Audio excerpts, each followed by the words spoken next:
You died Uh-huh. apparently after that too? Yeah, I died twice. He's really good at dying.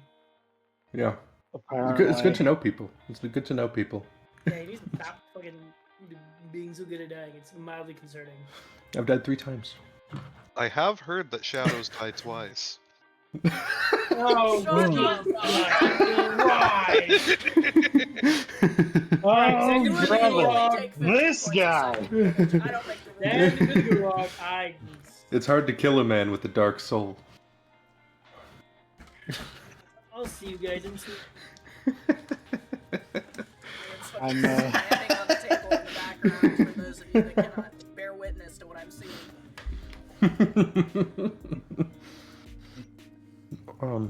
Okay, so what do you need? We decided to do a recap of everything since Redacted's been a... We're filling North in on everything we know. Oh, okay. I should be able to help with that. Hi, I'm North. She says from the corner. You're new. Anyway, North, Satan, North. Were you one of the orphans that was in all of that other fuck shit that happened and we adopted you, or No. just coincidence? Katya is looking at you with a hard look, and she just kind of puts a hand on North's thigh without saying anything, and is just looking at you. Oh, I'm your family-in-law now. North squints. Katya also squints. Half of the rest of the party also squints at you. I mean, you know, with mine and Katya's situation, we might as well be related at this point. Yeah. North looks Citation at her, needed. looks at you, looks back at her, and whispers, "You're related to him?" Katya says, "I don't want to talk about it." I tend to be related to people in strange ways, like Fridwin, actually. I've met most of his family. Just because you tried to sleep with Fridwin's great times many ancestor does not mean you are related to us, Lunala says. Ancestors. Well, right? yeah, ancestors. Yeah. Almost succeeded with one of them. A shocking number Emma of them says have that with stories like about the him. most judgmental tone, by the way. Judah sarcastically says from where she's sitting next to Anna, "Yeah, how many ancestors of Fridwin's have you tried to fuck exactly?" Well, we are doing a recap, so let's go back to the year. No, we are not recapping how many people Pollyanna has tried to sleep with. We will never leave. Though we would give a very accurate representation of this world. What was the name of your progenitor, Bridwin? Oh my god. Are you referring to Aurelia? Yes. Or are yes. you referring to Atnolfo? Both. Or... The men weren't safe either.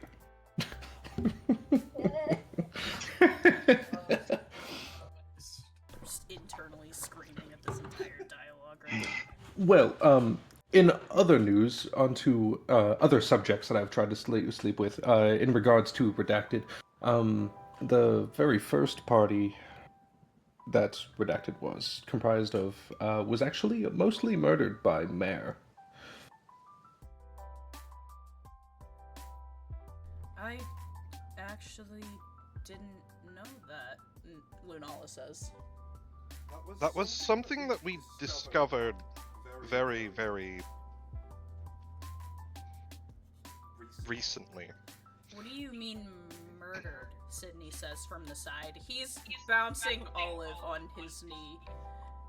Well, aside from the few conversations I had with some members a long time ago, through the reports I've read, Mare was there for the very first mission. I think you're all forgetting that we have somebody here who is actually there, Katya says quietly. Who? She looks over towards the kitchen. Cody has stopped what she was in the middle of. You can see her hand is gripping the knife she was using to cut whatever she was cutting, and her knuckles are white. I see. Sorry for bringing up a touchy subject. I wasn't on the mission, but I was privy to the aftermath. I've only heard rumors and only read the vague reports. My husband was there, the incident. He speaks of it gravely.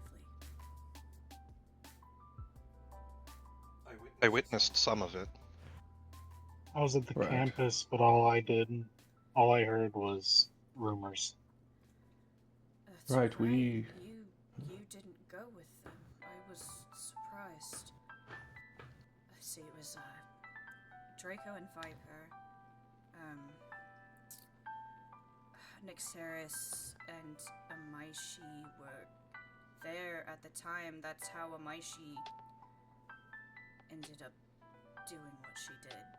She gets quiet for a moment. I mean, you've all seen the statue in the silence, where Draco tends to drink. Yeah. The one that looks all glassy? North asks from the side. Cody nods. Do the rest of you know what statue you're talking there's about?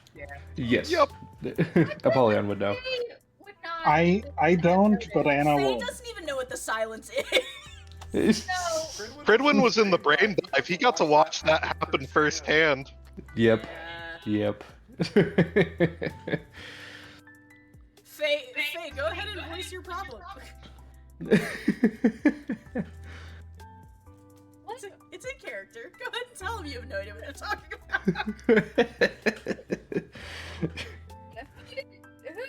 What about a statue? There's a statue somewhere? She's gonna start looking Yeah. around. No, not here. No, like think graveyard. You hear the door crack open, and you see a figure has stepped in, but he's paused halfway into the door. He's holding a case of beer in one hand, and he has a kind of glassy look in his eyes now that he's heard what you were talking about.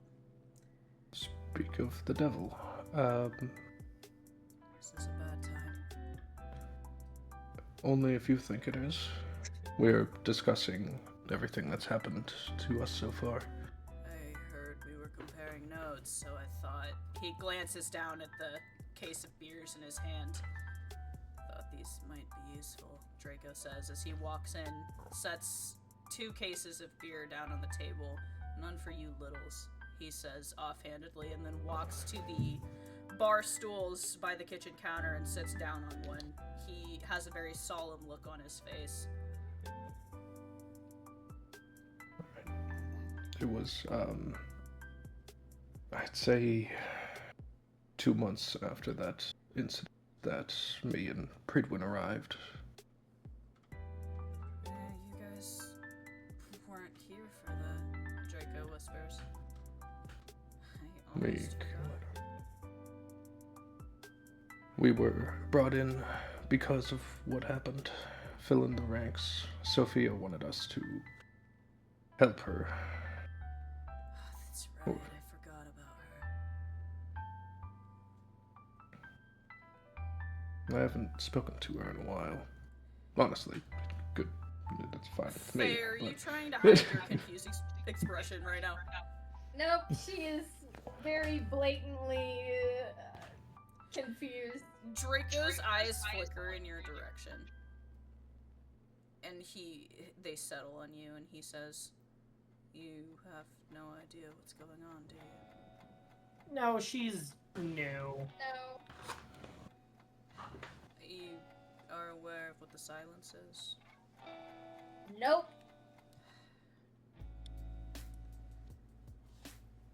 Right, Liam says, sighing and rubbing the bridge of his nose. Look, I'm gonna make this really straightforward for you.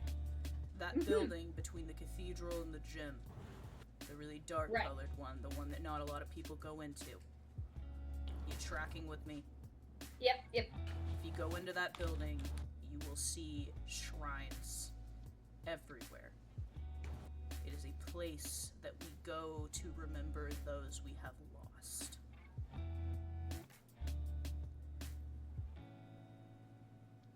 In that building, there is a statue that looks like it's made out of glass. Except it's not, Cody says from the side. What is it made out of? I suppose technically it is glass, it's fulgurite. Faye, roll me an intelligence check to see if you know what the fuck fulgurite is. Alright. Oh, give me a second. Oh no, here. Oh! I have an actual dice. Thank you. I got a 19. Okay, Faye, I don't know why you know The this. rock. Yeah. Faye likes rock. Faye's a big fan of rocks. Faye, you, from your rock collection, you actually have a piece of fulgurite, and you would know that fulgurite is what happens when lightning comes into contact with sand. It creates this sort of glassy material by fusing the sand pieces together. So, does this... She's gonna, like, make make a weird face and say, this statue, does it look like anything, or is it specifically just, like, Pretty sure it looks like a person. Yeah. like really random? It does. Several of the people speak up at once. It looks like a person. It looks exactly like a person. Because it is a person. I fucking knew it. Was It the was, person made out of sand? He's going to say. No. No. The person in question was a Earth user, Draco says. He and his brother were part of the very first group that inhabited this cabin, before they were even called Redacted. Oh.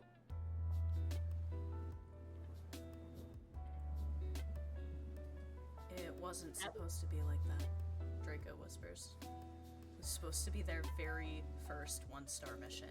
No problems, no issues. They were just supposed to go out there, take care of a very simple problem, and come back feeling like they could take on the world.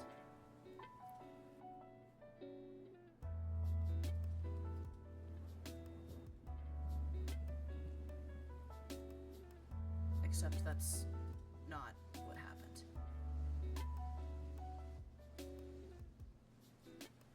Because she showed up. He glances at Apollyon. Mare.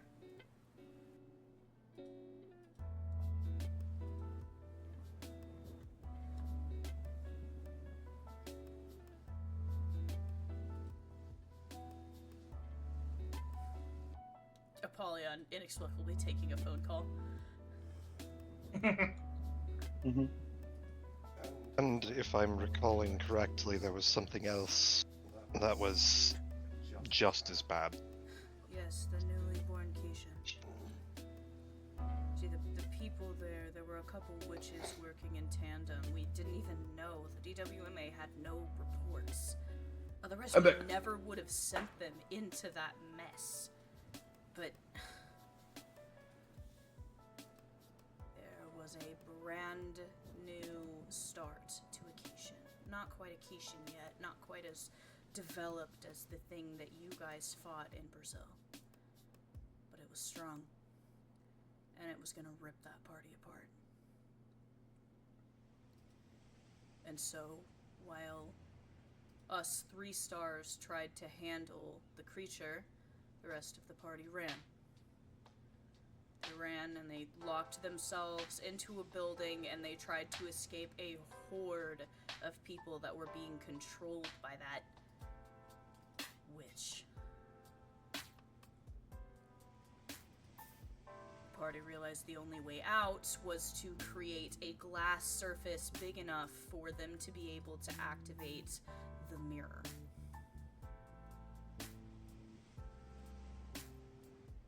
But how can you create glass in a wooden room with no windows? He trails off.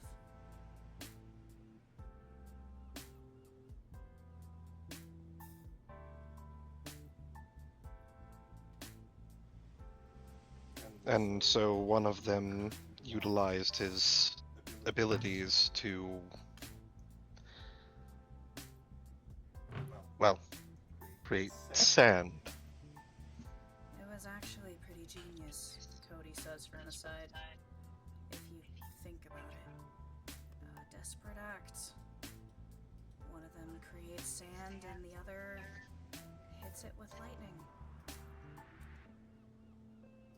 Except it wasn't an instant, immediate process. Not to create that big of a glass surface, a surface that they'd be able to pass through.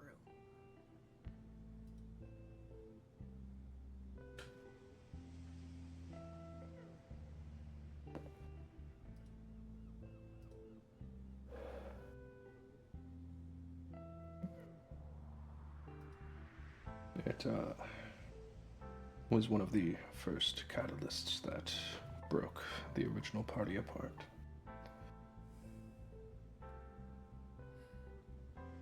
DM note from the side, I just want you all to know that I did not plan this. I was asked by a player who had to immediately leave the campaign at the beginning of the campaign because issues happened that I have touched on before that I'm not going to touch on again. Yeah. He told me, and I quote, "Make my death mean something." I miss him. I just want to say I will not be blamed for any of the emotional duress that this started. My campaign was supposed to start out light and happy, and it did not. And it has never been that way again. It was the catalyst for many bad things to. It really was. We have never gone back to what was originally intended. Yeah. So many things changed right then and there. Let me tell you. Yeah. Yeah, shit happens. It's fine. Basically, he died. His brother went missing. And then there were those other two. Lewis's brother, Koga? Was that his name? Yes. The one that was trying to be like you, she says, glancing at Pridwin. And his partner, that petty thief.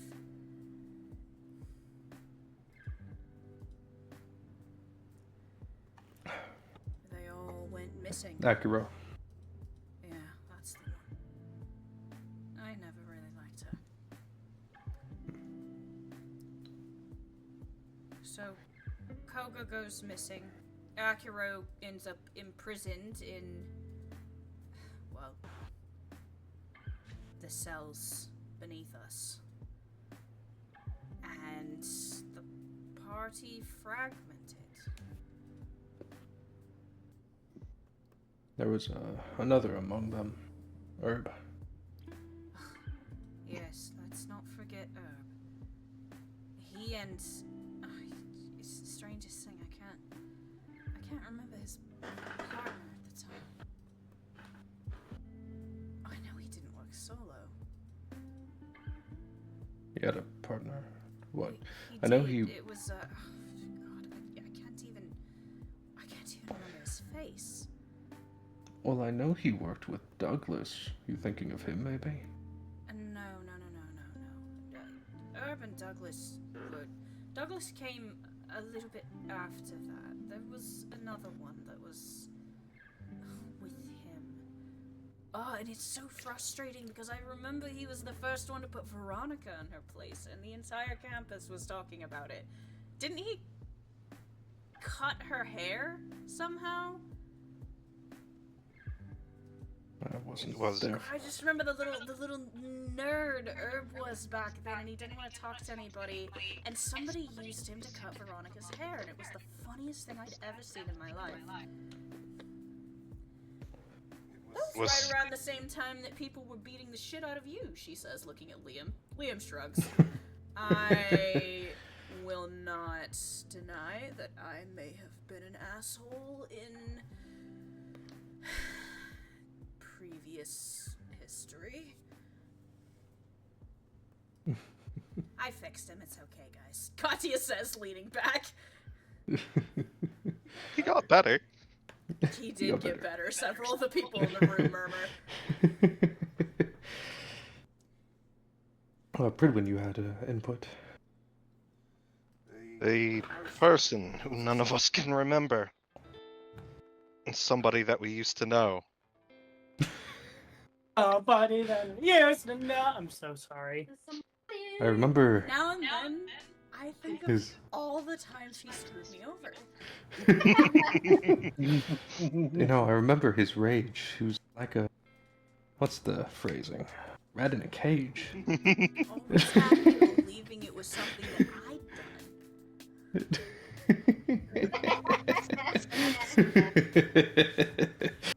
done. Hope Cyrus was here. If only Cyrus was here.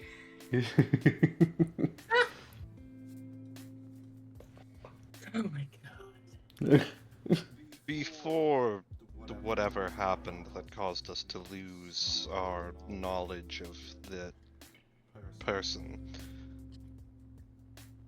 I remember sometime after myself and Apollyon had come to the academy,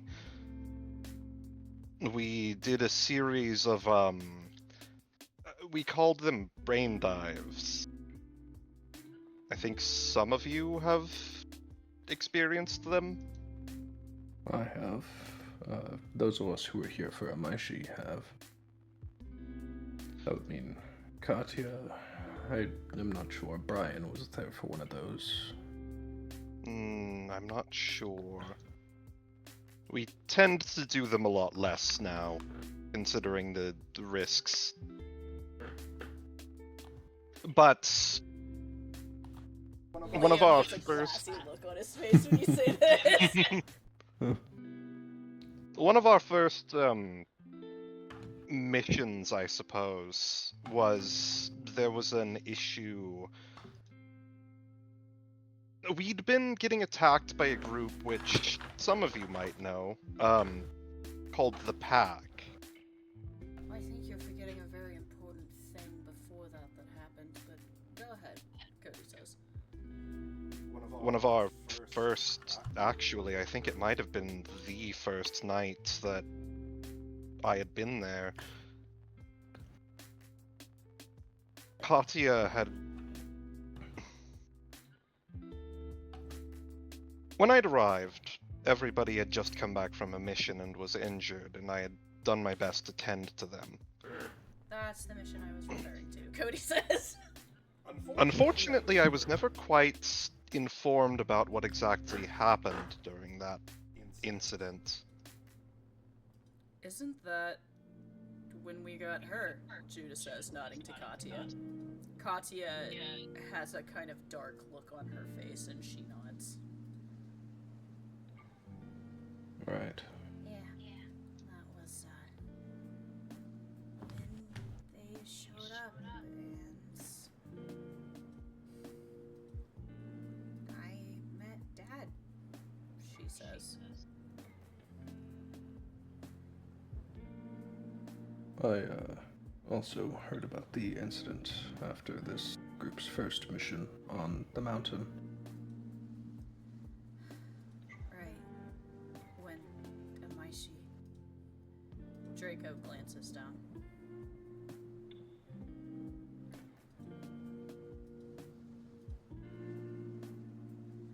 When she and Nix... That was my fault, Liam says quietly. I shouldn't have pushed her. And to be fair, you've beaten the shit out of me a couple times for it, he says, glancing at Draco. Draco mutters, well, you deserved it, so.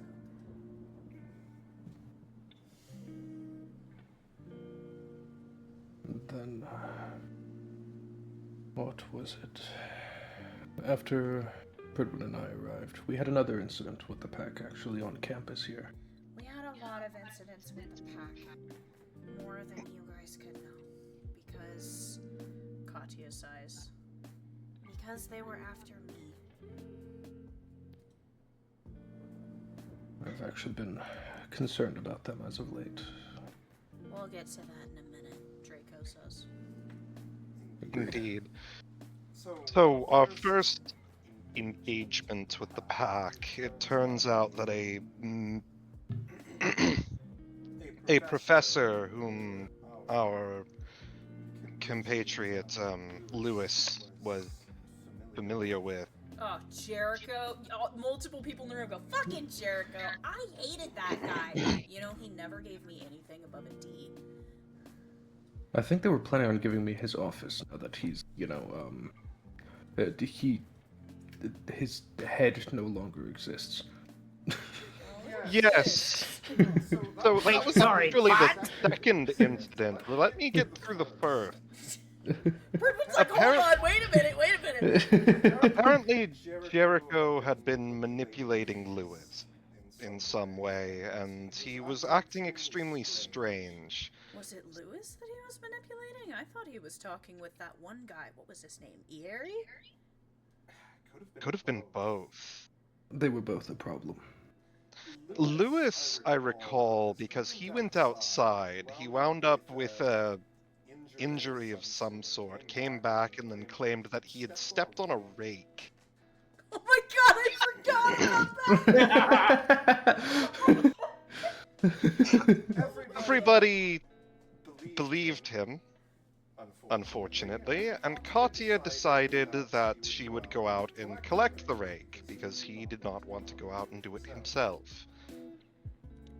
And then Katya didn't come back. Ah, Is this well, before or after we tied him to the flagpole? Liam says. This was before. Right, okay, continue.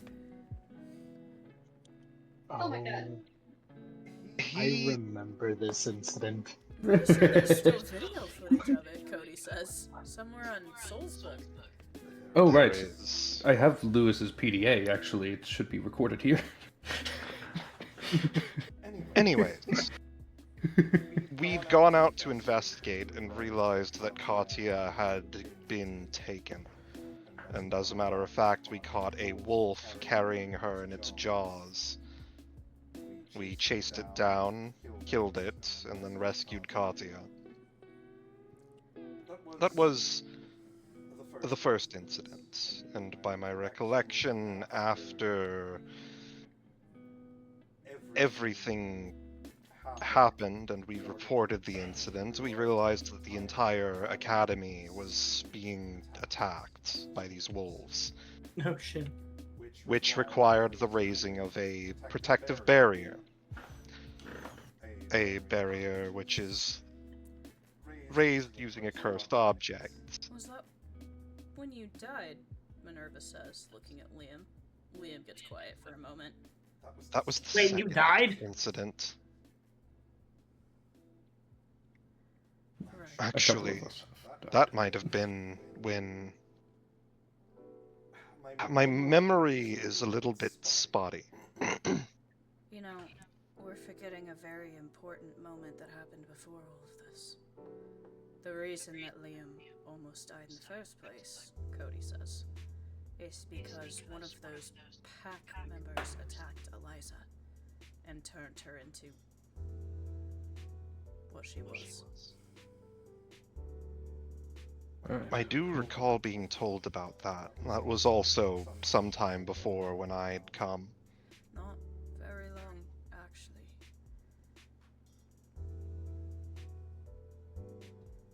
Not very long at It all. was around that time, actually, that Douglas disappeared.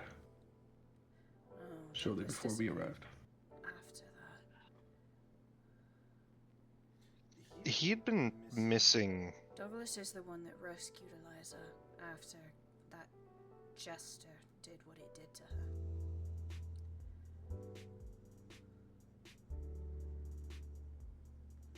It was before myself and Pridwin arrived that Douglas disappeared. Yes, I think if I recall correctly, the event that had happened right before our arrival was something to do with a theater. Right. Yes, I think I heard about that.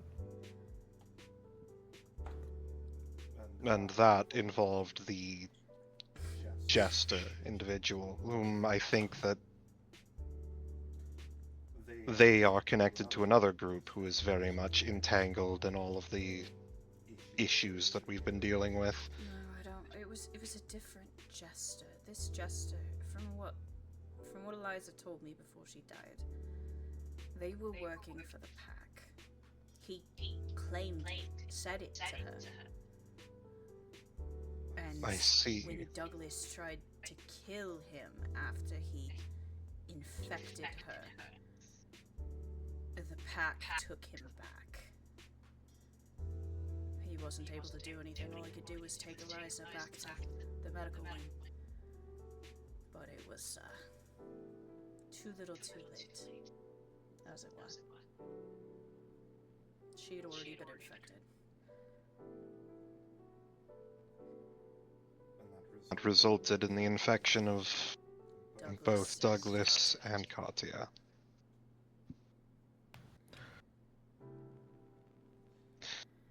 Well, They were after managing it, though, Draco says. I mean, Douglas was being careful. He didn't dual resonate with anybody. He didn't touch anybody else.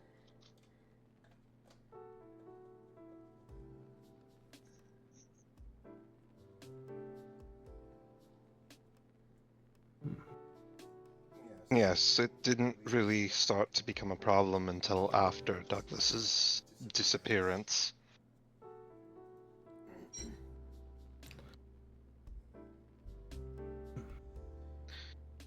Well, after this first incident, there was a second one. Somebody with a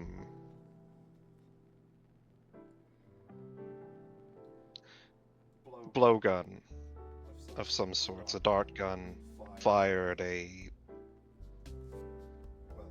vial of black blood, attempting to strike Katya, who was already infected, so my assumption is that they were attempting to cause some sort of worsened reaction.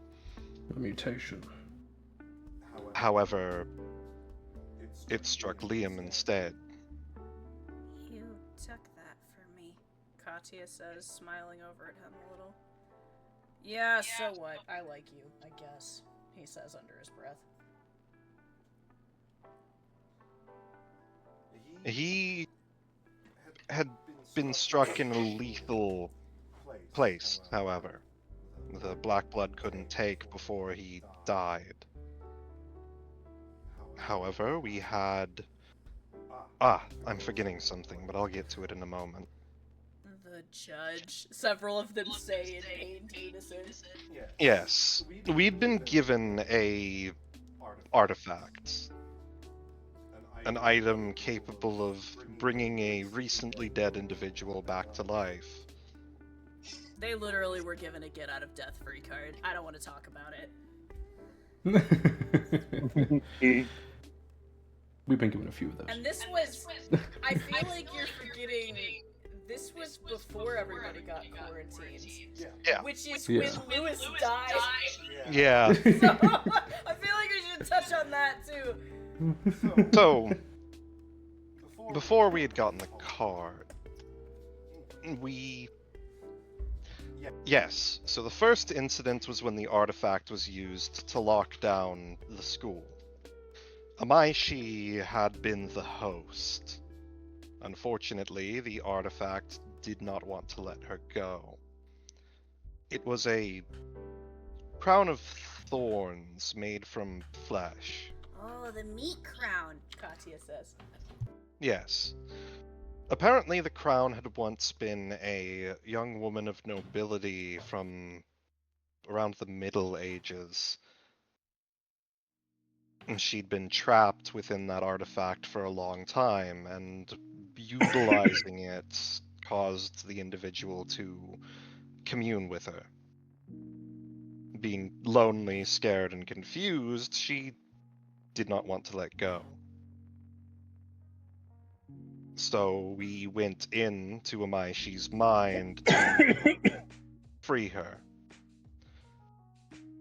That was when you guys first got to truly meet Abaddon. Yes. You'd Didn't she assisted get us. legs during that? Yeah, she actually had a real body during that. Yes, she was given a human body. That was weird. Very.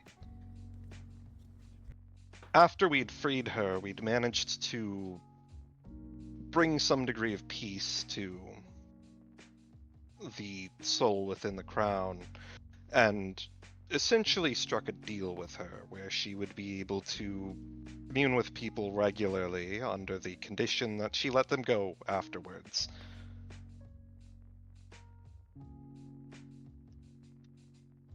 The individual whom we forgot had done most of that. Right, they formed a bond with her, didn't they? Yes. That little meat crown's actually what keeps this place safe, Draco says. It's still used to lock the place down. It's helps reinforce Death's wards. After that incident, we were actually stopped by the judge. I believe we were placed in custody initially after the incident because we were not exactly authorized for what we did. No. It was, wasn't that... This is literally me, the DM, trying to remember. Wasn't the reason you guys were in the cells because of what Lewis did? Yeah. Right. Well, that actually, was wait, no, it wasn't because No. of what Lewis came after. It was right after that, actually. Was We'd it? wound up in the cells Yeah. afterward. We'd wound up in those cells twice in very quick succession, actually. Yeah, the Lewis incident was actually right after Jericho died, because Lewis had a problem with death, and so did someone we shall not name. Actually, Lewis had a problem with one of the death signs, because they had a shard of his brother. Right! Okay, yeah, I'm yeah, remembering yeah. now. Yeah. Because he Yeah. picked a fight The- with her. The Yeah. first incident actually involved a certain grudge between the judge and Katya. hmm He had demanded that she participate in a game with him. Katya visibly shudders. Gets the 1,000-yard stare look. I think they also locked us up as quarantine because of our interaction with Sadie's Black Blood Demon. And Yes. Apollyon used his old, now defunct, original ability from his character to tear the soul out of a body. That's right. Sadie. Hold on a second. Hold on. Wait. I'm remembering now. Hold on. I have a catalog in my brain. I know everything. Frozen You brain in say field. the name Crazy. Sadie. And for just a minute, there's a strange look on Cody's face. Katya's eyes flicker in her direction. She doesn't say anything. Continue. I recall now, Sadie was succumbing to her demon. Yes. This was shortly after our dealing with the crown, actually. I Right can't after. recall exactly what triggered it, but we were down in the lower levels, and we had secluded her in a room, and we were trying to get her to calm down. I had a barrier up.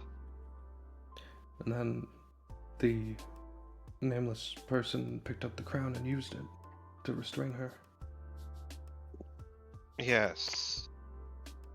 And then you managed to draw the demon's soul, along with the assistance of Gabriel, People think out Hades of for her that one. body. And then you managed to sever it, although it led to Sadie becoming permanently blinded. Right, yes. It was after this that Lewis met his fate. Quick pause Yes. on everything. For those of you that weren't here, are you guys tracking so far? This is a lot. Yes. Yeah. Yes. I think Brian's just like kind of sitting there, hunched over, his hands like under his chin, just like elbows on his knees, and he's just leaning forwards and listening. Amani Yeah. is taking notes in the background. All of this happened. He's like, this is crazy. Anna's leaning against the wall, got her arms crossed, and she just nods whenever she acknowledges something she knows. Anyways, Right. continue. And then, after we'd been released, given the card, after Kati had won this game with the judge, we returned back to the cabin to discuss things. And it was late at night, and, well, myself and Liam both caught the glint of a scope in a tree outside of the window. We both realized Yes. it was aiming for Katia, and we both moved. However, Liam took the hit first. The wound was fatal. The black blood didn't take, and we used the card to bring him back. After that, we leapt out the window to pursue the individual who was responsible. We realized that it was... What was his name again? Jericho? Jericho. Apologies, it's been a long time since I've even uttered the name. Yeah. Realizing that he was effectively found out, and that there would be no going back, he leapt down, and he transformed into a large werewolf.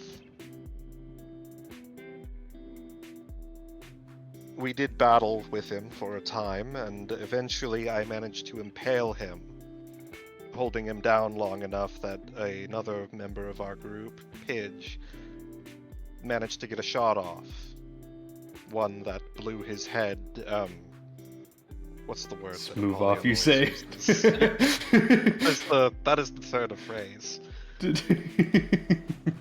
then he exploded. Smooth off, you say?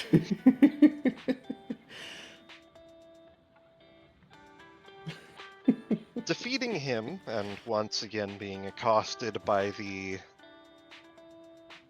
wolves again.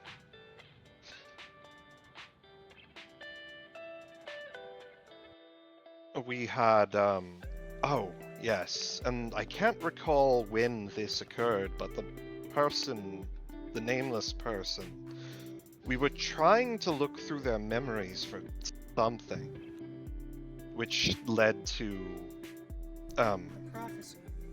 Cody says. yes, a prophecy for something. We realized that they weren't what they seemed, and during this, Lewis had decided that he was going to attempt to remove my helmet, which at the time was something that I was not comfortable with. Due to my unnatural appearance, I'd made it a habit to ensure people didn't see me. Lewis had attempted to breach that trust, and had also drawn on all of our faces Oh my god, I While forgot we about were that too. Yeah. while we were unconscious.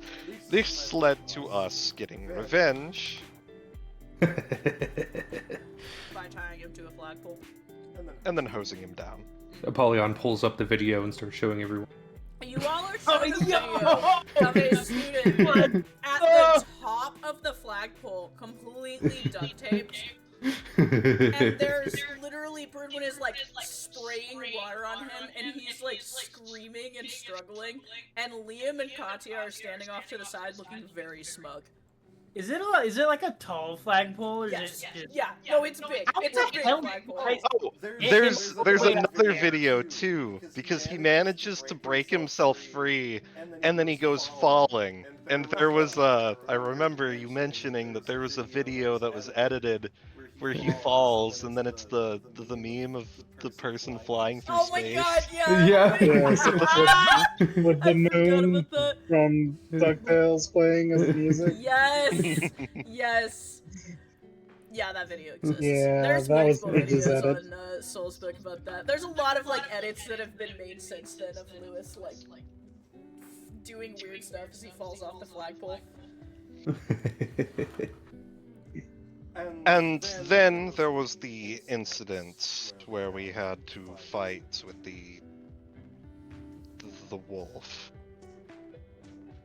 And this led to us being quarantined once again. First and foremost, due to the fact that we had killed a member of the staff. And we had also been exposed to black blood once again. And there was a great deal of concern about how to deal with all of that. On top of the fact that we'd found out that this individual, who we have all forgotten, wasn't what they seemed, and it was a problem with the Academy. So, we had been quarantined. Eventually, we were released, all of us except for... I think it was either Sadie or... Yes, Sadie and Lewis had both been kept under quarantine due to that was Lewis... partially Lewis's fault, considering he picked a fight with Angel. You guys were Yes. really mean to Angel back then, by the way, Katya says, looking a little irritated. I didn't- have always maintained a professional tone with her. Yeah. She never actually knew I was there until after Russia. I never actually engaged with her. I'm pretty sure we kept How you did out she of the not death know you were room. there? You're not exactly subtle. And I am interrupting. I'm so sorry. Well, I used to be very Actually, subtle. He could be pretty subtle, Katya says himself. Yeah, I didn't know he was here until afterwards too. So He used to watch people sleep a lot. squints. Yeah. Okay, that's creepy. Anyways, Anywho. we kind of tried to keep Apollyon a bit of a secret. It was by request of his Sophia. handler, Sophia. So he hadn't really interacted with death until Russia. We're getting ahead of ourselves. Yes, Yeah. Lewis. Well, Lewis. one of the Several death of them say sides. under their breath. One of the death scythe is in possession of a shard of his brother's weapon, and not by either of their choice. Personally, I find her a very unsavory individual. We just And- don't talk about her, Draco says. And Lewis could not bite his tongue. To be fair, she did antagonize him the entire time that we were in the death room. Yeah, it wasn't entirely his fault. Unfortunately, he could not keep his temper even. He lashed out both at her and at Angel, and this resulted in him being even less trusted than the rest of us. So, he wound up remaining in quarantine for an extended period. During this time, it seems he gained access to the Black Blood. I think we And- should probably cover her, Draco says, pointing at Lunala. Wasn't that before Lewis went crazy? No, this is actually after. I was still solo when the Lewis incident occurred. That's I right. actually- Didn't you partner with? I had been wielded both by Katya and by Viper previously. They were the only two people who I'd actually been able to be wielded by, apart from my own family. Forgot that my sister picked you up.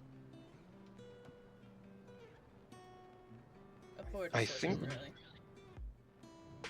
I think she'd actually wielded me during that incident, at least before things went sideways. There was also Nyx, who wielded. Can't remember their name still. Right, because my sister got hurt, and so did Nyx. And Sadie was down for the count. Right, Sadie was partnered with whoever it was, wasn't it? Yeah. You see Katya and Cody's eyes flicker towards each other again. They don't say anything. Lewis became a black blood demon fully. His transformation has been by far the most extreme and fast that I've ever witnessed. Hi, DM here again. I would just like to once again add a side note that I asked this player multiple times if he was sure he wanted to do what he did. And he went ahead and said yes. So, once again, Yeah. not on me. He ate a literal piece of black blood and did this to himself. Hey, Chris all I'm hearing didn't is help. consequences Or episode. June didn't help. No, June June didn't help. did not help. But I would like to say I'm very upset that that session did not actually get recorded, because that was some of the She was best- so good. Yeah. The best Yeah. voice acting me and June Yeah. have done in tandem Yeah. ever. So Yeah. No, June cooked during that, and it was completely unprompted. They just decided to start doing that. no, yeah, we were like on the fly. We were like, here's what we're gonna do. Okay, break, and it went like swimmingly. It was insane. Yeah. Yeah, that shit was awesome. Lewis was brought down. Viper, Nyx were both almost killed. And, well, actually, this was the first time we'd realized that Viper was a witch. Right, she went dragon. Draconic, in that yes. After, well, the nearly dying part, she managed to bring down Lewis, and then you managed to rein her back in. Wait, Sydney says, holding up a hand from the side. How many witches do we have in this group? Several of the people turn to him and go, yes. Technically, I didn't even realize I was part witch until after that incident. You're part witch, Sydney says. I Yes. don't know about this. You This can is see You didn't know about Cody that? counting on her fingers. She's like, 1, 2, 3, 4. If it's any consolation, I'm no longer a demon. Wait, what? That at least explains the less uneasy feeling I get from you these days. You're welcome. Yeah, you haven't noticed the horrible fear presence at all since he's been here, by the way. Not an ounce of it. Hold on, I have several questions. How did you not know he's a witch? He's fucking blue! Well, we didn't know he was blue. Ow. Other than me, I knew he was blue. No one else I knew had he was blue. done a great deal of effort to keep that a secret, considering, well, the history of Yeah. what Yeah, no, typically that- happens that's to that witches makes in the A couple years academy. ago, I might have murdered him. Yeah, that Yeah. would be bad. Yeah. That would be less than ideal. A lot of people Yeah. tried to kill her too, but we're getting ahead of ourselves again. Yes. And I also didn't know that I was part witch. Like I said, I thought that it was a family curse. Regardless, Lewis was brought down and chose to retain his weapon rather than shattering it. the nameless individual took it.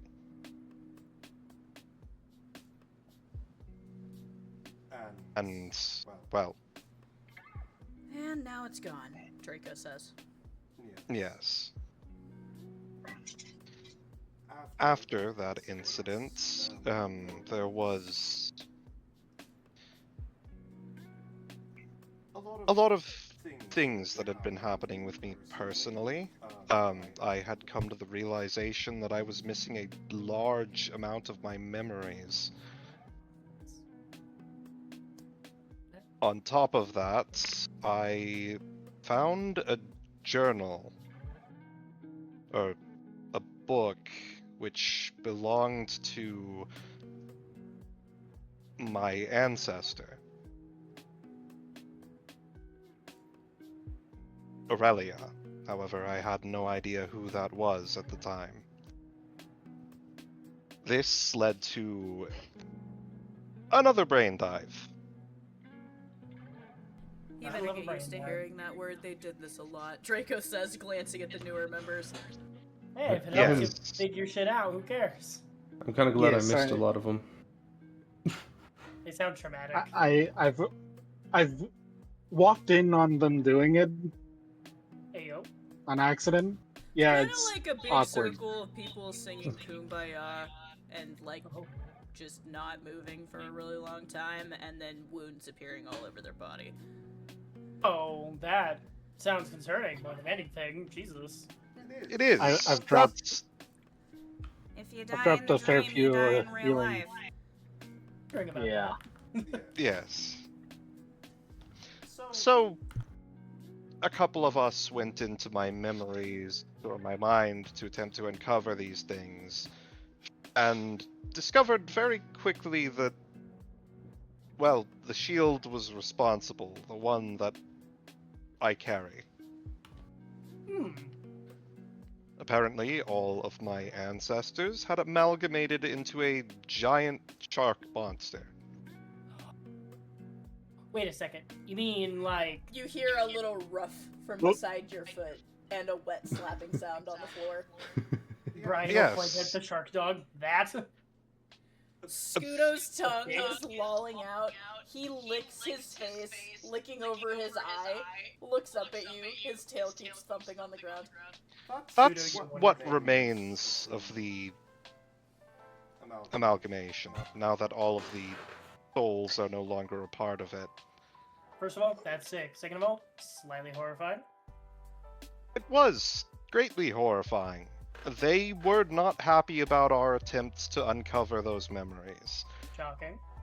And very, very violently so. Giant tactical Didn't they, attack. like, Pseudo. almost break you in half, Liam says, looking at Minerva. Minerva looks very green and nods. It That nearly was the killed. Dead by Daylight episode, too. Yes, yeah. We had to do generators. I remember that. Right. Pidge was Eventually- outside the brain dive that time. Yeah, Pidge decided that they didn't want to join in on it, so they were like running around while we were like fighting for our lives. Yeah. Pidge was going through a journey of inner peace while everyone else was dying for their lives. Eventually, we managed to uncover the memories, regardless of their efforts, and discovered, well, several things. First, that I was related to a witch, and second, that I had been very close with a witch in my younger years. Behind the backs of my family, I had been spending a lot of time with Lunala. So wait, they stole your childhood memories of Blue Dollop? That's kind of fucked up. It's Yes. a long story, Minerva says. One that I can kinda do my fucked up. best to abridge.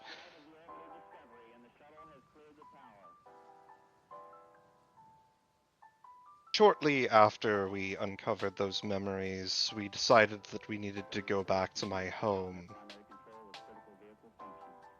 We went back to Castle Rhizostoma, where we reunited with my younger siblings and with, well, the man who we thought was our father.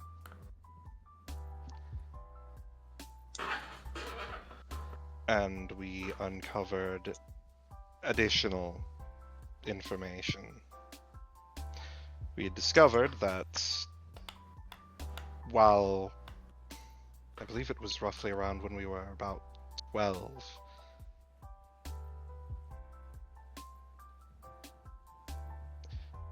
my father discovered that I had been with Lunala, and he was enraged.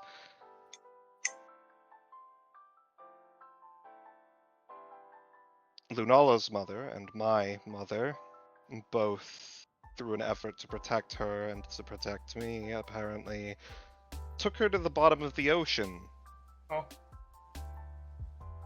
and hid her there.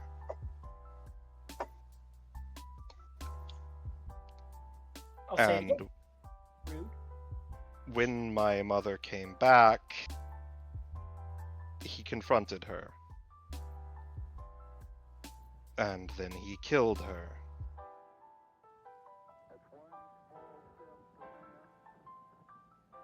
Except he didn't do it quickly. He'd left her bleeding, returned home, and then she crawled all the way back.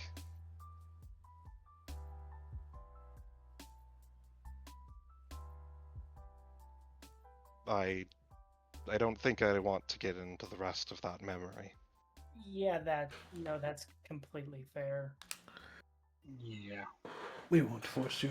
We understand what became of it. We confronted him. He fought us. Nearly I killed me. managed. Nearly killed you and also gravely wounded my sister. And I managed to extract the information from him. And then he banished me from my own home.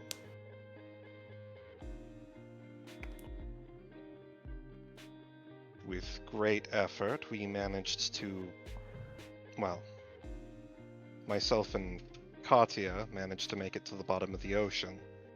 I Wait, punched a shark, hold on. she says. Hell yeah. Yes, there was a shark guarding the bubble that Lunala was being kept in. Above game, Pridwin also, before he went down, made a particular deal with a certain character who shall not be remembered. Oh yeah. Yeah, very important deal that Pridwin, if he could remember, would be very upset about. I actually don't remember this deal. Hold on.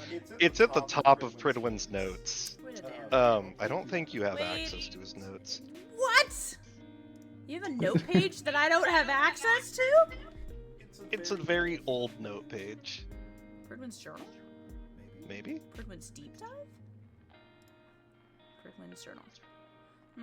Oh no, that's not it. That's not it. That's not the one. Where? I don't think I shared it with you, but Shame.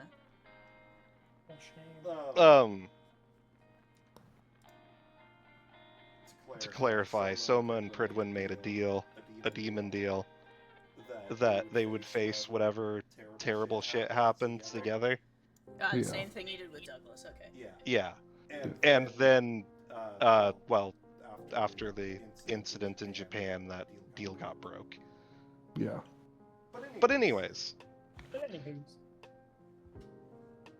we made it to the bottom of the ocean. We freed Lunala, and then, nearly dying in the process, managed to make it back up to the surface. And then we went home.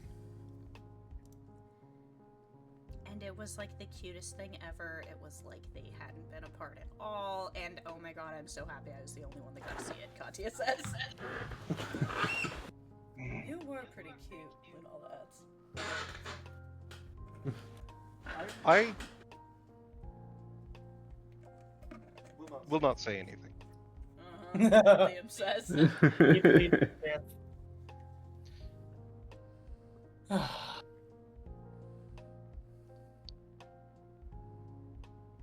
After we went home, we did some missions. I'm trying to recall. I think the one we did after that, I think was the one with the sheep. Sorry. Man, What? fuck those sheep, Katya says. What did the sheep do? They weren't explosive? normal. Well, I figured anything with any of us is never normal. There was a creature, the shepherd. Some creature was impersonating them and tending to a flock of monstrous sheep. And they were picking off members of the town. We managed to track them down and we questioned them. And then they came for us inside of the building that we were holding out in. And we had to fight a horde of monstrous sheep. And then we had to fight that thing. And then I was almost killed by one of our compatriots. Is it the one who shall not be named? Yes, the Ah, one who makes- cannot be named. Oh, yeah. Another thing, DM-wise, that I'm remembering that we skipped over was the Cross-Continental Cryptid Convention. Because I'm pretty sure Lewis was in that, because that's when the demon was inside of him.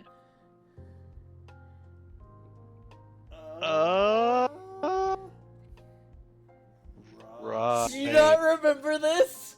Right, yes, he kissed a demon. This is, I'm telling you, because Lunala was at that, wasn't For she? some reason, yes, she was. So Wait, you no, getting it Lunala wasn't. happened before Lewis died. No, because Lewis was dead. No, it wasn't. It wasn't Lewis who kissed the demon. It was Xavier. Was it? Yes, Are it was you Xavier. sure? It was Xavier because it permanently reduced his health, and Solon made the joke that they had even less health than they already did because they already had really low health stats. You know what? I think you might be right. I could have sworn that was Lewis, though. That was very Lewis behavior, but... There was the incident with the sheep, and then there was, the... Oh, yes, and then there was the town. The town. There was a town that the Academy and everything else had lost contact with. No words from the people, no deliveries in or out, Right. nothing. So like the Completely last cut. fucked up Brazil? It was similar to Brazil, except the small town had been completely swallowed by a storm. Nobody could get in or out, at least not by means of easy transportation. And it had been out of contact for months. I think almost a year, actually, by the time we were able to get around to it. Oh, this is the mission where Apollyon kept getting attacked by squirrels. Yeah. Yes, yeah. This is the mission why Apollyon in canon always gets attacked by any squirrels in the area. Yep. That's really funny. We traversed the storm and made it into effectively an eye. There was no storm within the center of the wall. And within was the town, completely untouched, and the people seemingly going about their days. Except they were not in control. They were were being- afflicted by madness wavelength. Yes. They had been corrupted and puppeteered by a creature we were not aware of at the time. We had no choice but to put them out of their misery, as their souls had already been corrupted red. Fucking Siren Head. That sucks. My boy, I missed him.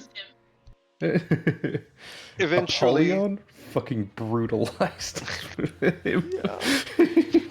Eventually, during our investigation, we came upon a small.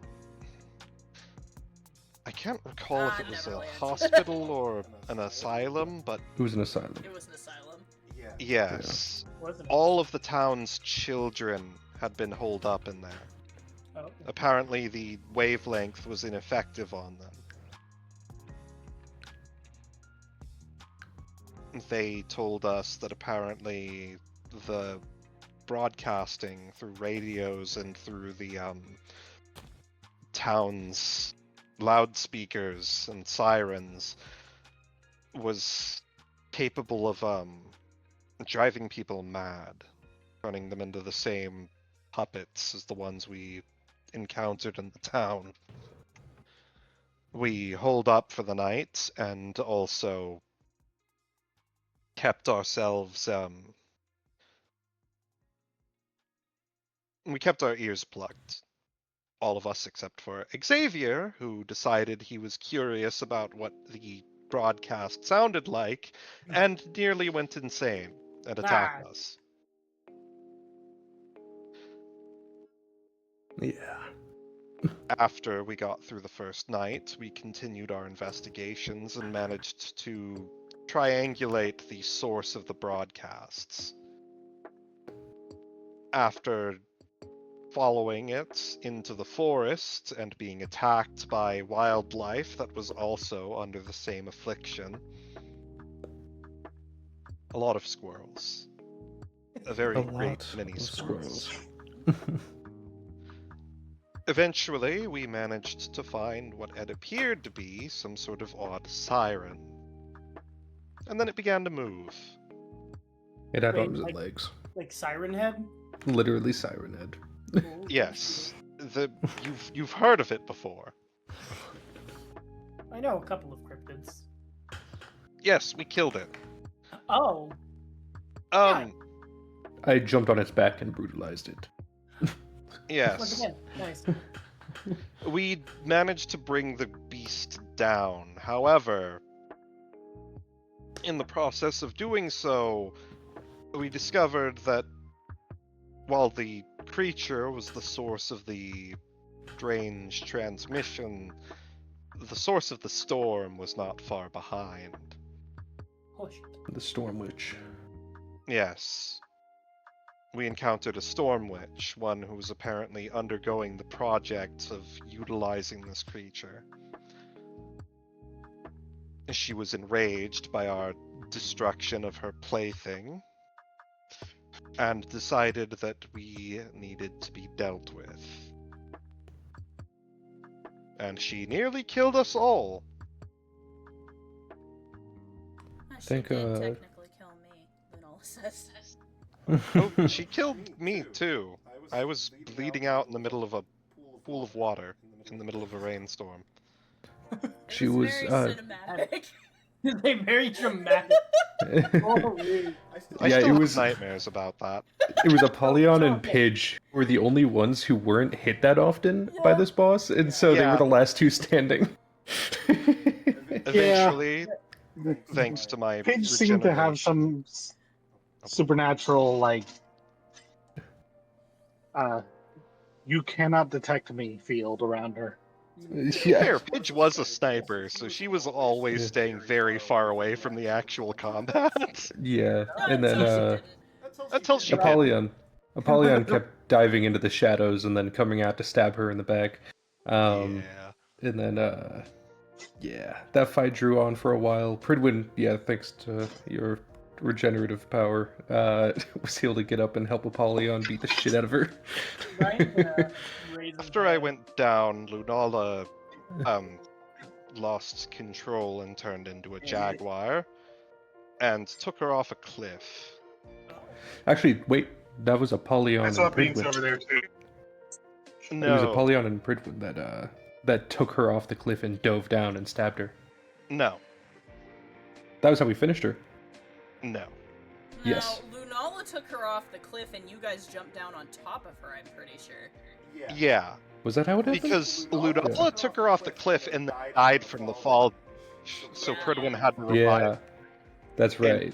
Yeah. After reviving her, he then proceeded to beat her to death with his bare fists because he was completely out of FP. And Yeah, she so did still had a Apollyon, lot yeah. of health left, so it was a very long beating her to death. Yeah, because Apollyon stabbed her. Apollyon finished it by stabbing her in the face. Yeah. God. I feel like Apollyon got bored is what really happened there. Leon showed up and saw Pridwin punching her over and over again. Yeah. Apollyon was with Pridwin. They both jumped down at the same time. I remember them both at the same time beating the shit out of her. Yeah. Yeah. Yeah. After bringing her down, Apollyon took her head. Oh, I did do that. Yeah. Apollyon. Why? Are we surprised Other by than- any of this Amani says to you? No, You've I'm s- not. I'm not surprised or anything. I'm just wondering. I mean, you saw me when I fought the wolf's daughter. Well, yeah. Well, after that incident, the group strongly encouraged me and Lunala to get married, considering the likelihood that we would die in our next adventure. Well, and you know, Dad and Mom had already done that weird ring thing, so. Yes, so we got engaged and we utilized the magical abilities of our good friend A Reticent. horrible, terrible process, Lunala says. It was quite agonizing.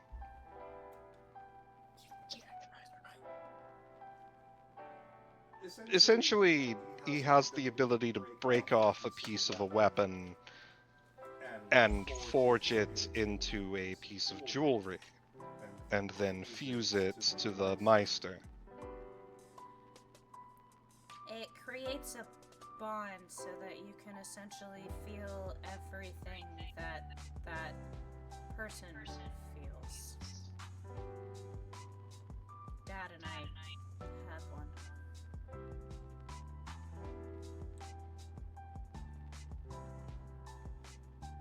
I'm trying to recall if there were any other minor missions that we went on before the Russia incident.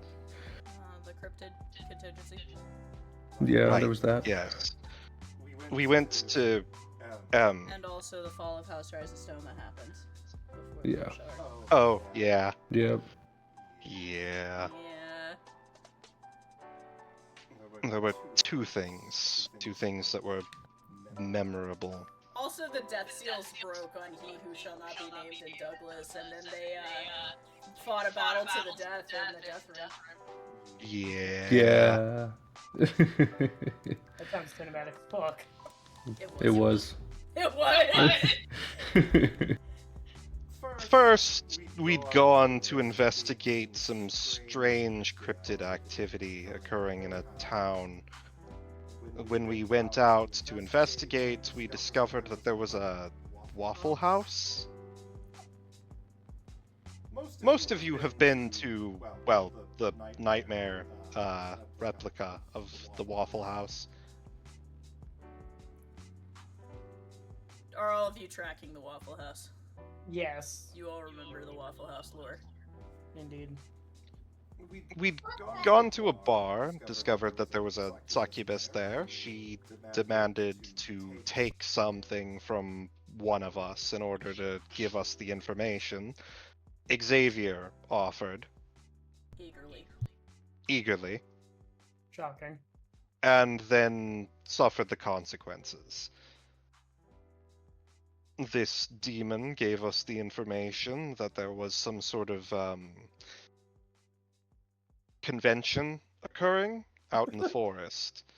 When we traveled there, we discovered the Waffle House and entered Unfortunately, most of us being unnatural looking creatures, we were able to blend in relatively easily.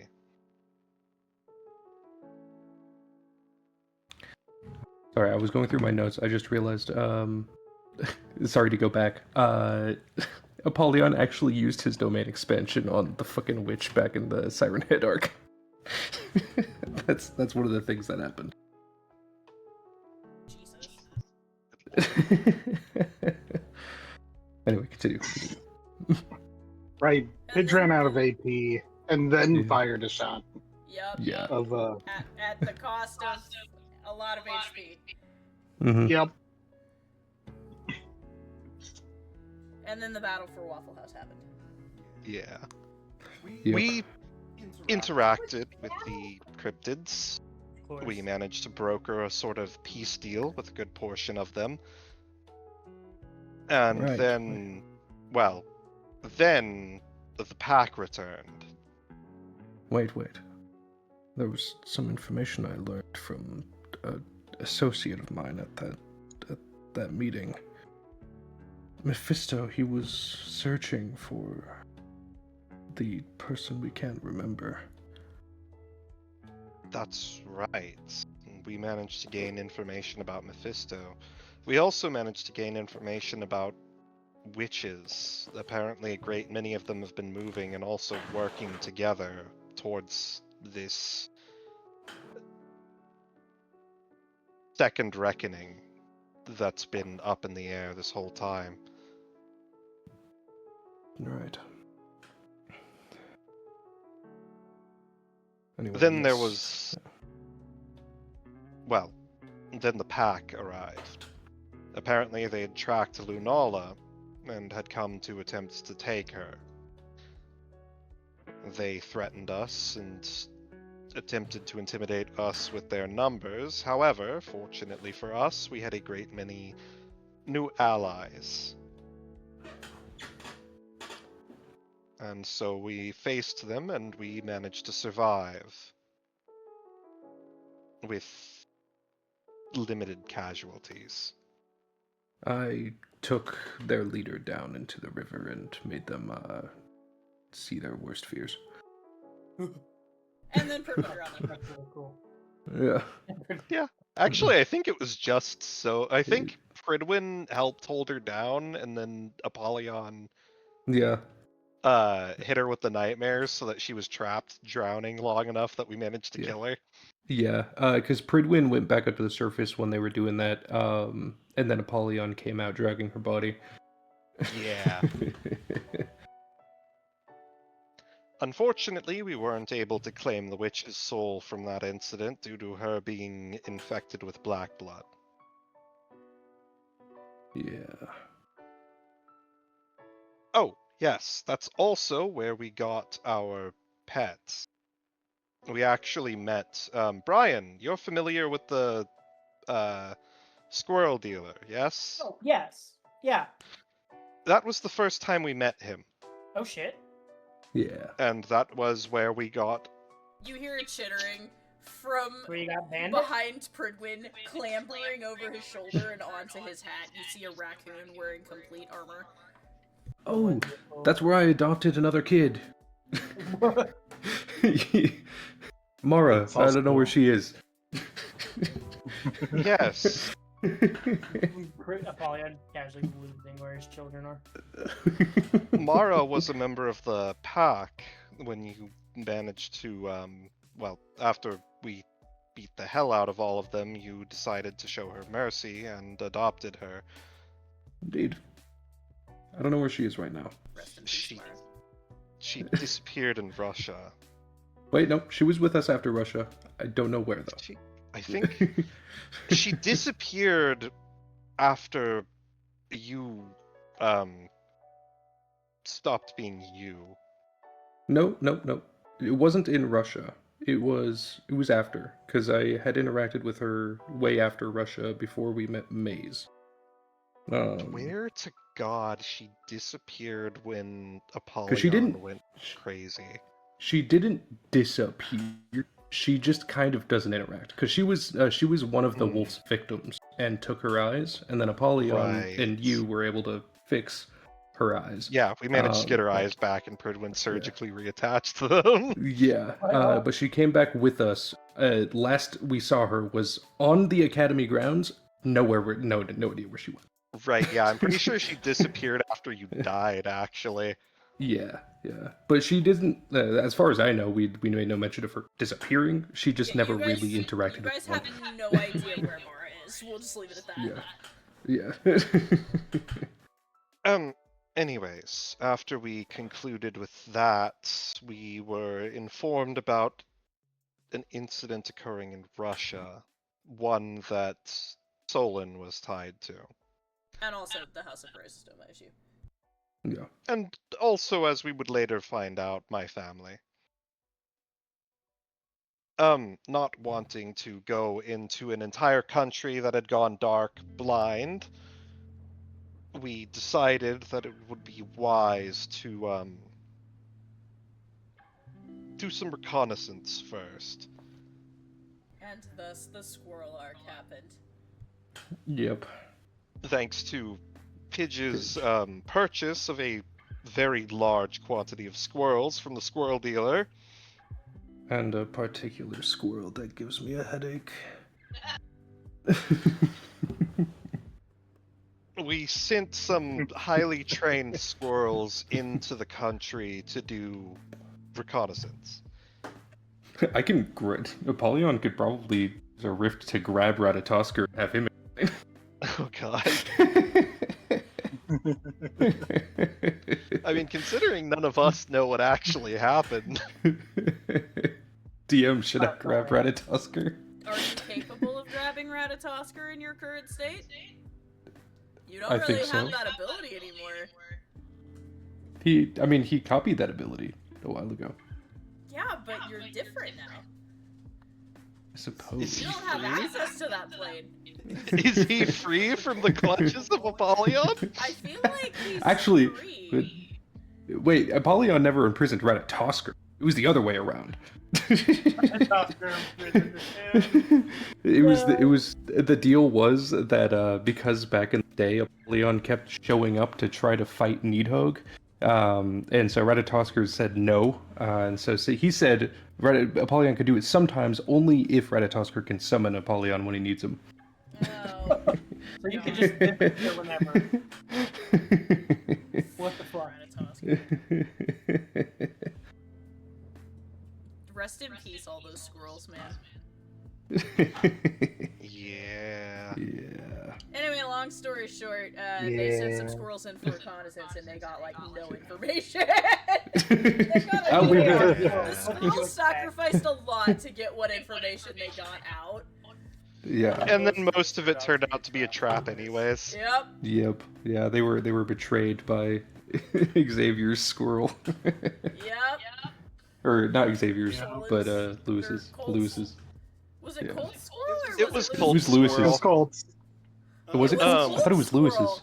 Yeah. Yeah, it was- Wait, no, was it It was Lewis's? the I think Scottish. because Lewis was still playing in our campaign around. I'm before, trying to remember because it was the Scottish one. I swear to God, Yeah. it was the Scottish Colt's one. Squirrel. I Yeah, can't it was remember if the Scottish one was Colt's or if the Scottish It was one was. Colt's. It was Was it? Colts. I'm No, telling 'cause, you, it was Colt's squirrel. Yeah, no, it was Colt Squirrel.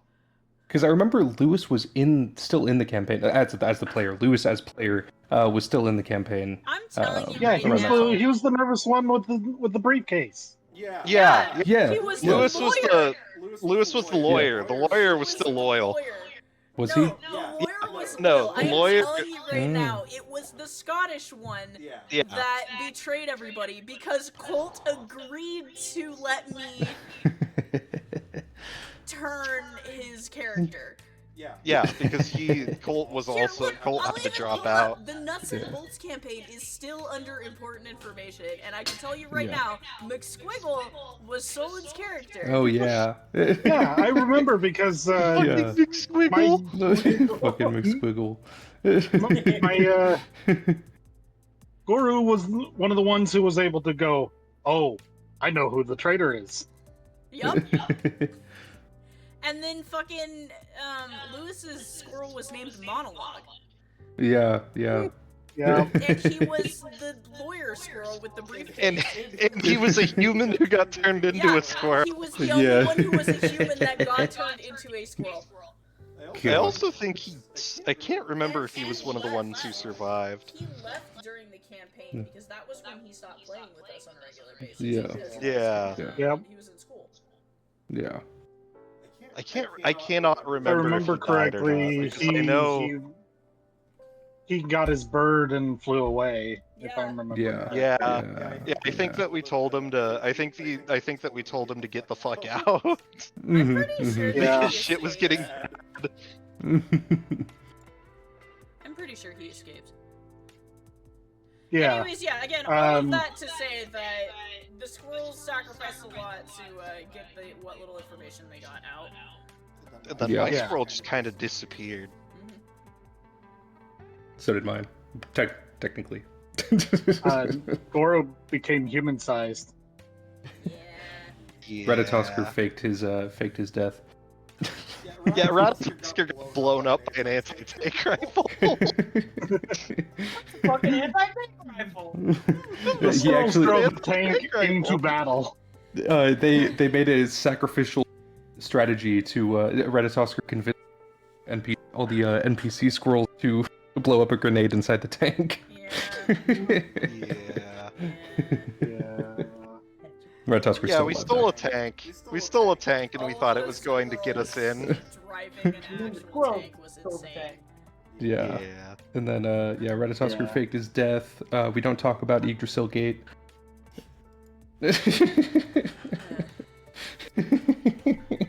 Anyways, all that to say, the Russia arc began, and that is where we were introduced to Brian. Yeah. That's where I met y'all. Oh wait. I got attacked after we- by Yeah. I got attacked by a beaver shark on a boat from a mission from the Navy, and then wound up somehow in a ship graveyard in the middle of Russia. So, where we then Right. ended up fighting the fractured Apollyon. Yep. Yeah, but yeah, a little But before that. there was a great deal of time before we actually found you, because Russia, as it turns out, is split into two. Yes. There's the And it's also human not- side, and then there's the beast folk side. Yeah. We entered through the human side, which was the part that we'd lost contact with. As it turned out, there was a great plague of insects. And these insects were carrying a disease which, very similar to the siren creature that we battled, was capable of driving people berserk and causing them to mutate in a way similar to lycanthropy. Wait, hold on a second. Before the Russia arc, Apollyon's gonna get up and go into one of the rooms. He's gonna go into Pridwin's room real quick. Going into Pridwin's room? Yes. I didn't give you permission! Hold on, just bear with me for a second. He's going to look for a very particular coin. I don't know if I cut out there. He's gonna look for a coin.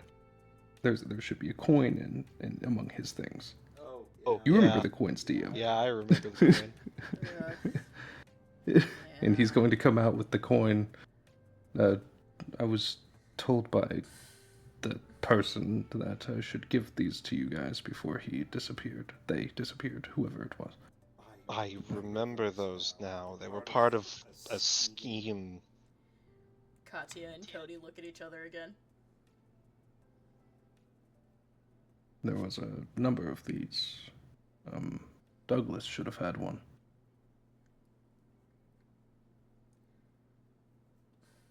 I think all of us at the time had been given one. Yes. Well, he's gonna put the coin on the table and sit down. Continue. This was also around the time that Solon joined the group, wasn't it? Yes. Solon and Xavier. And Solon told us about the Wolf of Moscow. You, Raj? Yes. A great beast that had taken his sisters. A serial killer who had been murdering people all throughout Moscow and all over the human side of Russia for years. went mad. And he was, at one time, a long time ago, one of your shadows. We didn't know that at Yes. the time, though. No, not at the time.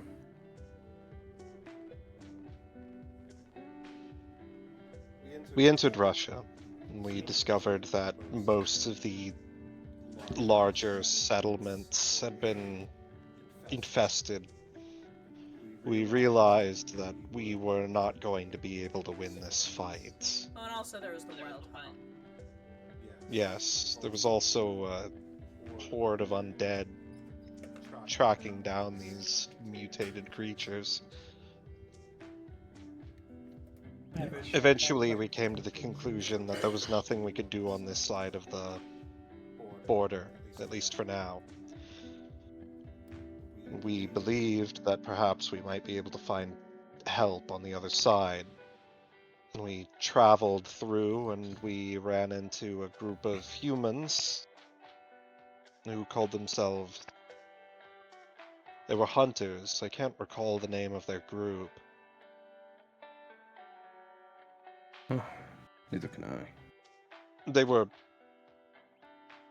We would quickly discover that they were Puritans of a sort. They... Diakotniki were the... Right.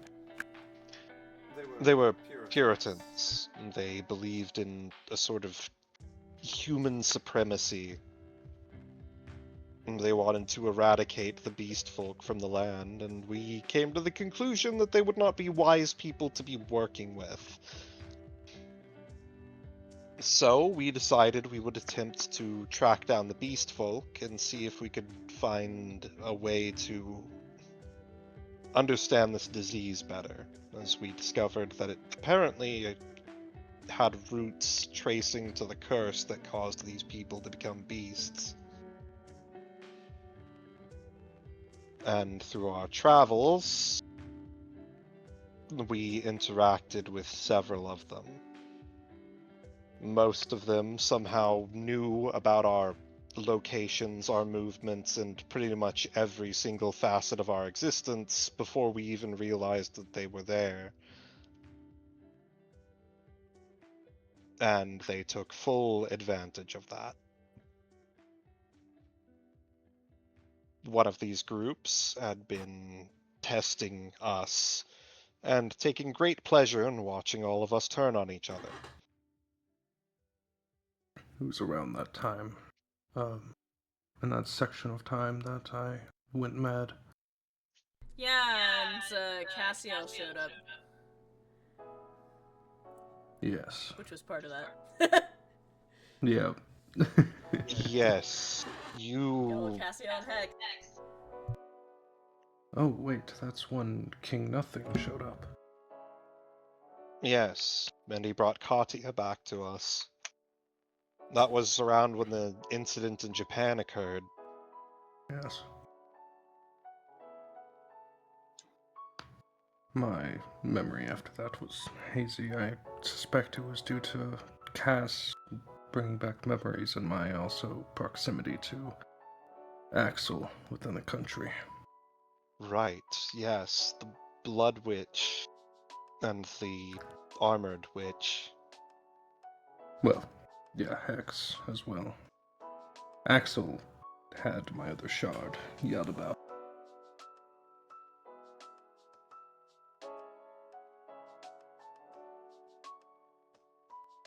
And that led to a whole lot of other problems. We continued travel, and I believe it was around that time that we met Brian and Amani.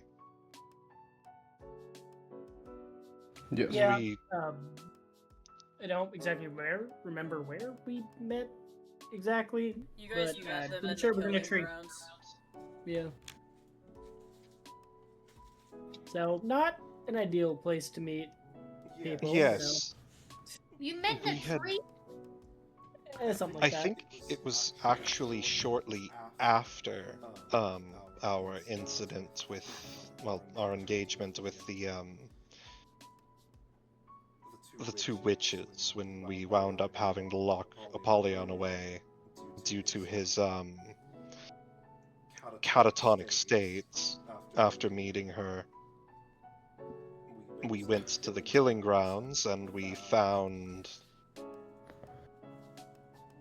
Brian and Amani, along with 2 others.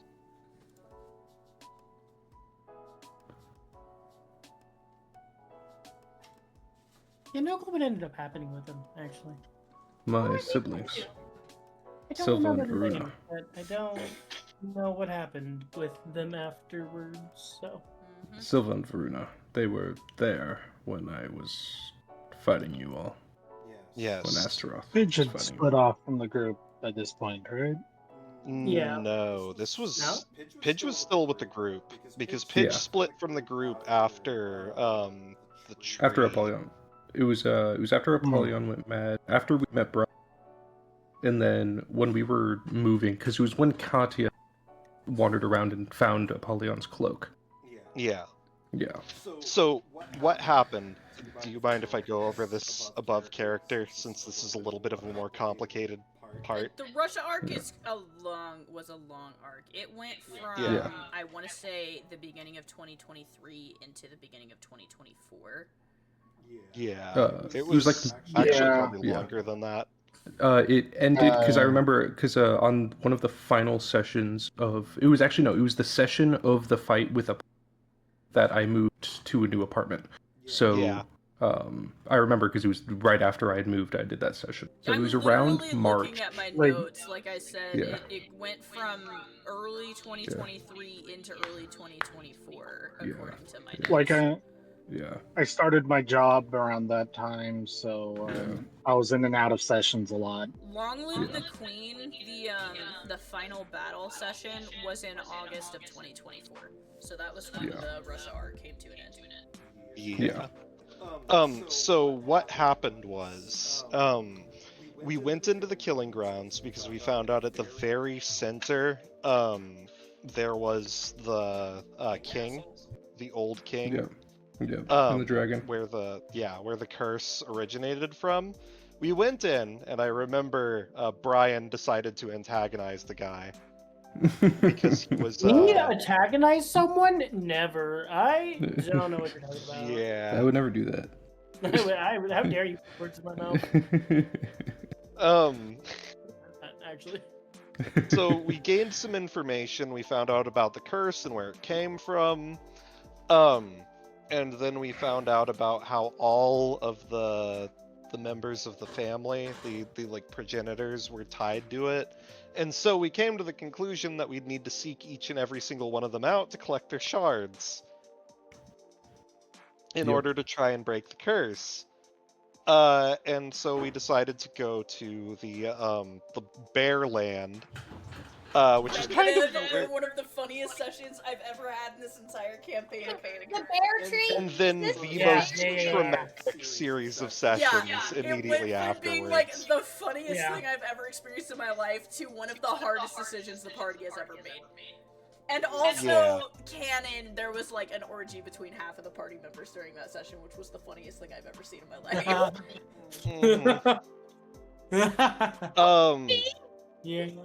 Yeah. They all got really high. That's about all you need to know. Oh, there was also the bear puns. Ryan was Yeah, not the party fun. got drugged. The bear puns. Yeah. Yeah. Ryan He doesn't know. Oh, the This guy! guy doesn't The guy! The guy who ran the shop and his son. Mm-hmm. So the party got drugged and then framed for a crime. Mm-hmm. And Solon then got framed for a crime, specifically. Solon got framed for a crime. The party was suspected. Yeah, I have that art. However, Let me we find had that to art. clear our name. Let me get that art. Because I have the art of Solon on the chopping block. Yep. Yeah. Yeah. And then the party went around town trying to figure out exactly what happened, retracing everything that happened during We the ended up time that we becoming were bartenders for a night. high as a kite. Yeah, we had to work as Yeah. bartenders. Yeah.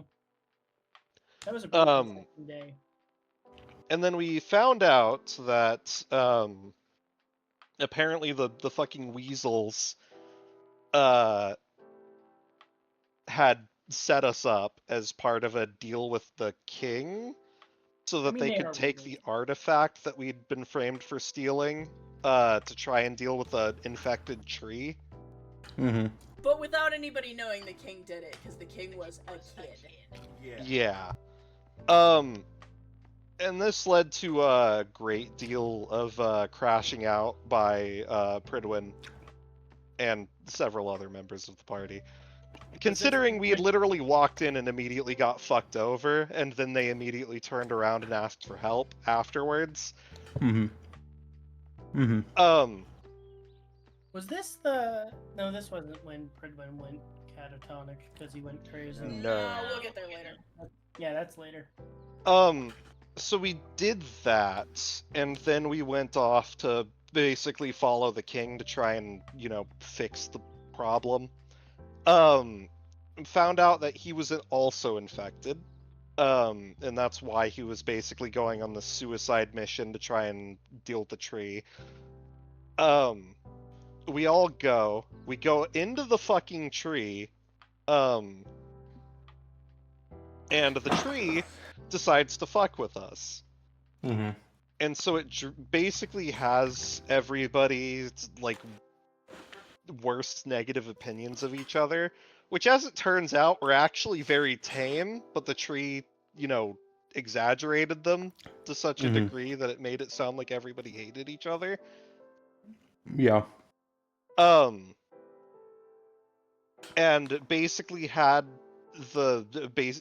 Everybody got separated in a bunch of tunnels in the root systems, and was basically whispering all of the bullshit to each of us in our different voices to make it sound like we were talking behind each other's backs. And eventually we wound up in an area where all of us were in the end of all of the tunnels, and there was this big hole between us. And everybody crashed out and eventually came to the conclusion we just need to get this dealt with, and we can talk about it later. And boy, did we.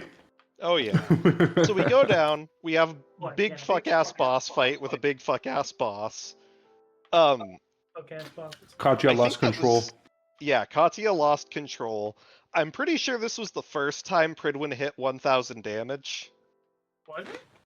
Was it? I'm pretty sure, because I think this was the first time that Brian buffed him, and the first time that he landed a critical hit with his lightning in the Hey, same time. Probably. So Cage this was was able to create Moab. Oh yeah. So we nuked the fuck out of the boss after nearly dying horribly. Oh wait, don't forget about Driftwood. Oh yes. He hasn't come in yet. Driftwood hasn't come in yet because this Oh, yeah. is Driftwood comes in after Pidge leaves the party. So we deal with the boss, and we basically get a choice. Either we allow the tree to continue succumbing to the infection, that's slowly going to poison the land and spread the infection to the people, or we destroy the tree, and then it floods the entire lower section of the lands where there's tons and tons and tons of people living. So it basically was either a lot of people die now, or even more people die over the span of the next century. And then they killed. Yeah, we killed a lot of people. That's not We killed a lot of Yeah. fucking people. So we decided to go with the flood, and even worse is the fact that Pidge was the one who had to do it because they used their bomb. Yep. Yeah. So it was Cage was dealing with a whole bunch of I'm only good to destroy things. Yeah. And then there was the incident. Yeah. So we left, we made it out, and then we decided it's time to talk about things. A terrible idea, really. And so the party talks, and specifically, we talk about the things that are very pressing, because Katya now knows that she doesn't remember what happened in Japan, and that Soma does know, Or the person actually- you do not remember. Some steps missing. Soma told her what happened in Japan right before they fought the boss inside the tree, and then it was after that they talked about what. Yeah. Yeah. Because he told to her basically the bare bones details without Yeah. explaining exactly what he did. Yeah. Mind you, this is all above game. None of you can remember Yeah. this Yeah. entirely. Yeah.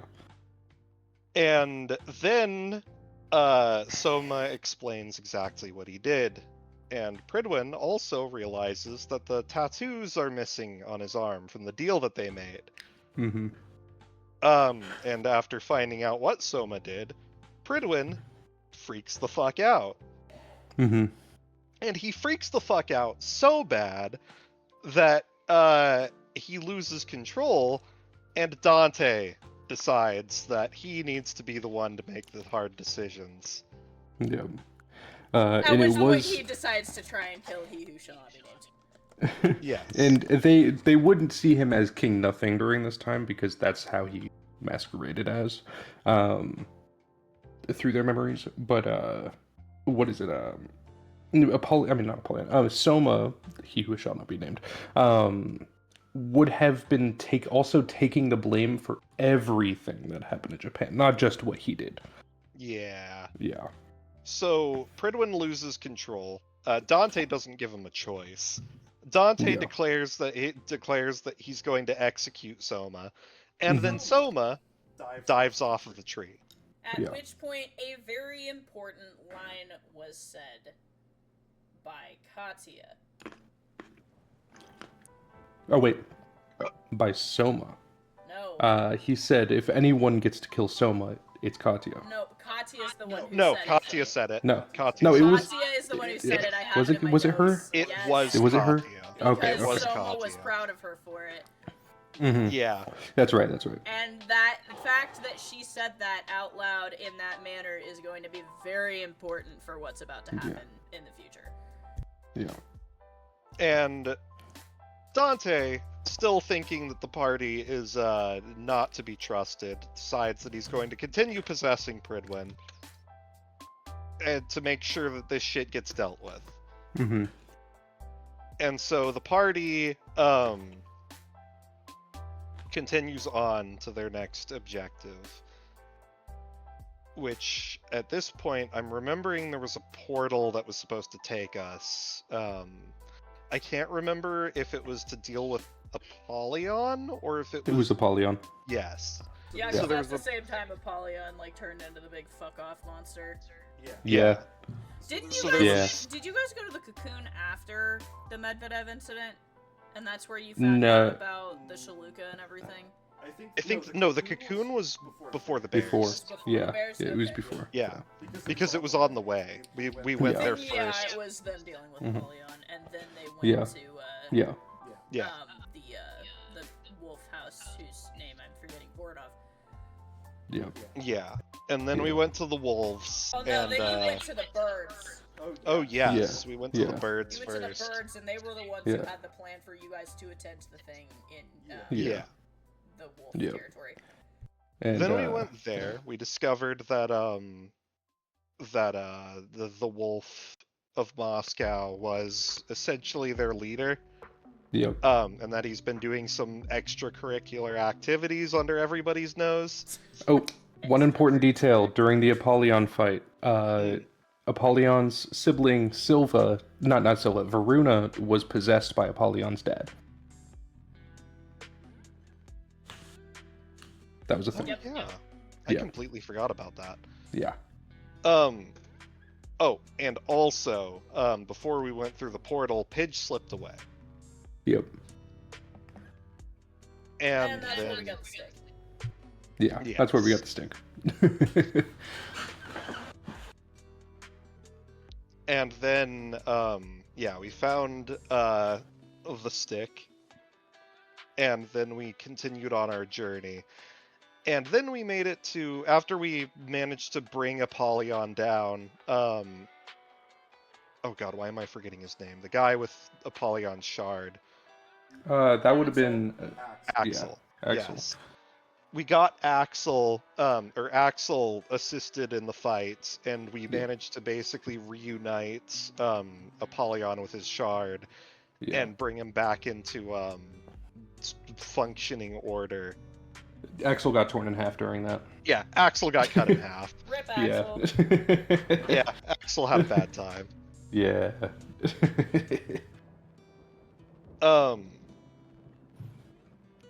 And then we made it to the Wolfland and had a bad time. Yeah. A very bad time. Mm-hmm. A very Honestly, cinematic the whole- bad time. Yeah. The whole Russia arc was just kind of a bad time. Yeah. Mhm. Yeah. I was very proud of the Russia arc. Thank you very much. Oh, the did. Russia arc was wonderful, but for our characters, it was awful. Yeah, it did irreparable I mean- damage to Pridwin's psyche. Yeah. Yeah. We haven't even gotten to Beej Yeah, we'll get there. We'll get there. and wait, the hold on. causes for Beej. Wait, before Apollyon came back, we forgot. Did we already cover Echidna? Yes, that was Okay, the cocoon. okay. That one. That's right. Yeah. We discovered Echidna's soulless body, and even more horrible things. Yep. So then we did the whole thing with the wolves. Solon, if I'm recalling correctly, wound up getting betrothed to Yeah, because there was that whole Yeah, whole because thing the- with the bachelors and the yeah. The idea is that the humans get big sent ball. out there. Yeah, the Yeah. humans get sent out there to basically be betrothed to the people who pick them. it's the And big. then- Oh, what was that called? Why am I forgetting the name of the event? I don't remember. But yeah, so the idea was that we were basically masquerading as candidates,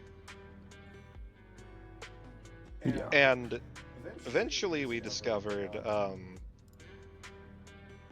that the wolf was up to some shit, and we Indeed. managed to convince the council that they needed to let us, hunt him down.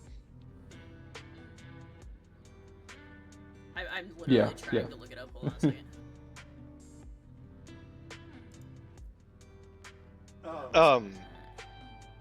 And that led to our final descent, seeking out the wolf.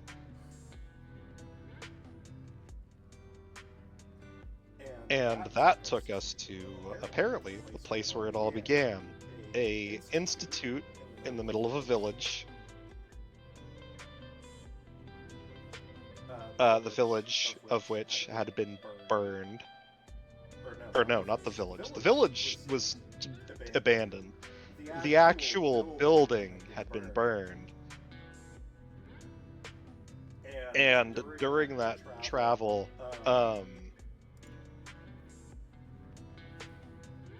there were flashbacks to two of Pridwin's siblings, or not siblings, ancestors. Taros and Lavinia. Yeah. And Taros was getting up to some terrible shit. Mm-hmm. Mm-hmm.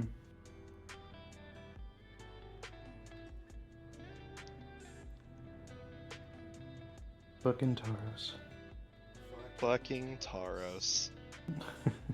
And so the party continued through, attempting to investigate, and then they're jumped by the wolf. Oh, I just found all my notes on Bouillon. Oh yeah, That was the name of the academy. yeah, that was the name of the academy that we went to. So yeah, we managed to uncover some information. First and foremost, that the academy itself had been basically established to attempt to research the process of curing diseases.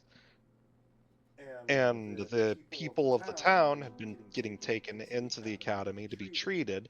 However, the townsfolk didn't know that, and didn't believe that.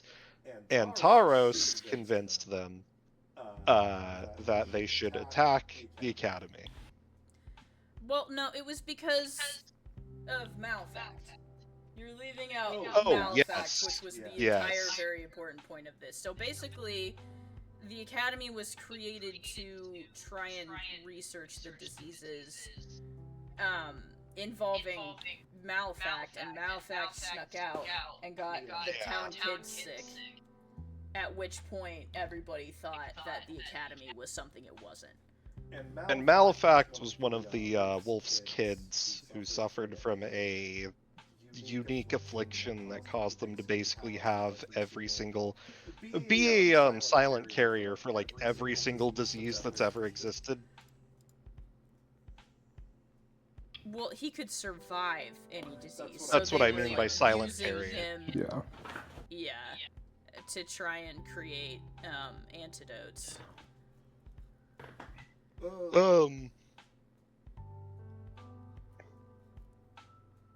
And then we get jumped by the wolf. We fight the wolf. We wind up, I can't remember if we're chased or if we fall into, We followed the wolf. You guys Yes. followed him because he was Yeah. on the ceiling, very Elden Yeah. Ring style. I was very proud of Yeah. that episode. Yeah. And then we followed him deeper into the caves below it. yeah. Yeah. So we fend him off, we follow him into the caves, and then we have our final battle, where Solon manages to bring him down. Yeah. And Solon and Apollyon decide to make the deal that Solon is going to take the wolf's place as a shadow, Yep. and Solon takes the wolf's skin, makes a cloak, Yeah. and they make that deal. Damn good deal. Damn good deal. I'd take that deal.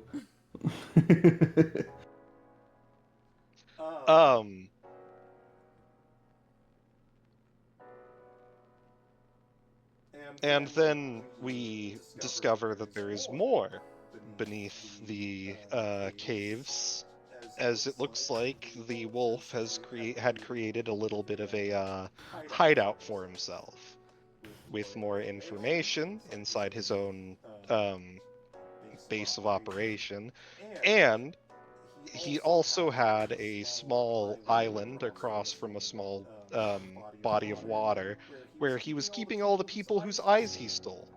Yeah. Mhm. And Pridwin had to kill them. Yeah. Yeah. So Katya did it. Yeah. Yeah. And we also found Apollyon's other shadow, Mara. Mara, who had had her eyes stolen. We managed to find her eyes in the wolf's corpse and surgically reattach them. Yep.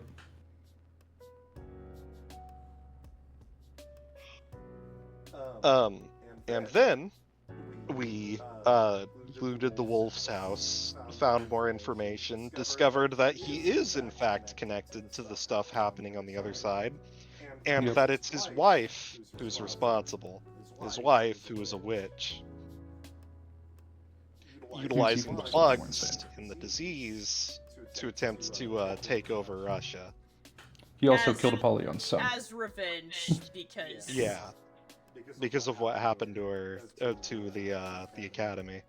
and her children who got And burned her alive children. inside of the academy, Yeah. or her youngest child got burned alive inside of the academy. Yeah. It is then the next day after we rest that Hex shows up, Yeah. Yes. and she demands a rematch with a certain person who's been long dead Yeah. I got the inside of person. Pridwin's shield. Cue a lot of flirting between Dylan and Liam. Yeah. Yeah. Yeah. And the party having to fight her. Yeah. And Katya almost crashing out again. Yeah, then Apollyon had to do a domain expansion to pull Katya away. Yeah.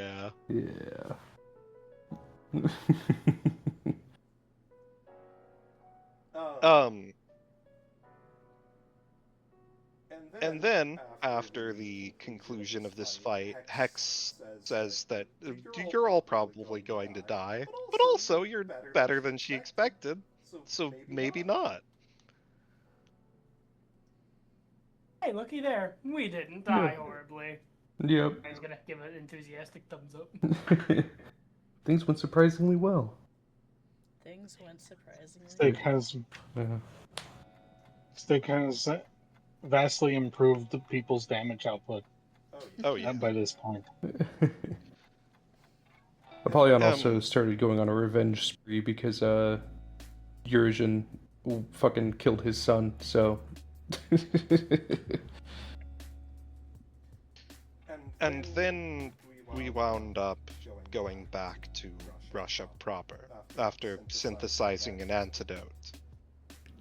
We had enough of the antidotes to inoculate the group, and then just a small amount left over. And we discovered that we needed to use magically infused blood in order to counteract the curse.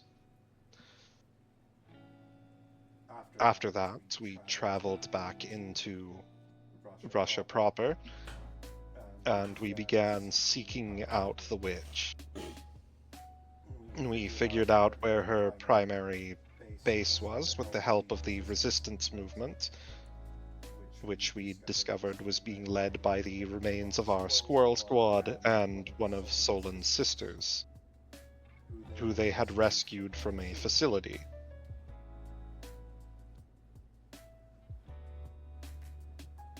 After entering the hive, we discovered the other of Solon's sisters in a much worse state, the one who's currently being kept in the quarantine wing. We also discovered that Pidge had made a deal with this witch. Pidge wished to engage in research regarding some information that they had discovered previously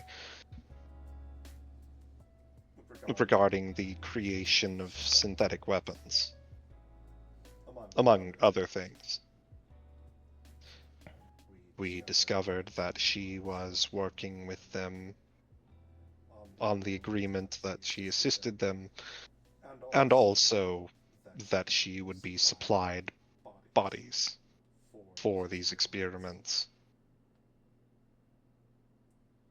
We confronted her, we talked, and she decided to rejoin the group, prepared for the fact, or at least claiming to be prepared for the fact that there would be consequences for everything that she'd done. We ventured deeper. We fought one of the witch's daughters. And then we found the witch. She had created a sort of quarantine room for her child's malefacts. And she confronted us. And during our battle, the witch Hex broke her way into the hive and assisted us. We were holding our own in the battle. We managed to bring her down to the point where she needed to shed her shell, becoming something much more horrifying.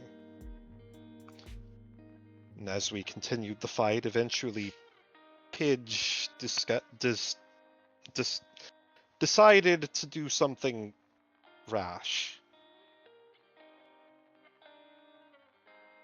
As it turns out, this witch had been utilizing the Black Blood herself and the discarded shell was full of it.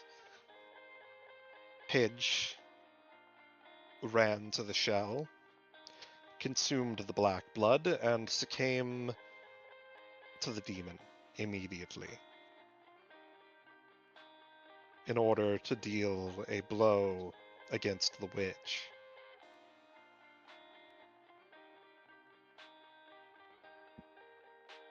And she got what she wanted.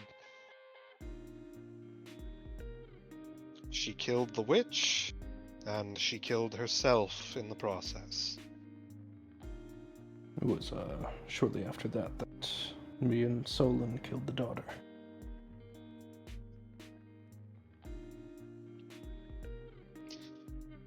And then there was the matter of Malefact.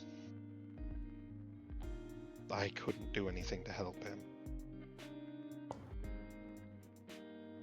And Driftwood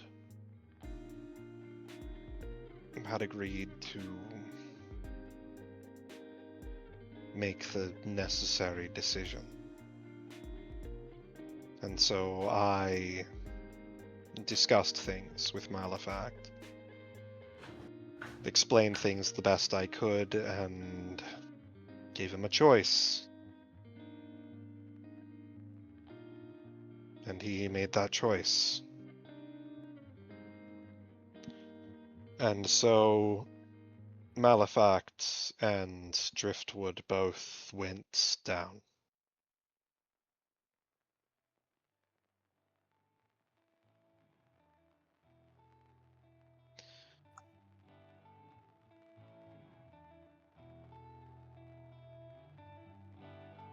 So a lot of people died in Russia. A lot of people who shouldn't have.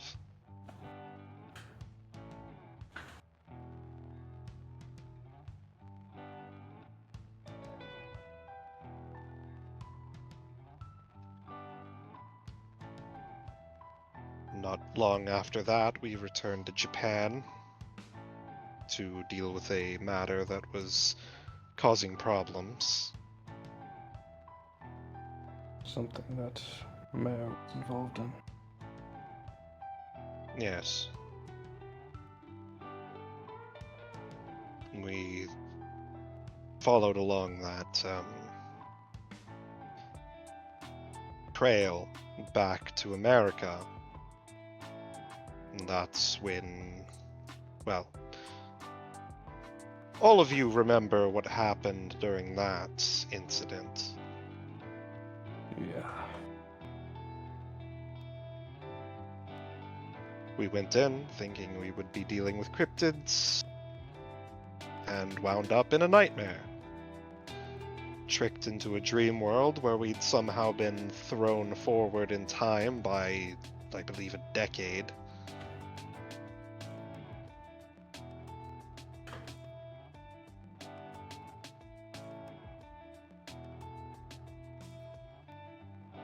Yeah. That's when I Died. met. That's when you died. For the second time. Mayor had tricked us into a trap, all of us. Just to get to Apollyon. And while we were trying to break out, Apollyon was forced to face her alone. By the time we were finally out, it was too late.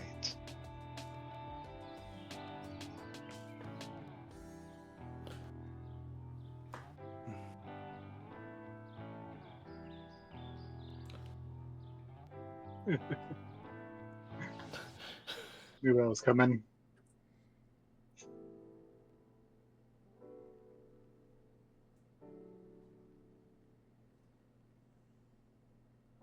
However, fortunately,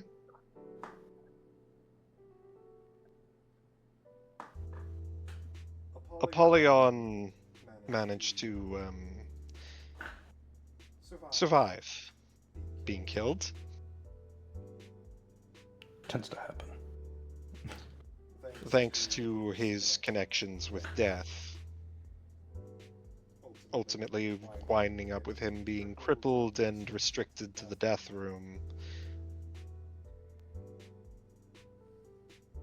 And after we returned home, we immediately had another assignment.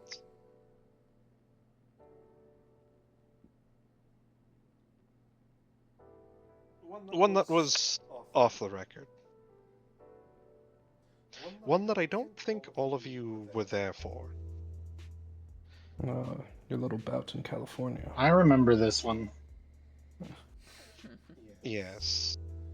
Was There it? was first the matter of Liam's father.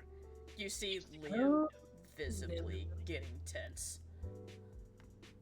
I remember now. I do not want to go over that situation more than I have to. So all I can say is that we discovered that he was doing extremely terrible things behind the back of the academy. Oh, yes, this is also around the time when Anima Fabrica attacked us. I wish I was available for that. Honestly, I think it's probably best that you didn't see what happened during that incident. More so that I wish I could have helped. But regardless, you were able to sort it out. Yes. After that incident, we went to investigate Liam's father, discovered the terrible things he was doing, assisted the victims and the people being held against their will, and dealt with him.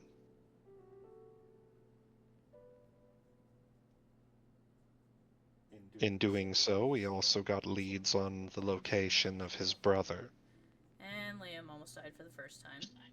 Again. Mm-hmm. Yes. Oh, And Maze so did speaks Kat, Liam says. Maze speaks up and he says, "Right, Liam, I've been holding on to it since that mission. Which Things move reminds so me, fast." Liam. Oh, Oh. sorry. No, you get what we're saying. Anna is kind of being rude by interrupting here, but Liam, did you ever finish analyzing that recording? Which recording are you referring to? Anna's analog cassette tape video camera that recorded all of the entrapment time. I think it was like 5 years for Anna and Judah. Oh,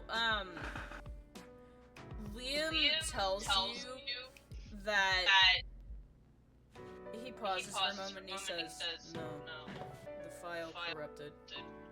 I did everything I could to try and get it back, but there's just nothing. It's almost like it didn't. It's almost like it doesn't exist.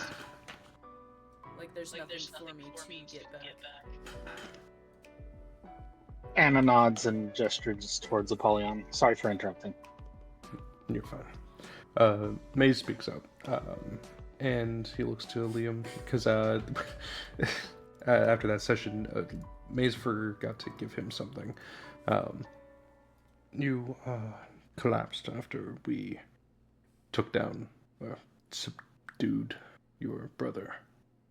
He pulls out Fuse's soul because it was Maze who grabbed it after Liam went down. I thought you should have it.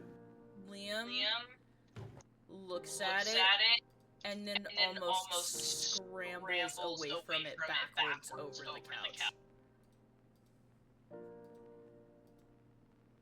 I thought it's best in your hands. Liam glances at you quickly.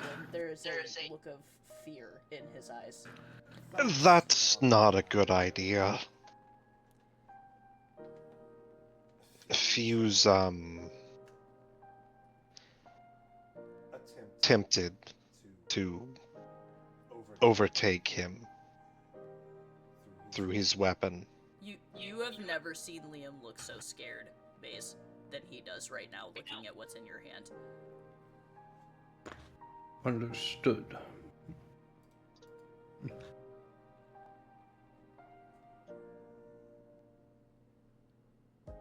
Give it here, Katya says, holding out a hand. He hands it to her. She takes it, and for a moment, the death cloak appears. She shoves it inside the inner part of the death cloak. There's a look of relief on Liam's face. He clambers back over the couch and sits down beside Minerva again.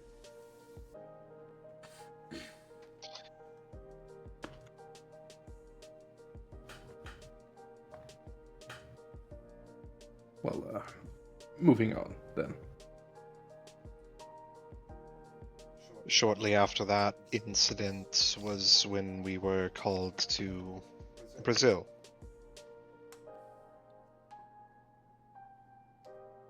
And I think all of you are familiar with what's happened over the past couple months. Yeah. Yeah. Apollyon speaks up and says, you guys didn't really see much of... Didn't see much... You're Am I cutting out? God damn it! Really bad, yeah. Yeah. Hold it. Why? Okay. You guys didn't really see much of what happened.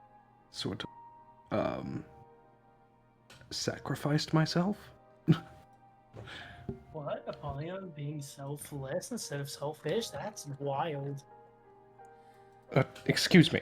I've been plenty selfish. Why he looks so weird, Cody adds from Yeah. the kitchen. Really would. Insult taken. Anyway, I mean, I was contacted by Mephisto. Oh? The room gets quiet. When my flesh faded away and death took my soul, I spoke to him briefly in the spirit realm, I should say. He now knows I'm alive. And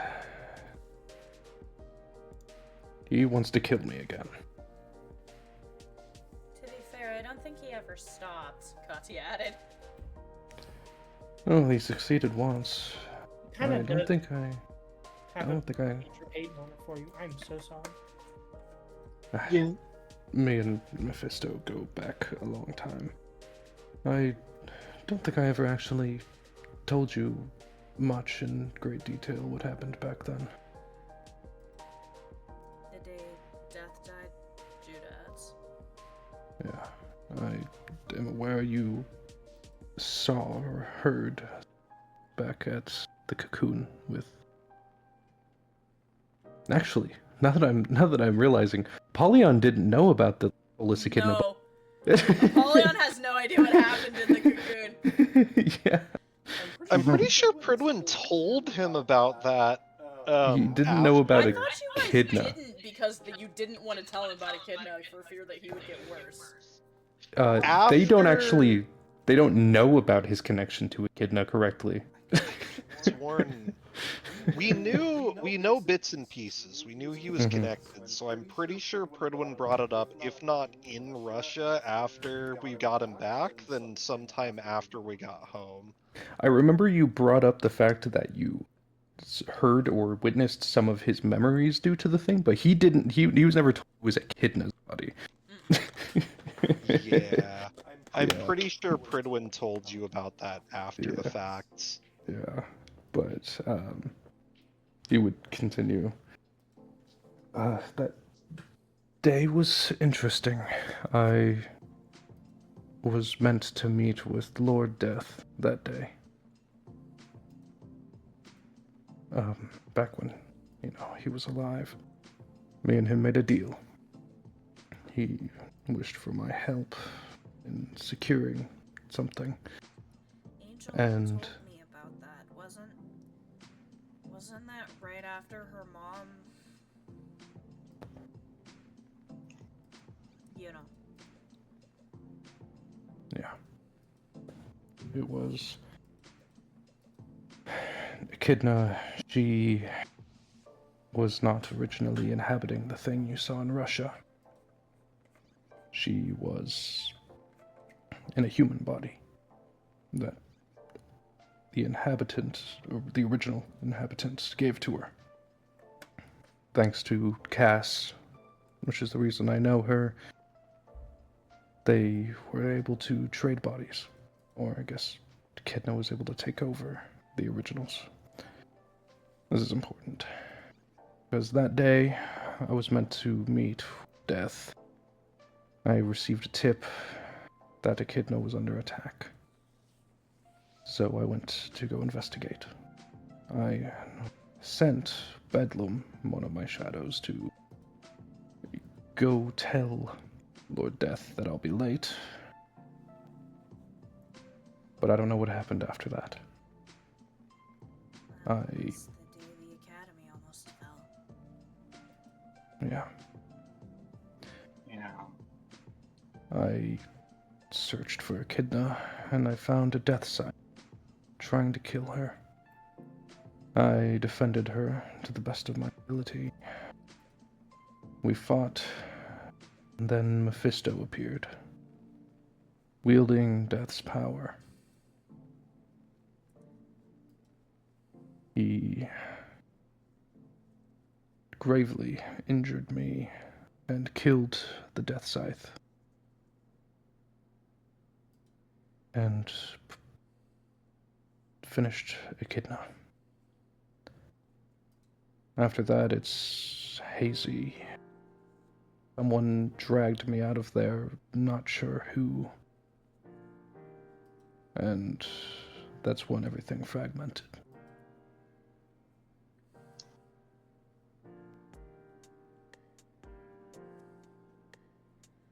Angel doesn't like to get into it, Katya adds. But she did tell me it had something to do with the witch roots. Before they got,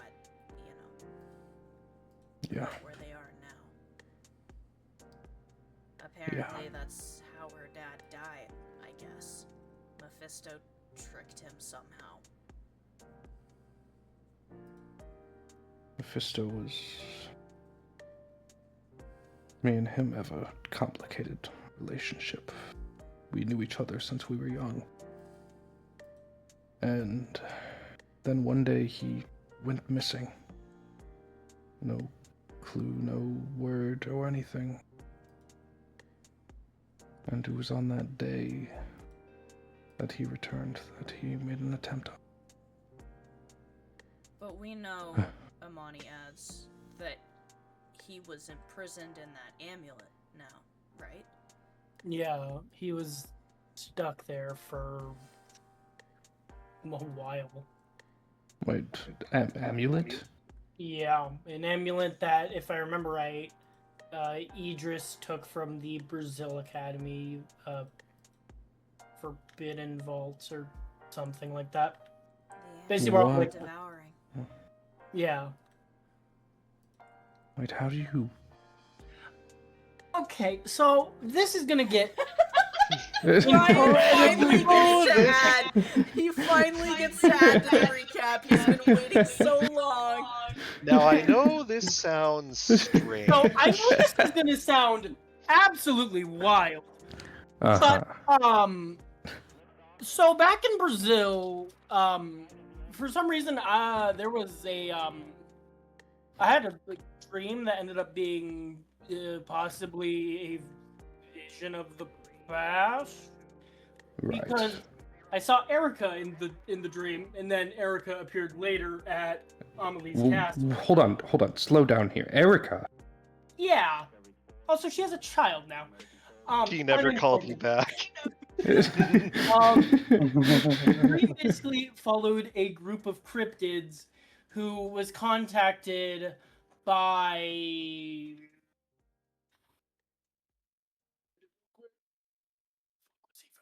Other cryptids. yes, They were contacted by another cryptid in a Waffle House to go and find the scattered pieces of this amulet, bring them together, and bring the amulet back to him. Long story short, the amulet housed Mephisto. One of the cryptids betrayed the other, a cryptid named Nyx, who was a clown. Actually, I don't know if she was a cryptid, but she was like a clown or a person from a circus. Mhm. Yeah, she wasn't a cryptid. She was a warlock. But it's fine. Oh, okay, yeah. And I Mephisto hate got warlocks. released. The cryptid got sucked into the amulet, and Erica, being outside of the domain where the ritual was taking place, did not get sucked into the amulet. Wait, they all got sucked into the amulet? Yeah. Wait, I was there around that time, I think. No, This you was- were. Erica almost got married off to a group of gnomes, and you stepped in and was like, no. Oh shit, yeah, I forgot. I killed a shitload of gnomes. And you also And- had to help them fight a fallen angel at a temple. So. And you also took Snorg, I'm pretty sure. Yeah, he did take Snorg. Yeah. So. Wait, Yeah. the angel? It's been so long, forgot about her. Well, she's alive somewhere. Hmm. So now you know. I'm concerned that my bindings did not last after I perished. Mhm. Your That what? is bad. Her bindings. Sorry. What? I was the one who imprisoned her. Wait, you imprisoned? Why? They Was were this dangerous. after the amulet got? Hold on. When They was were- that? Apollyon is saying he's the one who imprisoned Ceres, the one that you guys encountered in the church that was Yeah. chained up with Apollyon's chains. Yeah. Oh shit.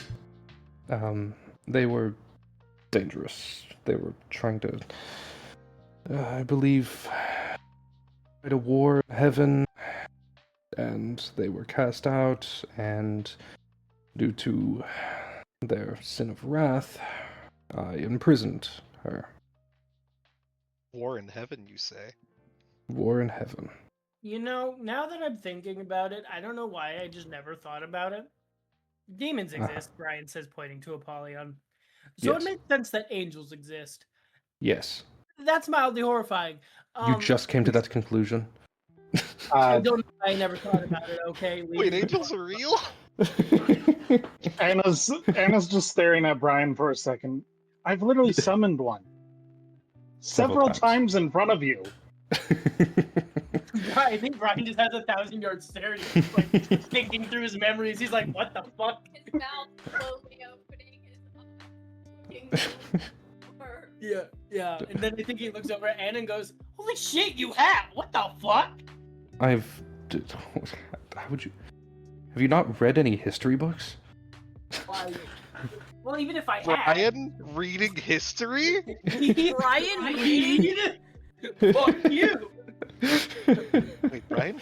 Fuck you! What do you think I am? A bookworm? You suck. Well, anyway, yes, I imprisoned the angel. Sick. They were pretty dangerous. And Yeah, except for now they're maybe free. So, I hope not, but Yeah. that is a possibility that she might have to be imprisoned or killed. Again.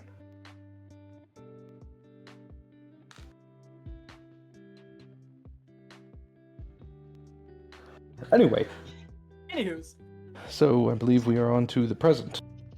yeah. That's future me's problem. Oh, That's wait, future wait, me's wait, problem. Now, you need that amulet to reseal Mephisto, or because if so, I don't know where the fuck it is. I don't either. It was with you guys at some None point. of you know where the amulet is currently. Ah! Just saying. None of Someone you contact recovered the it child. at the end of the fight.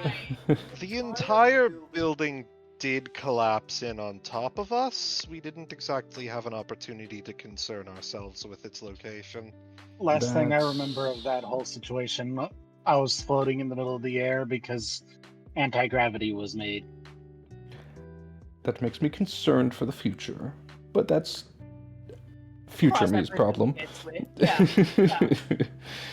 Or are we Um, not concerned for the future? well, what next? So, as the DM asking the players, do you feel this has been a satisfactory recap, and are there any questions you would like to cover before we get into the real session? We kind of Oh, did yeah. gloss over Kaiser. Well, Yeah. How are you...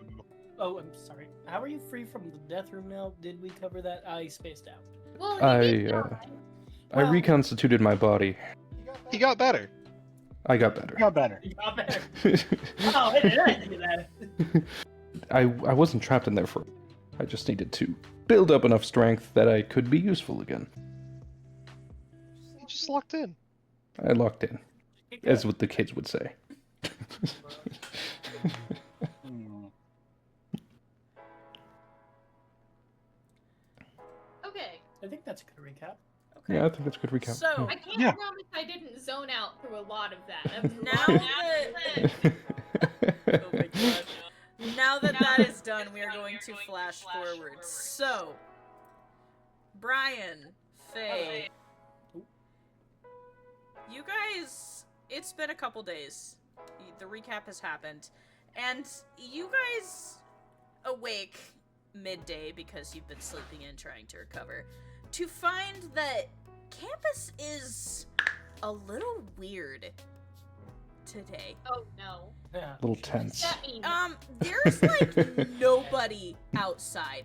And the few people you do see going from place to place, they have very shifty looks on their faces.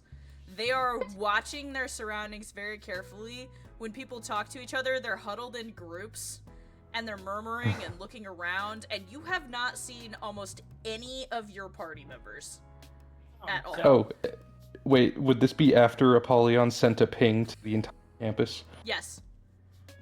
But they just woke up, so they haven't gotten it yet. I think Brian's gonna check his PDA to see if he missed something on the news. Brian, you check your PDA. Apollyon, what did you send to the PDAs? I just put it in group text log. let's see, let's see. The cursed cheese configuration number 9 is one of her favorite things. The first curse she ever created herself. Me, Apollyon. What the fuck am I reading? Apart from Apollion's that, not there. apart from that, in the main academy page on the PDA, there is a new, very important note. Where? I gotta find. Is it in the group text logs that I've been putting the, I don't think it's I don't group text logs. There's see 'em. another thing I was putting notes in from the PDAs, but I can't remember where it was. That would be Shinigami list. Are you sure? I don't know. There's nothing in group text log. The last thing from there was on February 26th of 2024. So Doesn't Yeah. say. There's also the important documents, but that's for the cryptid campaign. You know what? It was the Shinigami list. Yeah. It wouldn't go in the shit. So on the main academy page, you see a bulletin that it's crossing in all caps, and it just says, I'm just gonna put it in general. It just says this. beware the cheese is what it says. It says this. Cheese words are about to begin. What does this mean? You weren't here for the cheese war. I think Brian's just crashing out, just like, what does it mean? What does it mean, cheese war? It also shows a date, which is exactly midnight tonight. So midnight ahead of you. Brian is gonna look at Faye and just go, the cheese wars are going to begin. Whatever the fuck that means. At midnight tonight. Maybe we get to eat a lot of cheese. I don't think that's what that means, bestie. I think it just means we're gonna fight with cheese, against cheese, for cheese. I'm gonna ask, are any of you party members in or going to the cabin? Pridwin, Arthur, Isaac. Are any of you in the cabin right now? Bridwin is cooking. Yeah. So you smell a whole lot of like really good Italian seasoning coming from the kitchen. You head that way in search of cheese. Fridwin, you would have heard Brian yelling about cheese. You He's gonna walk walk out. that way and go, Fridwin, what the fuck is this about a cheese war? You walk out to see Pridwin is in the kitchen. Cody is sitting on one of the bar stools looking rather impressed that she actually doesn't have to cook for once. Katya is sitting there with Arthur and Isaac. And Liam. And Minerva. I think all of them are kind of discussing things in the kitchen at the bar stools while Pridwin is frantically running around the kitchen. Brian, Wait, you don't know about the cheese wars? No, I've never heard anything about any cheese wars. Don't tell him, Liam says, holding up a hand. So, We don't know I if have a they're question. gonna Are we against us or fighting- not. Are we fighting about cheese, for cheese, against cheese? Because if so, pepper jack. It's my That favorite. is the enemy, Cody says, pointing at them. Fuck you. I will obliterate you with slices of pepper jack. As long as I get to eat the cheese, I do not care. This too. You wouldn't want to eat this cheese. I Think it's edible cheese. Is it string cheese? Worse. Ah! What's worse than string cheese? Bridwin slowly turns over to you and he says, American. The greatest sin against cheese humanity has ever concocted. He's not Yes. wrong. No, he's really not. It is the worst. It's Yeah. just basically plastic. It's the uncheesiest of the cheese. However, still edible, she will say. It's tolerable in grilled cheeses. So the Ish. cheese. Yeah, so about Good this cheese. Pepper jack grilled cheese is good though. It- We're gonna leave my personal opinions out of this. Ryan, oh!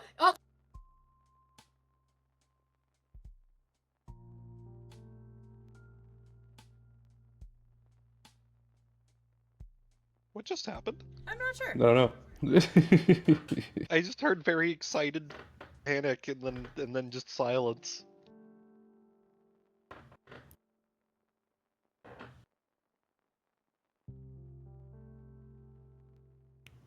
Panic and silence. So I'm not gonna be here Oh, I have for. to- I'm not gonna be here for very long. Oh no. No. What just happened? I missed. Disregard everything you hear. I am very I have concerned. so many questions. Concern. Ignore it. It's fine. This is not fine. What is going on? I have bad Sir. cheese opinions. That's what. Oh right, Ryan doesn't like cheese. Oh. Ryan likes cheese. Me personally, If the cheese.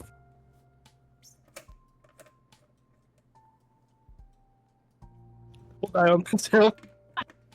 I forgot we were all mad at Ryan because he doesn't like cheese. Yeah, I can't believe you don't like Yes, cheese. this is bro. why I'm fighting my wife. Get me I'm not seeing with that shit again. over the God damn it, DM. By the way, Minerva is looking at her PDA, Pridwin, and she, after a moment, she just slowly slides the PDA back into her pocket and looks up at you and makes a face. Bridwin returns the face. She then gives you a come here motion with her finger. He's going to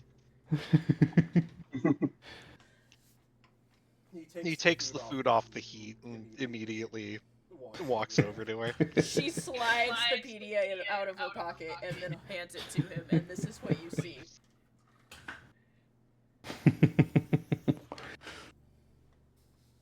I won. My husband doesn't like cheese that stretches. So like most cheese. Eat that nerd! So Apollyon, Yeah. Goodwin looks over to you. He just He's not in the room. stares. He's not in the room. Yeah, no. Okay. You two haven't seen each other since the incident. Mm. Yeah.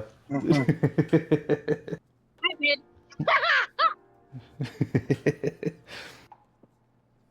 Shame on Uh-oh. you. Shame on. Could you do me a favor? We can go back to What normal. are you saying, Stu? So sorry. Minerva looks at you. What are you barking for? Let him know that I'm going to be heading to the death room, so that Angel can have this meal that I'm preparing, and also so that she can meet my daughter, and that he's invited, considering he hasn't actually gotten to meet her yet. And I would like to do something nice before we become enemies. So, in the cheese war, what defines an enemy? Someone who likes American cheese, or Everyone. oh, Look around you. It can only be one. Ryan's gonna look around him at everyone in the cabin. Is there Every something face to be- you see is an enemy. Oh, okay. So is there Kill gonna you be all. like a cheese lord at the end of this? In is violence permitted? I think violence is the point. Non-cheese related violence. Because No. I will drop kick a bitch. Very cheesy. Only cheese-related violence. I'm gonna just flashbang someone with a pot of melted American cheese. Yeah. I feel like that's against the rules. How is that against the? I don't know the rules. What are the rules? You know what? Explain that to me later. You have a thing to do. Go, shoot it. Yes, I'm preparing a meal. I see that. It smells lovely. Brian's gonna turn to Faye and put a hand on her shoulder. I'm sorry, but for this cheese war, we are enemies. Expect to get a pot of melted American cheese dumped onto your head. I will slap you in the face with just a piece of cheese. It will just stick to your face like a sticky note. Cheese. That is rude, No, but acceptable. it's nice. Is it? Arthur, Isaac, you guys are sitting there, and Katya looks at the two of you and goes, "We're gonna get them out first, right?" Probably. I feel like hearing that, Brian's just gonna look at Faye and go, actually, you want to team up for a minute, just so we can get them? He's gonna point at them. Yes. Deal. Cheese. Cheese. For cheese! Cheese! Okay, well, you guys are enemies now, so bye, Katya says. Actually, stroke. Are you guys leaving? Sure. Yeah. Fuck it. Actually, wait. First, is there cheese nearby? No. No. Damn You it, I do was gonna not throw see cheese the at her. only cheese you see nearby is the stuff Pridwin is using. Can Brian is Brian? Yeah. You Fuck it. can try Never to mind. steal it, I was gonna say, can Brian try to steal it? But I was like, that's probably a terrible idea. It is the incorrect kind of cheese as well. You didn't really ask anybody about the rules, to be fair. Hold on. Brian's gonna stop mid walk away and just turn around and go. Okay, wait. What are the rules? We did ask. Well, yes, but then I said Pridwin can tell us later, and because he has a task to do. But I feel like this is important to know. Are you We gonna don't fill murder them in? anybody. I've been advised to withhold that information. You're... We heard him. I heard him. Ah, okay. I've been advised to withhold that information, so unfortunately, you're going to have to get it from someone else. Brian is gonna try to talk to Apollyon through the interlink and just go, Apollyon, what the fuck are the rules for the cheese war? Join me in my office. Brian's gonna grab Faye's hand and go, we're going to Apollyon! And he's just gonna start walking towards his office. Oh, great. Katya says as they go out the door. You shall rue the day you didn't tell me the rules of the cheese war! Rue the day, I say! Oh my god. Somebody put that in quotes, please. Oh my god. So you guys walk out the door dramatically. You're heading where? Apollyon's office. Okay, you guys walk to the academy. Things are weird. People are eating in the cafeteria for lunch, and they're all, like, as far away from each other as possible in the cafeteria, in small groups, and they're all looking at each other, and, like, nobody's talking. I wonder if the rules for the cheese war are like the cheese touch, where you just have to hit someone with a piece of cheese. I was thinking the exact same thing. Yeah, smart. Yeah. Anyways, onward. Brian, I think Brian's just gonna be walking, giving shifty looks to everyone. As you're doing this, you can see people are, like, in the cafeteria, like, they all have those, like, single packaged slices of American cheese, and they're, like, shuffling them in their hands and, like, sliding them into their pockets and stuff, and just looking around. You see Maze holding giant wheels of cheese in a wheelbarrow. Brian's gonna walk over to Maze real quick and just be like, Maze, you're on our team, come with me. And he's gonna, like, wrap his arm around Maze's shoulder, or try to, because he's a fucking giant, and just keep walking. You seek glory too, I see. Yes, for the cheese! Then I shall be on your team. Yeah! Guide me. Comrade! And he's gonna Lead put me out to the his arm. slaughter. Comrade! You guys go up the stairs and make it to the admin wing and find Apollyon's not decorated office because he's only been reanimated for, like, literally 8 hours. Yeah. Yeah, Brian's still giving shit about it. Man, you need to decorate, like, hire an interior designer or something. Apollyon, sitting in a chair facing away from the door, slowly turns around to look at you. His hands curled. Not the Why are you- super villain turn! Anyways, Brian's just gonna go. Anyways, whatever. Brian is then going to sit down, cross his legs, and lean forward. What are the rules of this cheese war? Last man standing. Okay, but what kind of cheese do we use? American cheese. American. American. Makes sense. Unless you're a Maze, but American cheese. Unless you're amazing. It's Horrifying. that cheese. I believe it. Now, Now, the rules of the cheese war are as follows. okay. You, Do I have to write these down? not really. It's not. It's very simple. It's all about just honestly, just So Get yes, some you're right, American you cheese. write them down. you take American cheese, slices of American cheese, Mhm. and you hit other people. Okay. And don't get hit. You get Okay. hit, you are eliminated. Okay. Cheese dodgeball! Yep. Yep. And if you're eliminated, you die.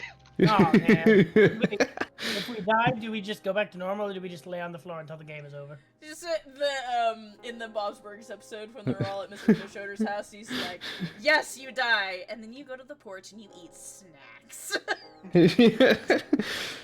You die, you, I don't know, go to the cafeteria or something. Ah, okay. Anyways, I'm gonna go do probably illicit things and get so much. Oh, wait, hold on. Before you go, there's one important detail. Okay. The ping I sent to the entire academy last night. Mhm. That is the hint on how to find the cheese configuration. So what? The cheese configuration. What is that? What is it? You know what? The cursed object of cheese. Oh, why is it cursed? Don't ask me. What? But anyway, you find it, you will have an advantage in this war. And I want you to have it, so Pridwin doesn't.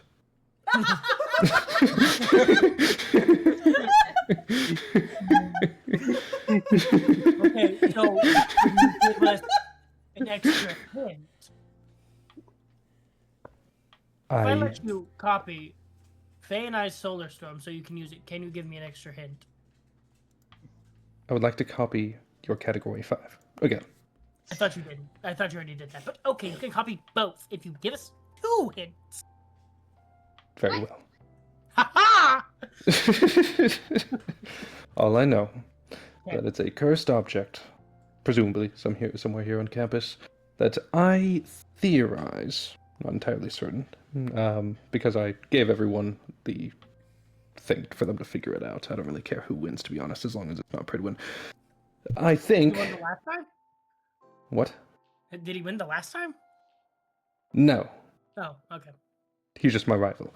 Anyway. Oh, understandable. Are you competing? I'm a professor, so technically I'm not. Technically. Oh. It's mostly just 3 stars. Ah, gotcha. Continue. Alright. I presume, I could be wrong, that the cheese configuration has something to do with Lady Death, as she is the one who started this whole war in the first place. Pridwin was bringing a meal to Lady Death. That is concerning. We're already falling behind. We need to steal that meal from Pridwin and bring it to her ourselves. Yes. Go ahead, then. I'll be in the death room. I feel like Brian's just gonna stand up and sprinting down the hallways trying to find Pridwin. Apollyon is going to go to the death room. Apollyon, you start to head to the death room. It is already evening by the time you're done with this conversation. You make it to the death room, and you find there are several people in the death room, including Angel and Gabriel, Pridwin, Ah, shit. Lumina. Is it just 4 of you? I think so. And Cat. Unless- I think and Cat Cat. was there too. And Lunala, if she would like to come. I think Brian, you I fucking think fuck with Lunala is probably there just because Lumina's there. Pridwin. Brian, you fucking tackle Pridwin. Wait. But first, Seems we already have a party. we should have gathered cheese before entering. Wait, hold on. Did Minerva We can Start that disregard. Lunala says. We have no weapons in our arsenal. Brian, I think Brian, hearing that, is going to detour and put both hands on Faye's shoulder and go, we need to break into the back of the cafeteria and steal all of their American cheese. No. Too late. Good luck with that. You It's hear already Minerva stolen. say. Yeah, you are already far behind. That was stolen yesterday. Most of the cheese reserves in the entire academy have already been raided. Brian's gonna put both hands on Faye's shoulder again. We need to steal from the grocery stores. Too late. Minerva says again. Your best bet is stealing from other players. How does one make cheese? You do the milking of the cow and then Wait. I have an idea. Brian is going to leave the room dramatically.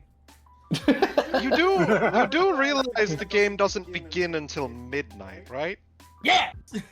I haven't Would done you- business Which is before. Check's watch, like 3 hours from now. Exactly, You and at I have least- no cheese! Would you at least like to enjoy a meal before we all become enemies? He's going to look. But I need Wait, weapons! Wait. Faye is going to look. Is he holding the soup or whatever the fuck he was making? Probably possible. He has a dinner tray that is full of food. It's like a full course Italian dinner. Yeah, it's a full cart just stuffed with food. Okay, that does look really good. Brian's gonna sit down. I won't object to a parlay. If we Good. need to wave a white flag, I need you to rip off your hopefully white underwear and wave it around, okay? What's Okay. our under? Nobody is getting any food until I see that. Is Brian just That was always a coming? crazy laugh.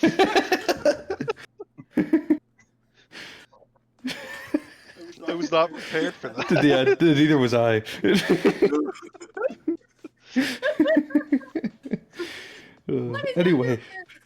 Anyway, let the parlay begin. Oh shit! I'm actually finding this funny spot. Angel is looking at you and she just goes, Lady Duff, I have prepared spaghetti carbonara. I have prepared chicken stuffed shells with ricotta cheese.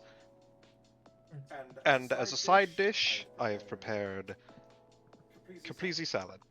she is very pleased with what she sees, but she's not looking at any of the food right now.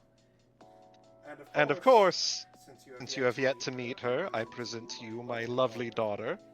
She holds her hands out immediately.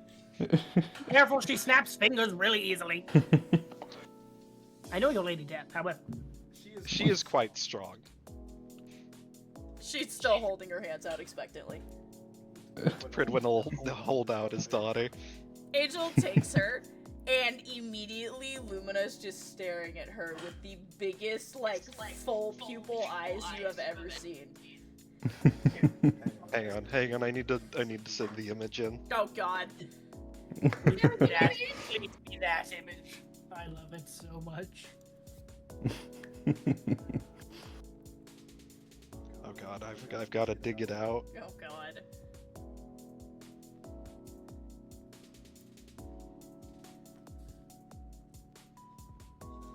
In the meantime, Gabriel is leaning over Angel's shoulder, looking, and Lumina starts giggling and grabbing at Angel's hair.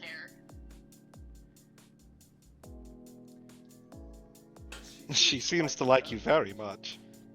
Angel reaches up and toys one of her strands of hair out of Lumina's fingers. Lumina grabs Angel's finger. Oh no. Lumina crunches her hands together, except nothing happens. Angel smiles.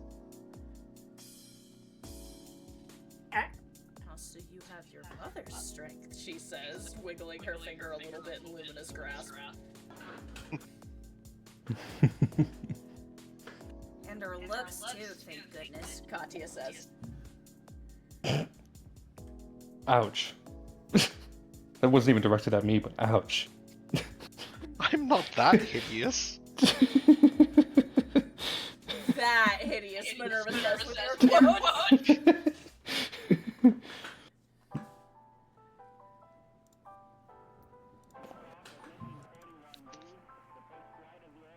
So you guys are all going to enjoy a Italian dinner in the death room. Indeed. You all sit down. Interestingly enough, Angel waves her hands and these rises in the earth beneath you form into these sort of tables made out of that void. And you guys sit down and begin enjoying some of the best food you've ever had in your life, because Pridwin's cooking is never bad. Here we go. I don't know why it always crops the image.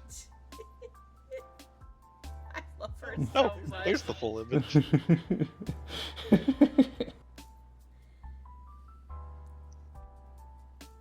She's like already wearing the helmet. Lorenzo and Sophia already got the helmet made.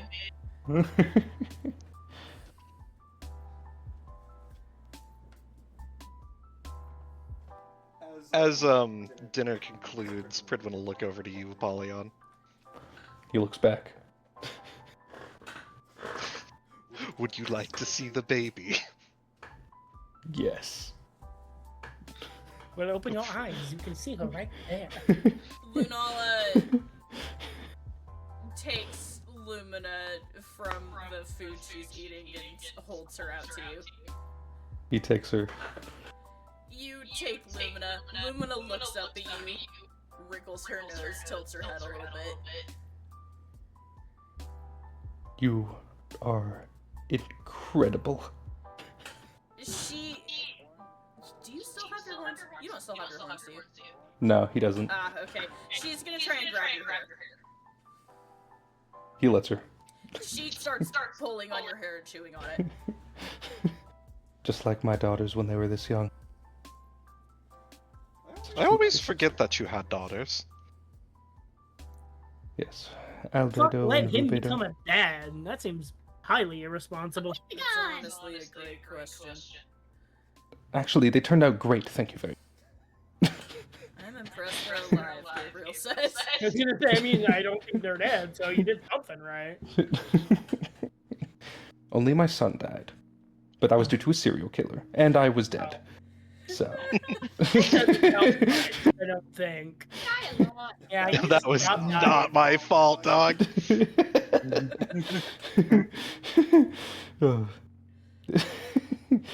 He's he's going to stick his finger out. She looks at your finger. She immediately grabs it. Roll a strength save. Drink save. Strength save. Alright, hold on. I need to pull up his sheet. I forgot to do that. Polyon. Oh, that is Q Polyon, not Apollyon. Okay. You Polyon. It's excellently search up. Strength save. While That's he's doing supposed to- that, hey, DM, where's Brian sitting around all these people? Probably Somewhere. by Faye. We're plotting. I was gonna ask if I was by Pridman and if I could see if he has any American cheese in his pockets I could try to steal. I would say you're not. Pridwin is probably at the head of the table by Angel and Gabriel. Can I see? So I'm assuming I'm sitting up by Faye on my left side and Maze on my right, yeah? Probably. Okay, Mhm. yeah. Yeah, so I can't see any stealing cheese. Maze is sitting on the wheels of cheese. Brian is gonna put his arm around Maze's shoulders and pull him in and go, okay, so the plan for us to get cheese so we can have weapons is you throw your wheels of cheese at them, hold them down, and we steal the cheese and then punch them in the face with it. As you look over, you see Faye is actively trying to break off tiny pieces of cheese from the wheels he's sitting on. She's like hiding with a chisel. Very well. This is my favorite scene so far. Apollyon rolled an An unnatural Hold 20. on, what? With Yeah. an unnatural 20, your finger does not break, your fingernail does. Oof. Okay, not bad. It's been worse. My daughters broke my arm once. She then immediately begins chewing on your finger. What the fuck is up with you two and having insanely strong children? This is unnatural. My daughters were demons, so. Witch, half witch, Katya says, pointing at Pridwin and Lunala. Valid. Well, anything else we should discuss? No, continue. Pridwin will hold out his arms for his daughter, He'll hand her back. and then he'll hand her off to Lunala, and he'll say, "Well, now that you've met my daughter, I think that I can say with certainty that she is cheesed to meet you." Oh Christ! Apollyon, I am very cheesed. I with need this. you to look in the in-session panic as you see Pridwin reach into his cloak, and you see, almost in slow motion, as he pulls a cube. That's not fair! You didn't let anyone else. And as he holds the cheese cube in his hands, you see as he pulls the slices from the cube, and he begins tossing them. And as they fly into the air, they begin spinning above you in a strange symbol. And he says, "Throughout Gouda and Brie, I alone am the cheesin' one." And Yeah, while this is happening, can Brian get up and run and try to pickpocket a piece of cheese from Cat? Good luck with that. Yeah, are you sure you want to do that? No. you're gonna wind up with a broken arm. Yeah, I was gonna say, are you sure you want to do that? No. Apollyon's soul menace is the cheese. As you look up, as you look up, the cheese begins to duplicate, and then it duplicates again, and then it duplicates again, and it begins to rain down towards you. I think Brian is just gonna run away. He's gonna grab Maze and Faye, start running out of the room. Yeah, you watch as like a mountain of cheese slices just drops down on you like rain. Wait, on me? Yes. TM, I'm curious, does Apollyon's Blade Ward just shred the cheese as it makes contact with him? Possibly? D&D. Projects a thin mantle of razor-like his body. Is that active all the time? Yeah, it's a passive. It probably does. So you're just like, there's cheese raining down around you and piling up all around your feet and legs. He has fucking infinity? What is this? What the hell? What the fuck? The cheese wars have commenced! We must assemble! The cheese wars have not commenced. I know, As it's not Pridwin- midnight yet. It's like 3 hours. As Pridwin tucks the cube back into his cloak, he says, "Well, considering that I cannot get you out, I was going to consider this a token of goodwill, to give your friends a fighting chance, but it seems you've kind of destroyed my token. I I'm kind not of giving just... you more." That's... fine. Can I ask you a question, Apollyon? Indeed. Considering you've been trying for centuries, how does it feel? How does it feel to finally get fucked by a rhizostoma? I was taking a drink! You know what, Pridwin? Fair game. I honestly, that was hilarious. I can't even come with a comeback to that. That is fucking funny. Somebody just put it in quotes, I'm begging you. I'm fucking crying. Apollyon is actually just like dying laughing. Oh my god. Well played, Rhizostoma. However, I think you're missing something. You are a 4-star.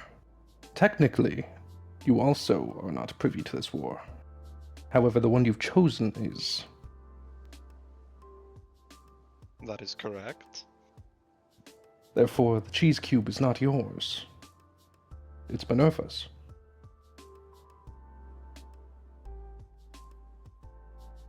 Oh, don't worry. She's not running out of cheese anytime soon.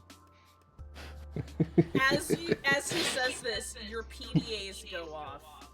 The notification at the top about the Cheese Wars has a new update. Update number 1. New rule. Campus buildings are no longer off limits. Safe zones only include individual players' rooms, classes in session, the medical wing and helipad, and the silence. Update number 2. New rule. Coaches of the winning student will be awarded a separate, unique prize. Oh, Brian, before I forget. You do know my sister's an assassin, correct? I do think Brian's already left the room at this point. He's long gone. he's doing shit, starting multiplying. He's like, he grabs the he's like, okay, time to go. So Brian, you get a message on your PDA. Fuck.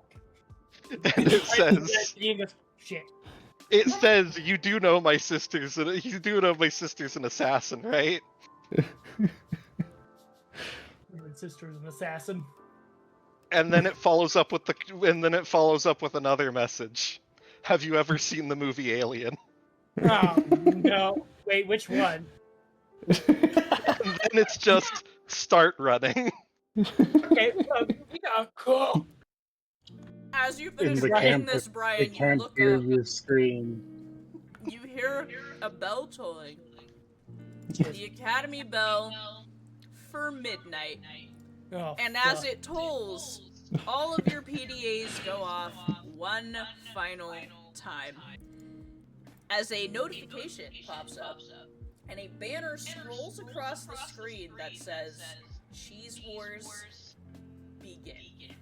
Oh shit. I set up a bunch of my stuff in the security room. You guys want to look at the cameras and watch? Yes. Not you. You're a player. Get out of here. Oh, you're Apollyon right now. I thought you were Maze. I'm sorry. Brian was about to play the most terrifying game of Five Nights at Freddy's. He just flips one of the cameras and he sees Minerva in the fucking vents with a slice of cheese. Nah, he's gonna be playing Sister Location.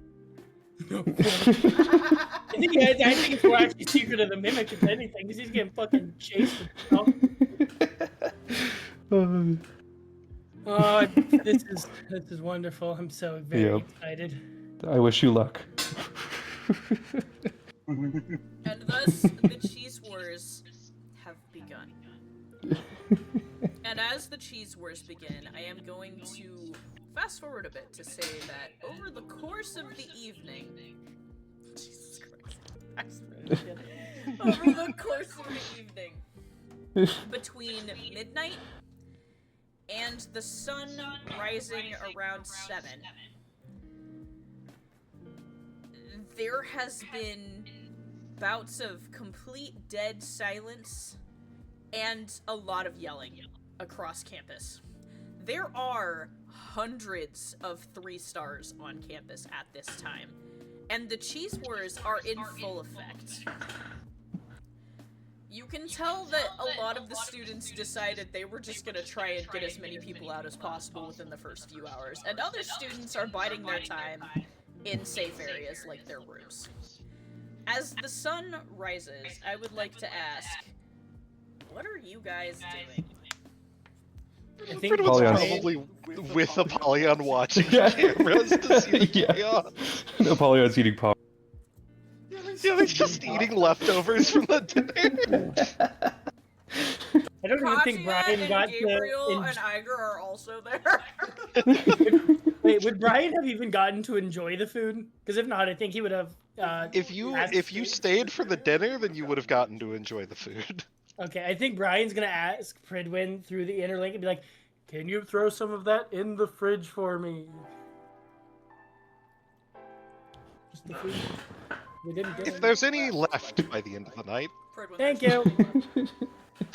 There's nothing left. This is Angel we're talking about. I'll let him hope.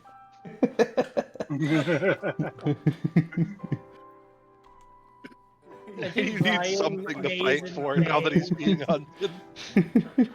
Hey, I still share a body with Abaddon. I'm eating. Eating for Oh shit. No, real bad there. Apollyon's predicted. Nailed. Good lord.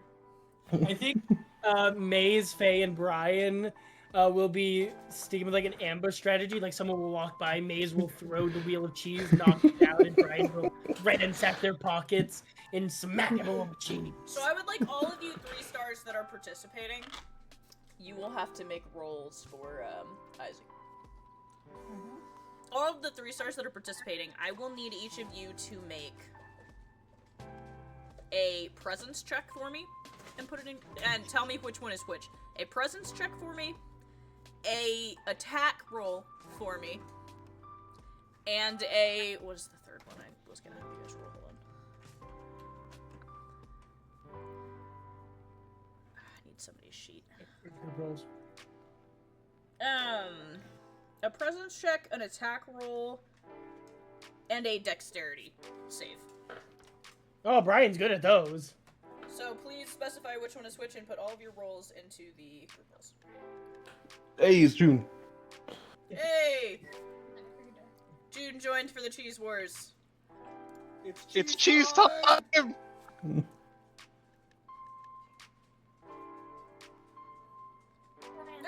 he's gone. Bye. It won't let me. Oh, that's interesting. It was presence, attack, and what else? Dexterity save. Okay. Wow. Presence check, Hold on. attack. Here you get the dexterity message. My laptop has decided to not let me type anything on it right now, Huh. Oh, damn. and it shut down, so I don't know. The what- actual. Is it broken? Or what? It shouldn't be. Nothing happened. I know. We're just gonna turn on. Okay. Here, let me just.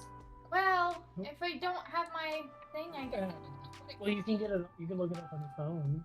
My phone is dead. Oh shit! What number is that? Let's go.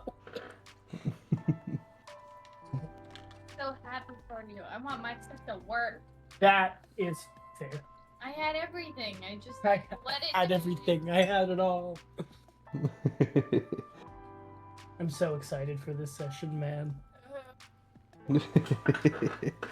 Cheese war. Jeez, war. And that 15 presence is with a -2 to presence. God damn. Damn. Okay, so I- with everything I am seeing so far, it looks like Maze and Isaac, to nobody's surprise, have not been stealthy this entire time. However, you guys are, for what you lack in stealth in this, you guys have made up for with knocking people straight out of the fight. Brute force. Yeah, you guys have been brute forcing your way into this entire situation. Anna, you have been much more subtle. You and Judah have been very, very wise. And instead of... Go ahead. We've actually set up a bit of a trap. It looks like Anna's just sitting at the docks with her feet in the water. Mhm. Anyone who approaches will figure out what the trap is. You know what? I'll leave it at that. So Anna is sitting at the docks, looking totally vulnerable in this moment. Brian, you also have been less... You've been a little more stealthy than everybody else. However, you have gotten away with very narrowly dodging everything, thanks to your whirlwind step. You and Amani have been getting out of very precarious situations in which other people have had a lot of problems. And I would say by midday, over half of the students have been knocked out of the running.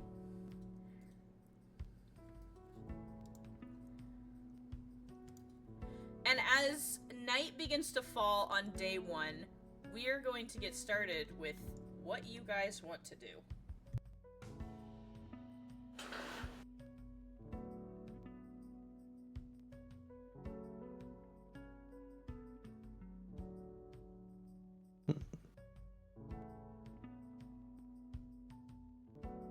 There's no one gonna know. So what are we doing? I am letting you guys determine how you want to go about trying to fuck each other over. I think Brian's gonna see whoever's sitting at the docks and just go, "That's a trap. I know a trap when I see one. That is a trap." Do you really know that? This is Mace. fun. Mace is gonna. Someone in even as a jokingly thing called a cheese war, just sitting unassuming by a dock by themselves, doing nothing. That's sus as fuck. Hi, Brian.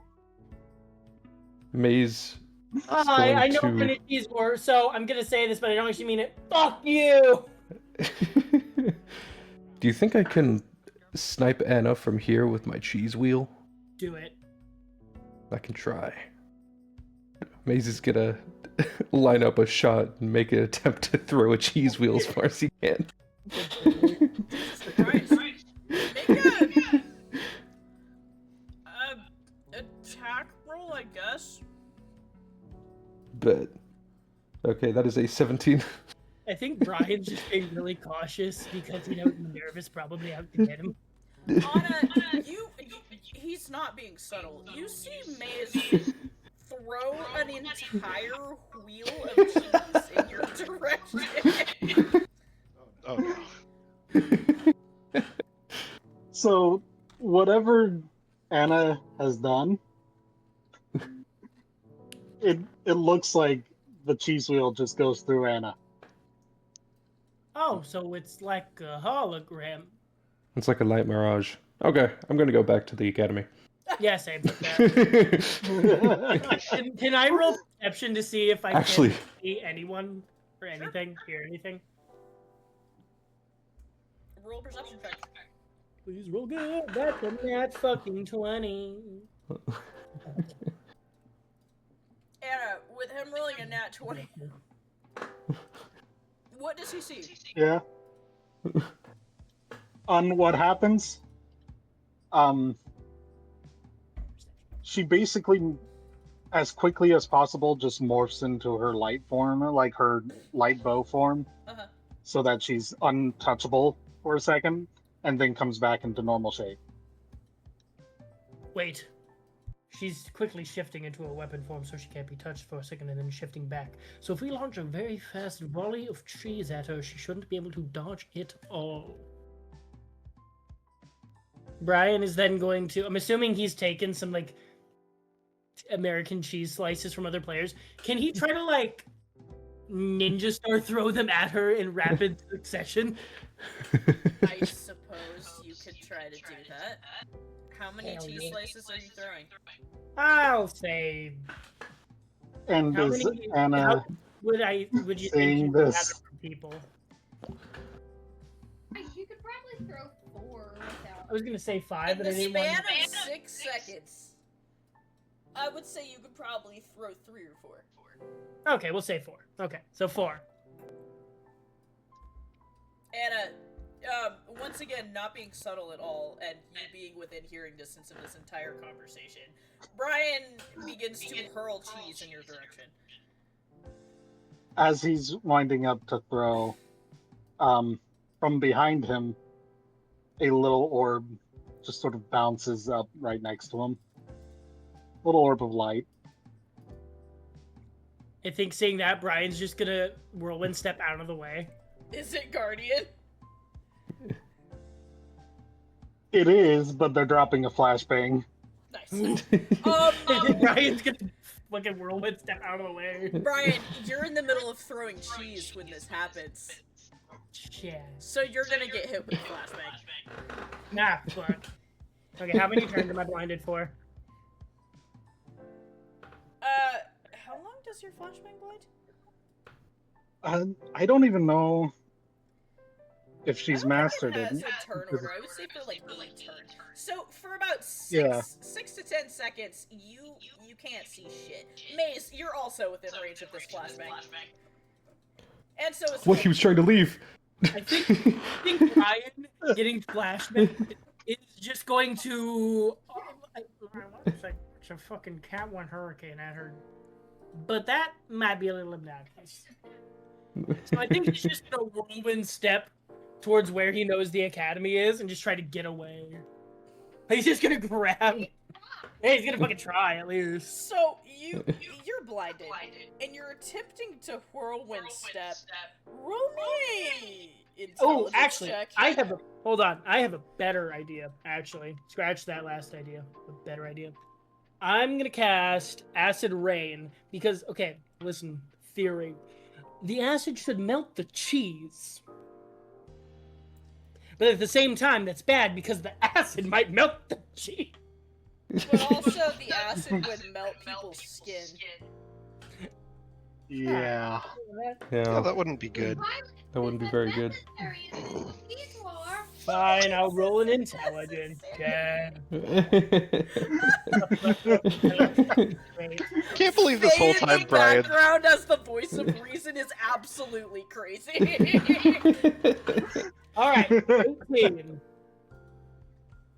This whole time, Brian's just been actively trying to commit war crimes against people during the cheese wars. God, how many people are in the infirmary already just because of Brian and Maze, I wonder? Maze is hurling entire blocks of cheese. And Those are like Brian 50 is pounds. using his violent abilities. Jesus I think he's Christ. trying to use them in a very not violent manner, though. So he's kind of like dialing them down several steps. With an intelligence check. Being violent. Well, I think once he gets flashbanged, he's not. He's like, "Fuck you!" Okay, with an intelligence check of 18, you begin to whirlwind step in the direction you believe the academy is. Roll me a dexterity save.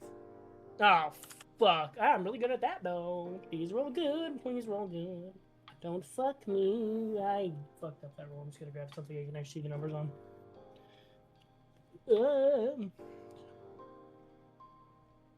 17.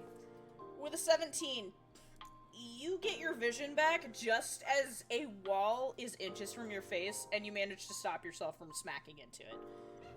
You Brian's- have Brian's made it gonna to look- the academy. Brian's gonna look around for his teammates. Where are they? Maze took off running away, Shit. so it's just you and Amani. You have become separated. Faye, you and Warden were left in the dust after this flashbang. Anna, you just see Faye standing there looking really confused. Whatever Judah decides to do, Anna just waves. Faye, I need you to roll a dexterity save. If you get hit with cheese, it's not Brian's fault. On dice. Come on, Dice, just leave me over. Now that was your dex. Guys, I have bad news. Oh. I got Uh-huh. a 10. You have to add your dex to that. My dex is 0. Oh, my dex is 0! What Oh is shit, your it roll? is. That's crazy. That's mine is a +5. Goddamn. You rolled a 10? Yep. Oof. Honey. Hold on. Wait a Listen, minute. cheese. Try. Just know it. Faye, I have bad news. Faye, as you are standing there, dazed from the flashbang, abandoned by your teammates, you look up, Anna waves at you, and you see a shadow above you forming. And as your eyes slowly move upwards, you see Judah launching down out of the tree branch she was sitting on, and there is a piece of cheese flying directly for your face. However, Rest in peace. Yeah. just as it's about to hit you, you are thrown out of the way. And as you push yourself up off of the ground, coughing from the dust, you look up to see Warden lying on the ground. There is a piece of all-American cheddar directly in the center of her face.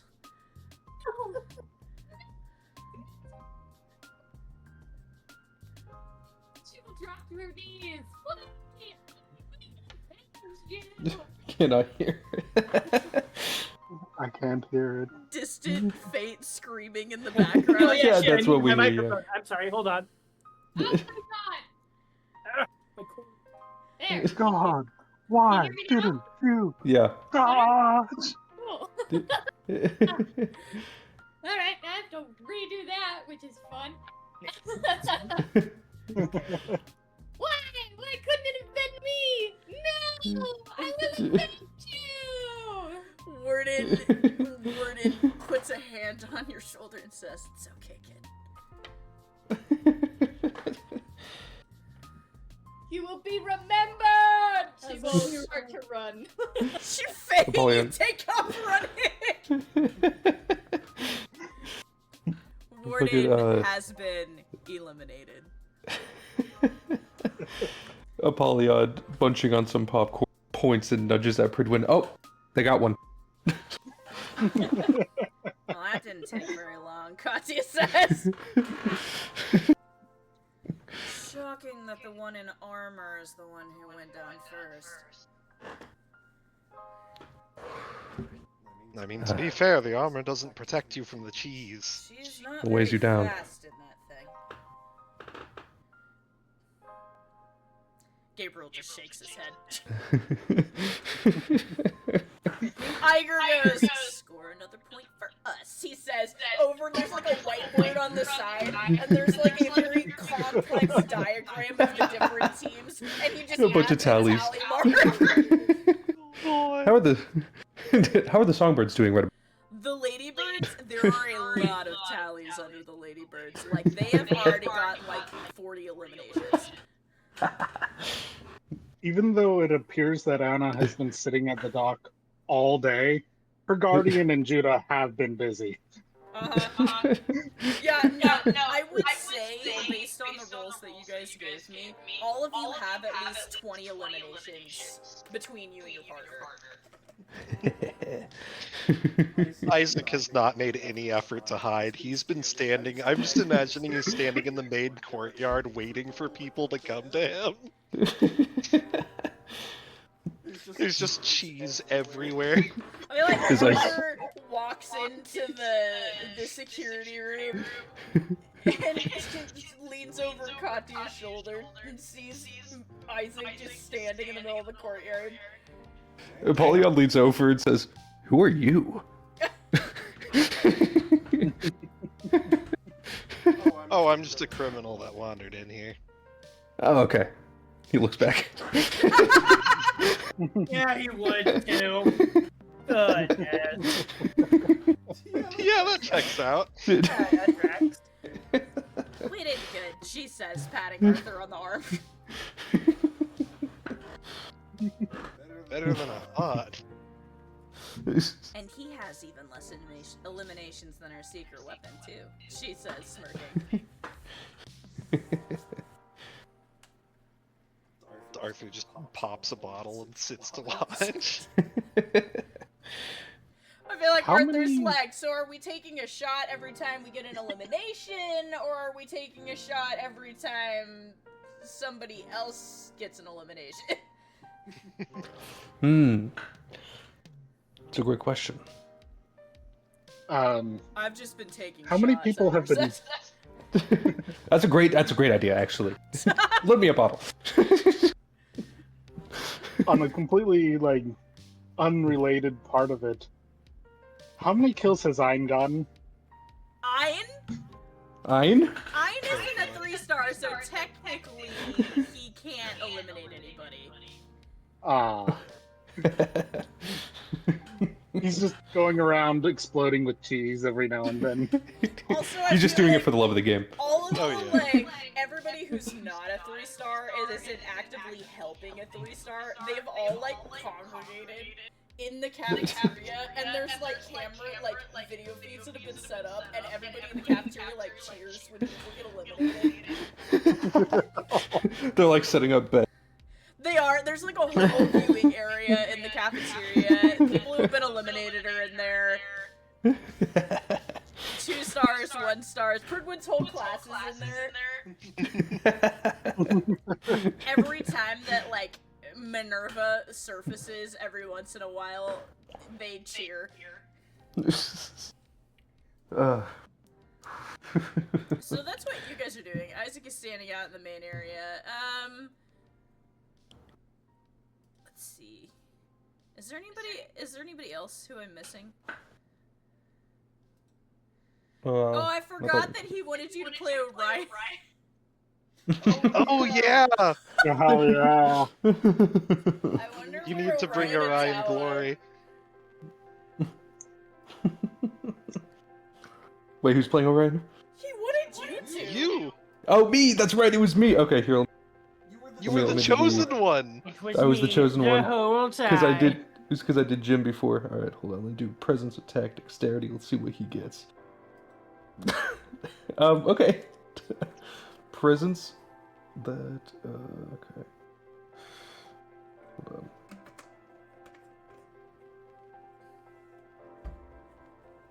Oh, wait.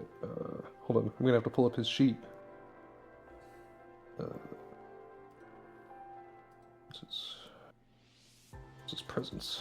Oh god. Okay. He might be cooked in the presents department. Oh no. Okay. Okay. It makes sense because he doesn't know his way around the Colorado brand, so he's just kind of. Oh my Yeah. god. Oh no. So here's the thing. Tao is very big. Tao is not stealthy in any way, shape, or form. And because of that, Orion is not stealthy. Also, Orion didn't want to be involved in the first place. So His heart is not in it. his heart is not in it, and so his attacks are terrible. He did not practice. They are lackluster. So I would like to say that Orion got eliminated very early on, but Tao, on the other hand, has been, that unnatural 20 has been Tao fighting for his life trying to dodge.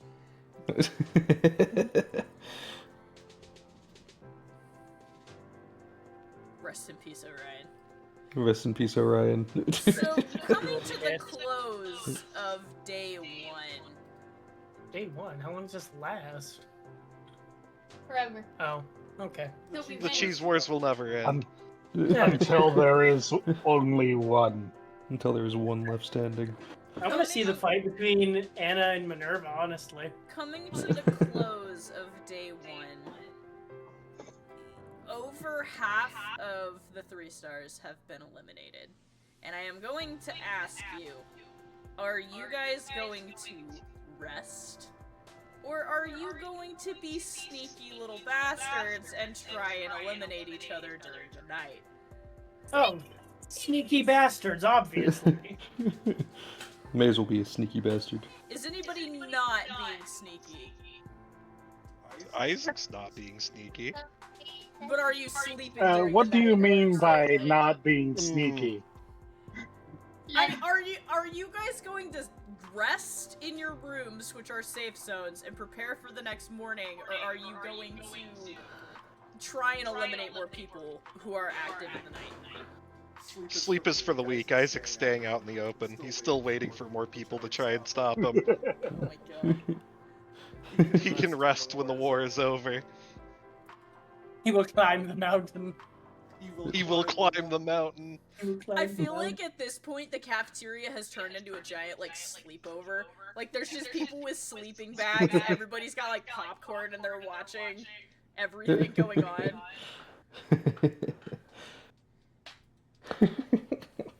So, if you guys are going to be staying up through the night, all of you need to make constitution saves. Oh, Isaac's To got see concentration. how well you manage to stay awake. Constantine.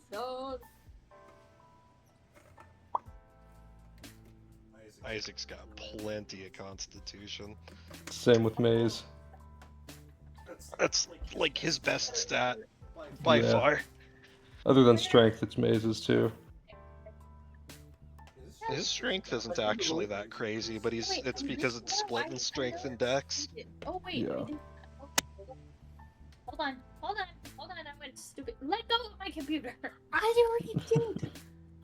Constitution is Anna's tied for second place best Okay, Ryan. Hell Lordy. yeah. stat.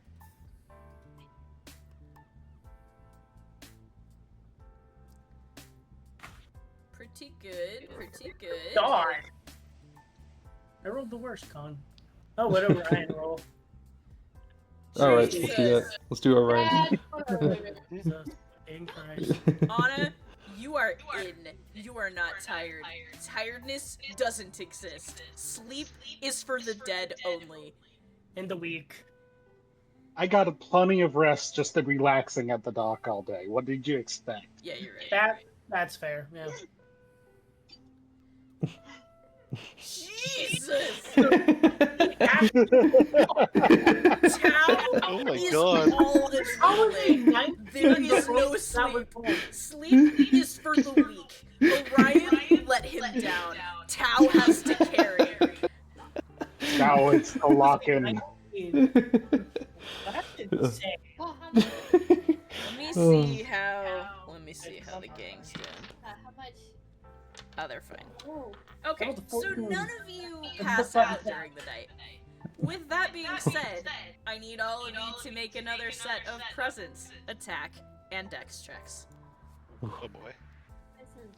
Could I automatically fail my presence check for Isaac to Yes, get you advantage in one of the others? I will Can allow I- you to 100% fail the So I have presence check. a quick I question. will If I take it. roll a nat 20 for my presence, but I have a -2 to that stat, is that still a nat 20, or do It's I? still a crit, but Okay. just put that you have a -2 in it.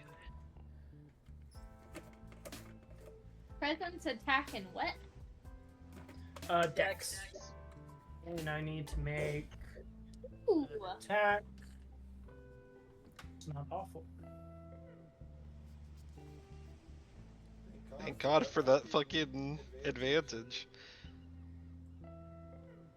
God damn. He rolled like a Guys. 2 for his first dex check. Guys, you're gonna hate me. Oh no.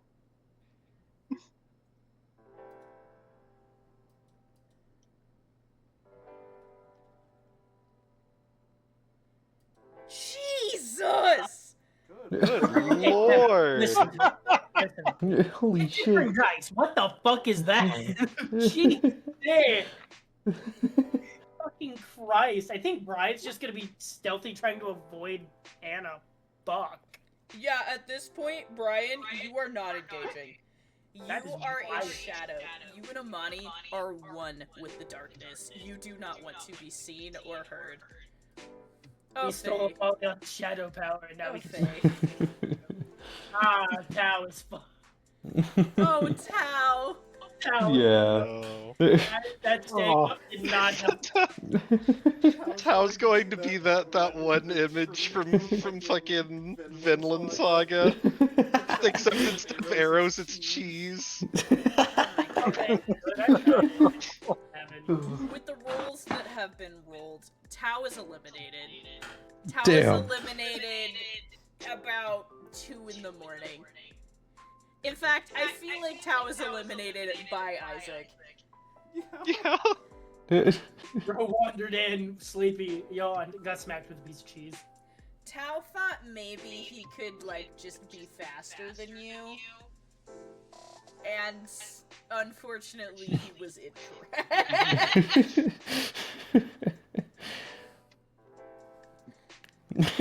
Isaac is ungovernable. Yeah. Tao has been eliminated. Rest in peace, bro. Rest in peace, Tao. Rest He in got hit by a peace, Tao. bazooka. Rest in peace. Yep. With the rest of the rolls, Isaac and Maze, you guys are not being stealthy in any way, shape, or form, and neither is Faye. Oh So no. Those I two will reunited. Those say- two got back together for the group and they found Brian. Faye, you have been alone now that Warden has been eliminated. What have you been doing? I feel like she has been attempting to sneak, but she's like really, really bad at it. She's probably making like sneaking sounds or singing, "Don't be suspicious, don't be suspicious." the whole time. So I feel like what happens is, Faye, it's like 3 in the morning. You're trying to be suspicious, and you're sneaking along the edge of the academy grounds. Isaac, you hear Faye step on a branch. You see Isaac slowly turn to look at you. Faye, you see the man in the bronze mask, his head slowly turning in your direction as you step on this twig. No, I'm invincible. Holy shit, that's funny. He's just like, Isaac, Faye tells you that she's invisible. She seems to believe this herself. She is not invisible. He tilts his head in a way that's almost unsettling. And he says, "Do not be afraid. Loss is the greatest teacher." They're running away. As you try to run, he tosses cheese at you.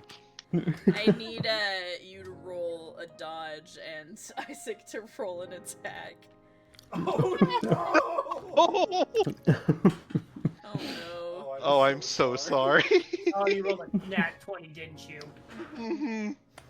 Oh. Faye. You killed my wife, bro. That's rude as fuck. Disrespectful as fuck, bro. She rolled an 8! Oh no. Oh. I'm done. Oh. That kills people. Faye, you don't get a single inch. Think about the rabbits, George.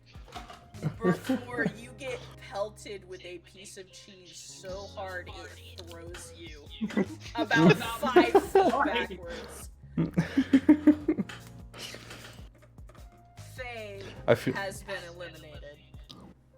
I feel like Maze's stealth strategy, because he's not being stealthy at all anytime he stars, he just says, "If you saw me, no you didn't."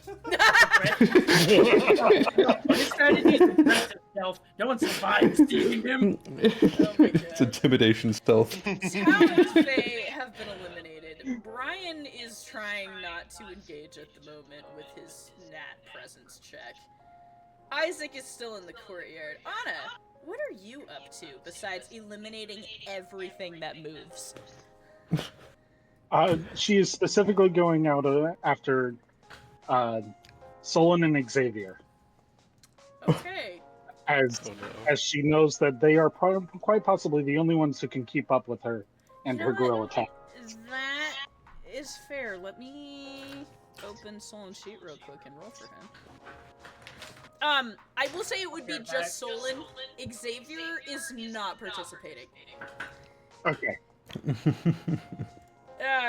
Xavier's having a bad time. But Solon, Yeah. let me see here. Solon is a Dex 14.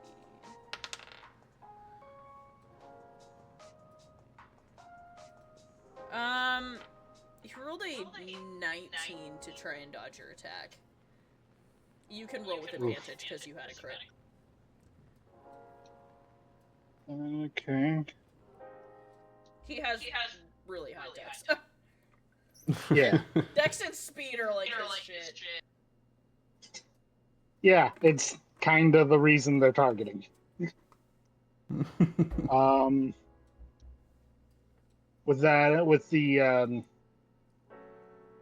With a 16, that's a 22 to hit. Okay. You are able, despite how fast he is, you are able to blitz attack him. Catch him off guard, and utilizing Judah, your guardian, and you, the three of you, pelt him with cheese, and he is eliminated. Who was eliminated? Rest in peace. Rest in peace, Solon. Oh shit. Solon has been eliminated. I agree. The He will be evening missed. passes, and many, many more people are eliminated from the set. And as we are going into the sunrise of day 2, you can tell there's only about a third of the 3 stars who have not been pelted with cheese.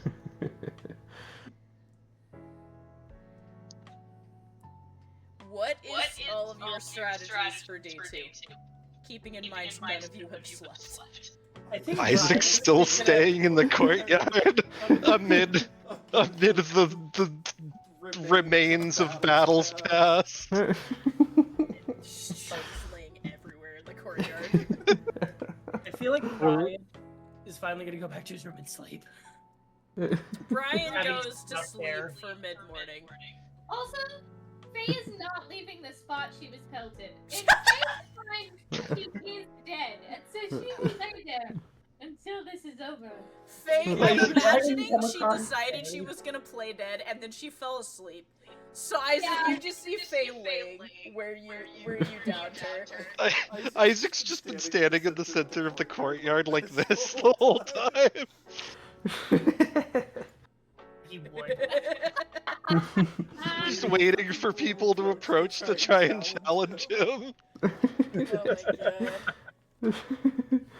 So, like I said, going into the mid-morning of day 2, Brian is catching some Z's. What are the rest of you doing? Throughout the course of this event, Anna has slowly progressed closer and closer to a sort of like animalistic outfit, Oh my just god. mud, ghillie suit. She has traded out the elf outfit for a military ghillie suit. There's just mud and paint all over her face. Period accurate World War II outfit.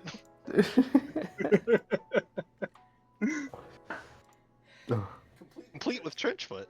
The cheese words hurt. They hurt us all. As people are awakening from their sleepover in the cafeteria and sitting on their bunks and trying to catch up on the leaderboard and who's where as far as eliminations go. What are the rest of you doing? Maze, what are you up to for mid-morning? He's probably going to wait until night. Okay. You gonna nap? Or wait till evening. But yeah, he's gonna wait till evening. Maze Not is really gonna nap, more so just chill. Mace is gonna chill. Brian is napping. Isaac is still in the courtyard. Anna has become one with the wilderness. Is that everybody, I think? Besides the people who are being sneaky. Okay, so mid-morning passes into mid-afternoon. And as the sun begins to set, you guys, some of you awakening, some of you recollecting what time it is, take a look at the leaderboards, and you can see the number of survivors has dwindled greatly. Among those still in the game are Anna and Judah, Mazikeen, Brian and Amani, Isaac, Minerva, and Liam, 4 of the Ladybirds, and a couple other 3-star students who you guys aren't super familiar with. The rest have been eliminated. And as you're looking at these leaderboards, a message pops up on your PDAs to all of you who are still in the running. The message does not have a sender. It says, Final Showdown, ? Crater, time, 8 p.m. Oh god. Afraid when I think things are about to get real. Query, It's amazing. let's end this tonight.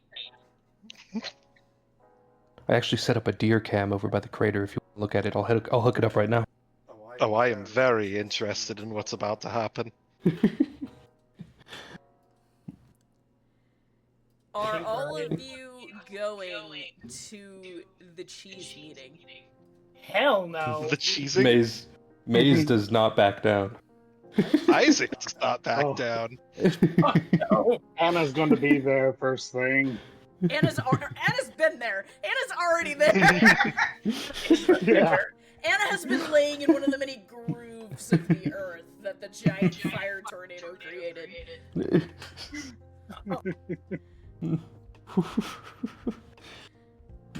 As 7:30 hits, leading into 7:45, you begin to make your way towards the crater. there's a eerie silence as the sun goes down and darkness falls. And finally, there's a whirring electronic click, and then suddenly the lights that were set up for Pridwin and Lunala's wedding light up. And the crater is cast in this soft amber glow, and in the distance, all around the crater from different sides, you see dark figures hovering just at the edge of the light, just out of view. And you hear a voice call out across the crater. Are we all here? Maze says nothing. You know that right before the final battle in Kung Fu Panda, when Tai Long shows up, where thunder cracks, and 1 second he's not there, the next he's there. Yep. Yeah. That's Anna. God. Anna's terrifying.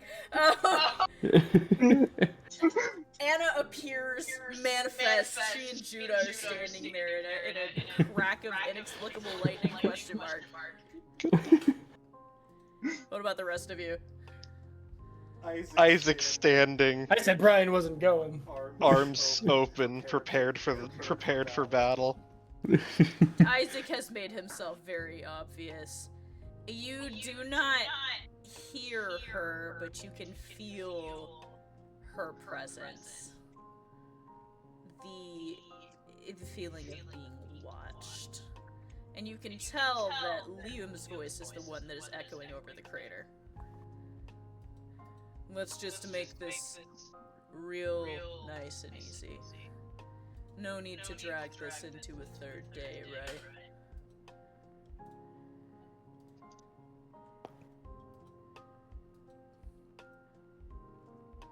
All of I don't know, I'm these having- teams that we've formed here, they're all null and void when it comes down to the end like this. There can only be one winner, right? Meisters and weapons have to turn against each other. Alliances fall.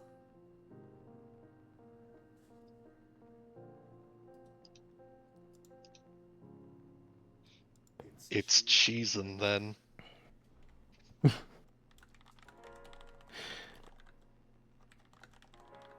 Sounds awesome. That was great. We're all provolone. I cannot deal with any of you. As you guys are looking at each other, some of you being stealthy, some of you not, I need all of you to make a final set. Can I do something real quick? Sure. Isaac looks over to you, Maze, He looks and back. he points to you and he says, "Let's use every last drop." Just this once. Isaac invites you to the challenge of the mountain. He accepts.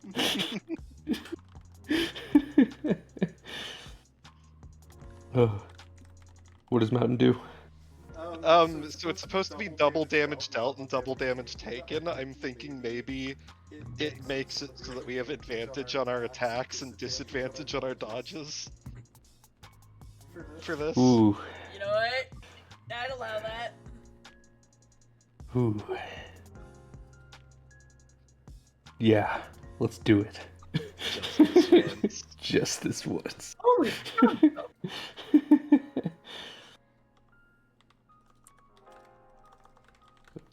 Alright, let's see what Isaac gets. So,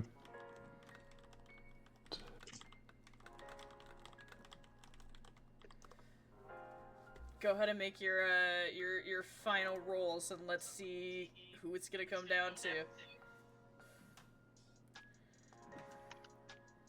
Alrighty, it's cheesing time, boy.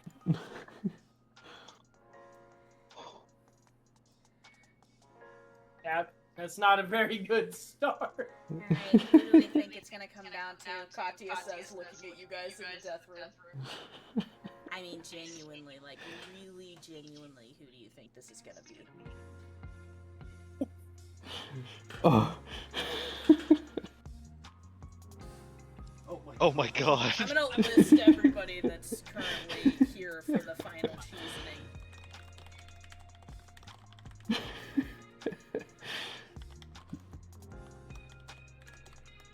I think Isaac and Maze are gonna take each Also- other out. Also, this is gonna be kind of funny. I think I kind of want all of you to make bets on who you think is gonna win out of everybody on this list that I'm making. Oh, genuinely, I think Anna's gonna win. I got to bet on my girls.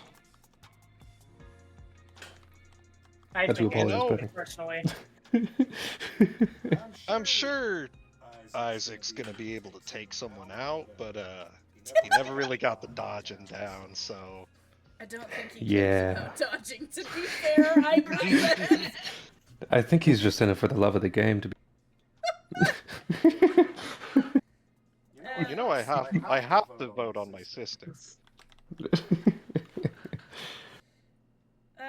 I'm trying to remember who all I said was still in the running. Hold on. 4 of the songbirds. I'm trying to remember the songbirds' names is my problem. Hold on a second, I gotta pull it up.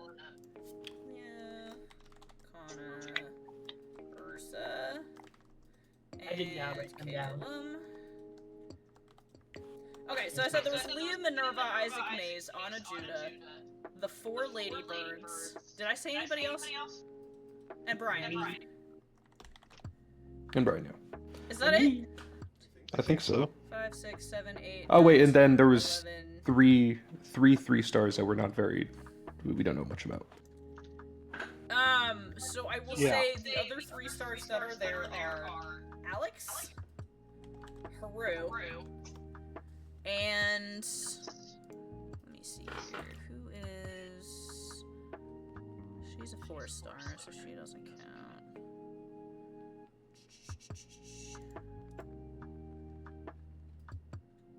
You know, I said at the end of last session that the dice were going to screw me over. I feel like they're going to screw me over for an actually serious campaign. Yeah. Okay, for the part that these matters. are the finalists. These are the finalists that I have decided upon.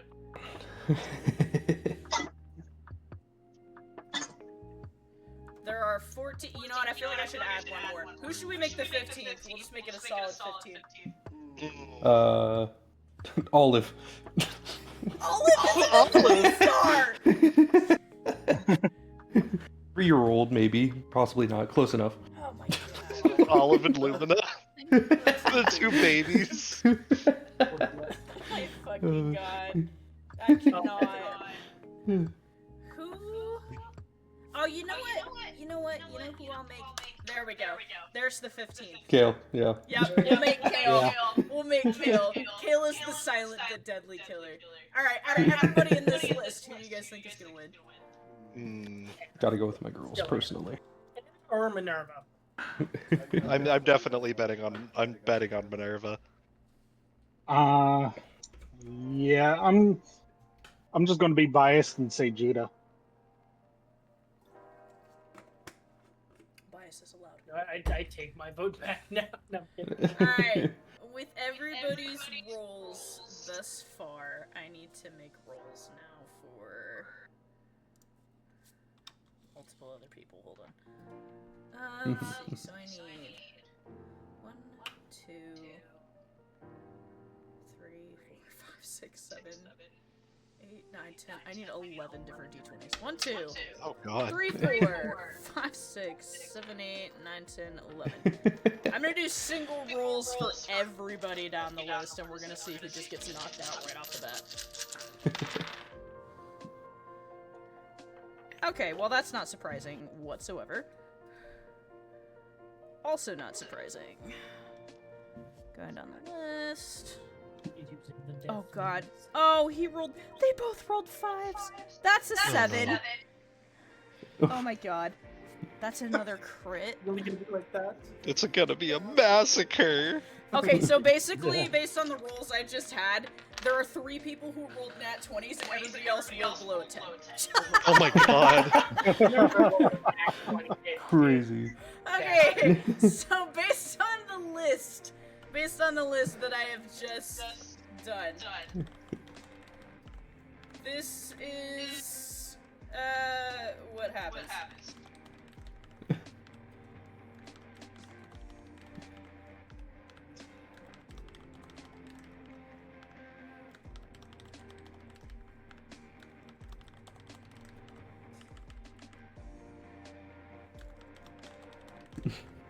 Sorry, there's a lot of people I'm eliminating right now. No, you're good. Oh, this is rough. How many rolls did we do? 3? 3? Yeah. I mean, Isaac Like wasn't doing the amount of presents. rounds we've done today. Like 3 or 4. Oh, it'd be like 9, I think. Because what? There was 3 rounds. We did Okay. one beginning. Round 1, 2. Oh yeah, so it would be about 3 rounds, since it was about 3 Yeah. days of... Yeah. 3 days of cheese combat. 2, 3. Alright, this is where it stands based on the rolls I just made for all of the NPCs. Yeah. Oh, good lord. Goddamn. dang. Like I said, only 3 of them critted and the rest rolled underneath the 10. So, it comes down to the final 7. I'm so hyped. And I will let you guys choose who you want to face off against. Maze and Isaac. Gotta be. Yep. It's gotta be. They accepted the challenge of I the don't know why mountain. I asked at this point. I should have known. That was on me. That was really on me. And even me trying to avoid Minerva, but due to him having ass luck, he just runs into her. Okay, so hold on. So who's facing off against 2? We're gonna do Isaac versus Maze. Who is Brian going against? Minerva. Brian versus Minerva. Oh, you poor bastard. Oh I god. know. Listen, okay, I didn't want him to. I just thought it would be really funny. Fair enough. The thing is that Anna's also looking for the biggest challenge, and the people who she'd normally target are targeting each other. Brian Well, versus three-way Minerva domain versus expansion. Anna. Holy shit! It's gonna be Yeah. a way. Let's go, baby! It's gonna be that Spider-Man meme. Which It's that scene from Pirates of the Caribbean at World's End where they all pull out the guns. So this is where it sits with the final challenges. So here's what's gonna happen. I am gonna have my 2 NPCs go first with Leo and Liam, and we're gonna see where they fall out. I'm gonna make 3 rolls for each of them.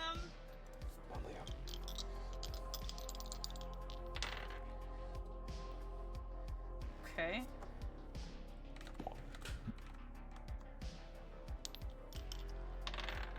Who do you guys think's gonna win out of the 2 of them? Hoping for Leo. I know you're hoping for Leo. Leo. Leo. Not Leo. Oh my god. It sucks that they quite literally have the same first syllable. Oh my god. Yeah. This is unfortunate. Oh no. So ironically, both of them rolled nat once. Oh god. They eliminated each other at the same So time. it comes down to no. It came down to a Have you 12 guys- versus a 13. Oof. And the We 12 lost. versus the 13 is this result. Oh, it really Have was you- a massacre. Have you guys seen Battlefield Friends? No. It's a dumb internet YouTube shorts. I don't I think so. have not. We have not. I have not. One of their skits was called Noob Fight, in which two noobs in Battlefield were shooting their LMGs at each other. Point blank range. They both ran out of ammo and couldn't kill each other. Oh my And god! started trying to knife each other, missing Lord. each other while trying to knife. And that's how I'm imagining this is going. Oh my lord. God. So, God, it's like that fight from the other night, Dylan. Yeah. of the two of them, Liam is the one left standing. My boy. Ryan, Minerva, and Ada. It is going to come down to you three. I am going to need you to make a presence, an attack, and a dex check. You 3d20 rolls, and you better hope they're good.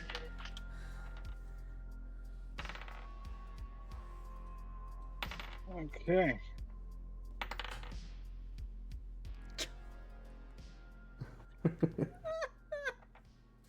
No, no.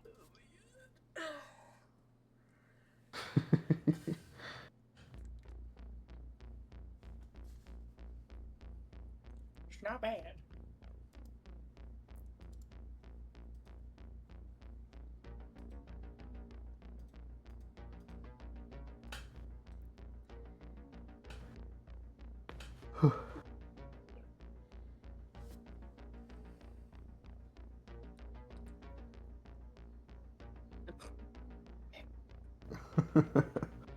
Oh, fucking Jesus.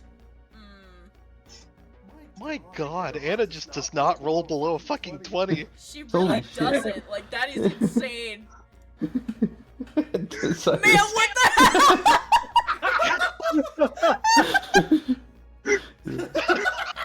the Oh, rest in peace. I'm gonna go piss. No, I'm Oh my god.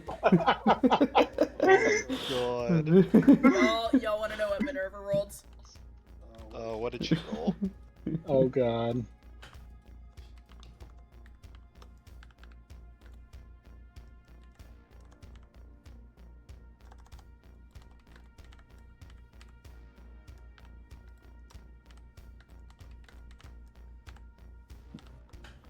Oh my God. Ooh. Sister! She's still defeated!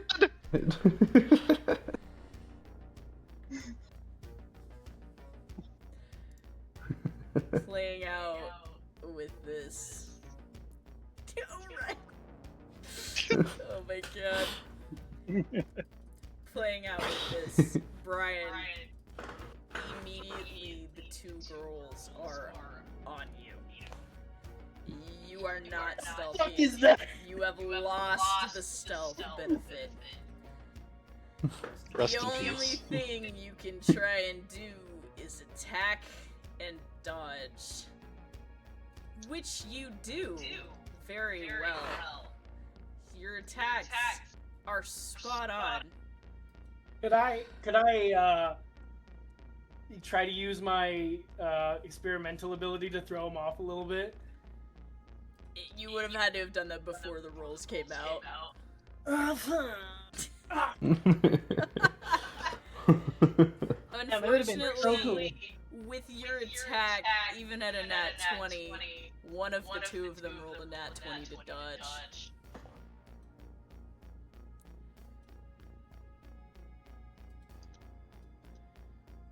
But I rolled a 24 for Dex, and she rolled a 19 for attack. Yeah. I'm still dead, aren't I? Yeah. With a present 6? Yeah. Dead. Damn. Can I say like, at one point when the fight began, they kind of, or at close to the end, they tried to like split off to divide and conquer, and then they just kind of both got thwacked in the face. They fell on their backs. They both got thwacked in the face. They got whacked by the cheese. Oh my god. I feel like the way that with the two nat 20 presence checks, it was like in perfect unison. The cheese smacks both of you. Damn, did I not get either of them out? Fuck. That's unfortunate. Even Damn. with and without Judah, that's crazy. National wild, Mr. Krabs. Crabs. That's crazy. I'm a failure. That's. I survived till the final. That's what I was hoping for. Yeah. I think Brian's just laying there, just like it's the end. Hold your breath and count.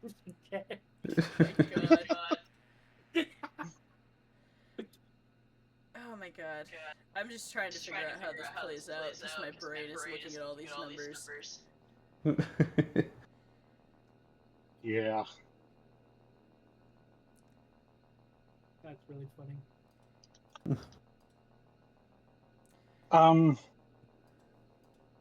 Thank you, flashbang again. Not the flashback.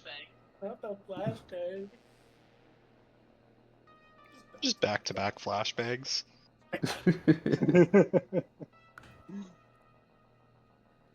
So at this point, I feel like neither of you could hit each other with your dodges. Yeah.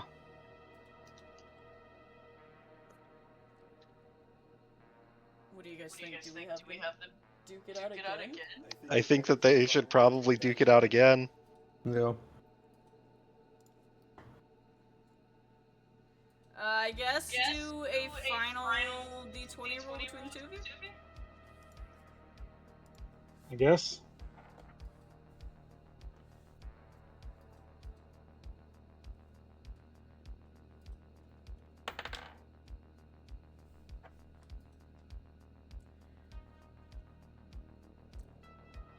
What did you get? Nope. For the first time. Oh no! Oh no. Oh no! And I hit the single digits. Got to be fucking kidding. I hate it here. Anna, do you wanna describe cinematically how this goes down? What does your final stance look like against the assassin himself?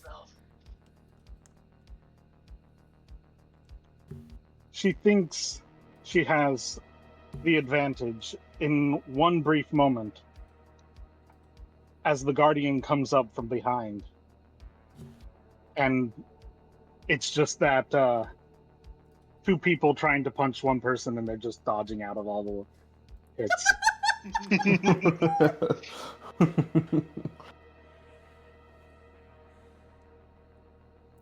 Anna, as you and the Guardian are trying to punch Minerva with the cheese.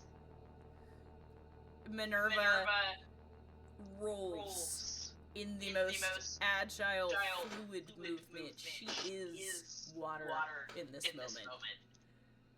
Comes up behind you and in a spin hurls with pinpoint precision with an 18, hitting you with a piece of all-American cheese.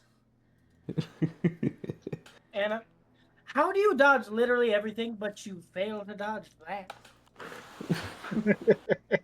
What the fuck? She hates me. Honestly, she's probably just exhausted from wrecking everybody else. That's fair, yeah. Yeah. Sees leaderboard. Sees numbers. It comes down to Isaac and Maze for the last place in the final three. Considering they both crit attacked, I'm wondering if they just both go down.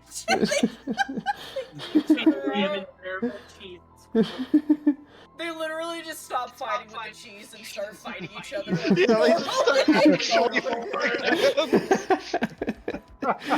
I mean, someone stop them!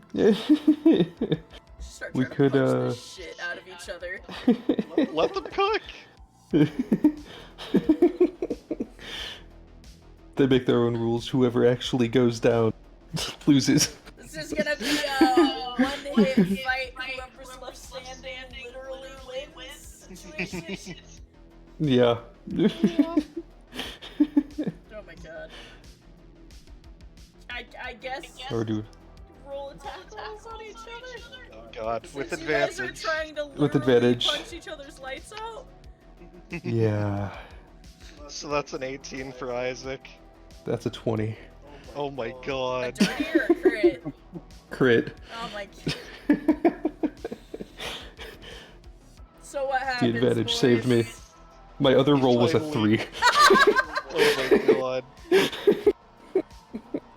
Maze finally got back for Isaac beating his ass during their first duel. Oh my god. Maze takes a wheel of cheese Oh no! and like a bowling ball. The bowling ball right now. Get out.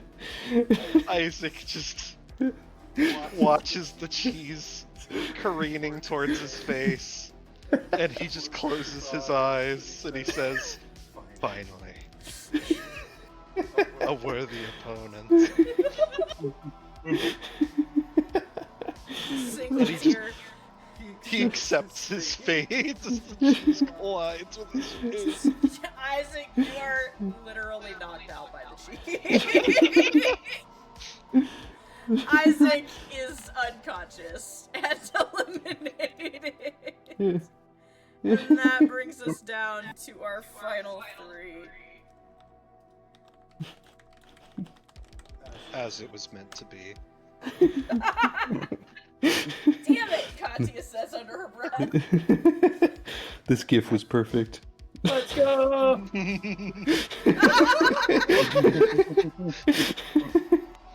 I told you he'd never get the dodging down. Yeah, you're right. Let's at least hope Liam lasts longer than they do. I feel like Brian's just standing up now, hanging out with Anna, and he's just, once he sees Maze, when he brings his arms up, and he goes, "Let's go! Yeah, buddy!" So now, in the Alright. center of the crater stands Maze, Minerva, and Liam. Minerva slowly looks at Liam. Liam puts his hands up and says, "Now I know this seems unfair. I know this sounds bad. But I Beef. can't just let you win because Katya will beat my ass." Damn right, Katya says from the death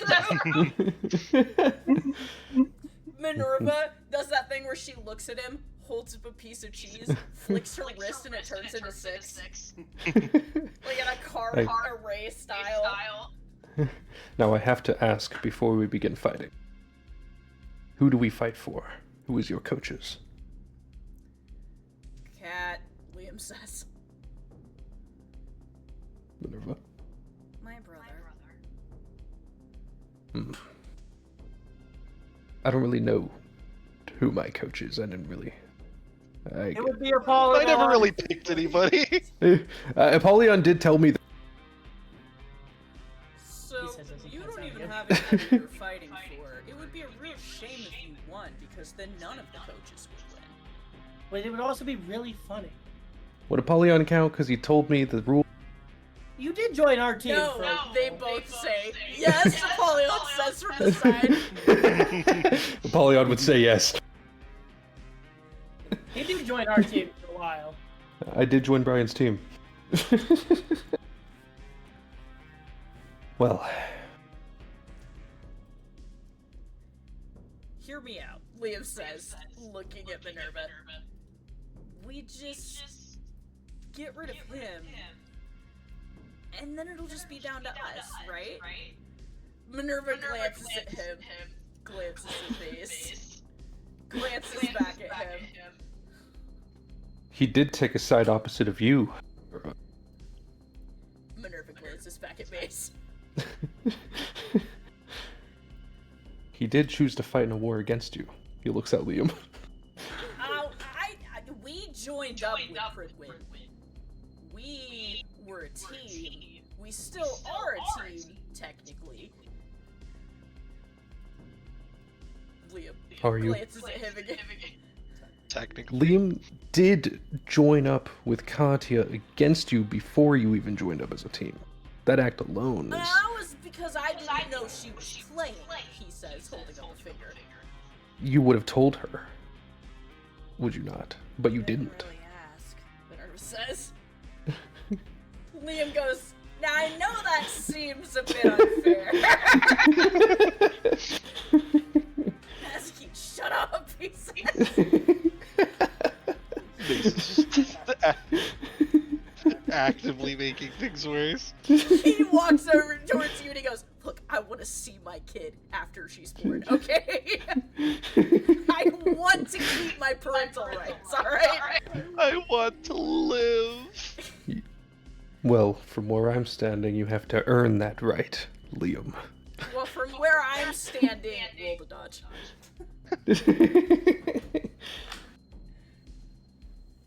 Just imagining he says that.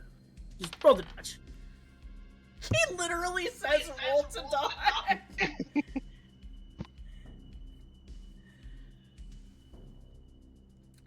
Maze, This was fun. Maze, what's your dodge roll? He's muted. Come back here, you coward! Oh god. What happened? I never rolled a fucking 20, did Sorry, I was talking about wife. Oh, I thought something bad happened. I rolled a 20. Oh my god. Liam is so fucking good. Oh my Three-day domain expansion. Maze, as Liam came towards you conversationally and then suddenly flicked some cheese at you, how do you respond? I'm just imagining he throws the cheese as hard as he can. Yeah, he does. Instead of flying into your face, it just slowly drifts to the ground like a leaf. What? Maze throws the cheese as hard as he can. I imagine it hits, launching back towards Liam. What? The momentum carries, it hits his cheese. And the momentum carries through Maze's cheese into Liam. Gets eliminated with his own piece of cheese. God. Liam is hit with a cheese whip. And he's sitting flying. Minerva's standing there, and she just watches. Like, her eyes just track him being thrown. He collides with the wall, the cheese wheel falls down, and his own slice of cheese is still stuck to his face. She slowly looks over at you.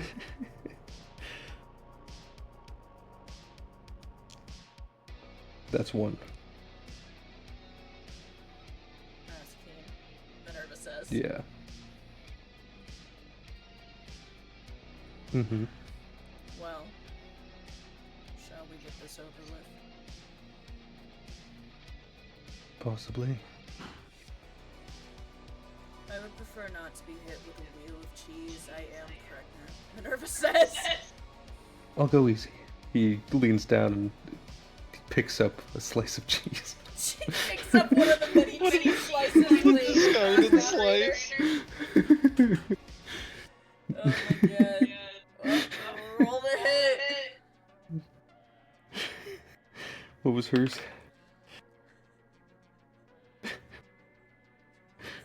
want to know Minerva's. Hang on, I'm being I have it distracted. mute! Oh, I have it mute! Lord! Wait, what happened? You watched it happen! Mazaki. Yeah. Mazaki, I'm so sorry. What did she roll? He was right, Minerva wins. That was the big 2-0. You wouldn't believe this. Oh No, my God. god! No, God. No. This has never happened to me ever. At exactly 7:50, a natural 20. Oh my god. Is it a perfect photo finish? Or do they like stalemate? I'm imagining what happens is with the sheer precision of her throw and the absolute wild luck of Maze's, the two cheese slices midair bisect each other and hit midair and then begin to spin. And as they start spinning, they start hurling cheese slices in all directions. Roll to dodge. Oh god. This is an epic of mega proportions. That is a 19. What shit? You leap out of the way as the spinning cheese midair is hurling cheese in all directions. Minerva also rolls to safety. The two of you have dipped down into grooves of the crater. What do you want to do? My god. Interesting. That's a great question. What shall I do? Minerva yells. How the cheese turns. The spinning No cheese finally stops spinning and falls to the ground. There are numerous more cheese slices than you would like all over the place. Is Too many slices! That's enough slices! Mace isn't going down without a fight. Let's see.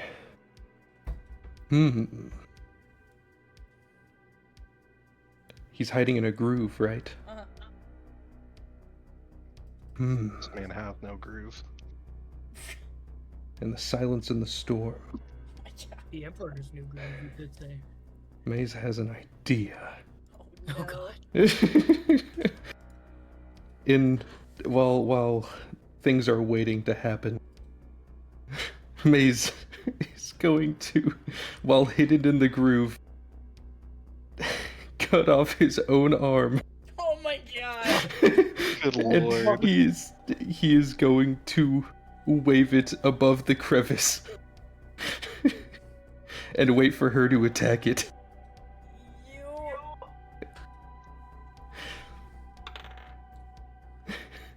Jesus Christ. You wave the hand above the crevice, waiting for an attack to come. Nothing happens. I see. I see now. I see. Wild sense.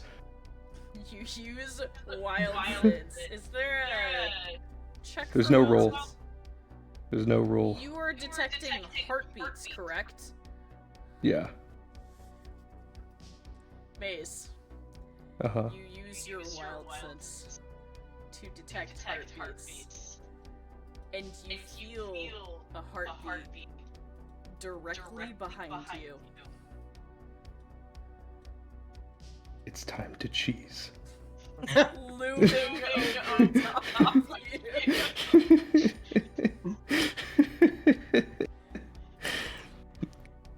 You slowly look up as you sense it and see her mid-spin coming down in a hurl, arcing a piece of cheese egg in a perfect spin. He cheeses. Roll counterattacks, I guess. Jesus, what the fuck? The counting cheese. Roll counter Oh shit, cheese. the fellas, cheese it! Cheese it. It's cheesing time. 18. 19. Oh my god. Oh my god. Your dice are diabolical. Actually, I was using Pridwin's dice and Minerva's blame the octopus dice. Why are you using his dice? No. You know whose dice are diabolical? Anna. What was that shit the whole game? That was wild. Holy. Yes. That was crazy. Anna was on demon time. I think she probably Yeah. has the most kills out of everybody. No Yeah, shit. that was- going just off of Whoa. kills, I think Anna and Judah had the top of the top. Yeah. I think Brian looks over at Judah. They're just chilling by a tree, I'd imagine, and just goes, "Next time the cheese war happens, remind me to team up with you because you are terrifying." Always happy to have more. It's good to have bait. I'm fast. I can be a decoy. Maze, you Mhm. watch as the cheese flies directly for you. She's already mid-spin. She has the advantage. You hurl. Do your best to hit her. But it doesn't matter. As the cheese collides with you. And you are eliminated. I will never forgive the Pridwin dice. That spells favoritism. I hate you.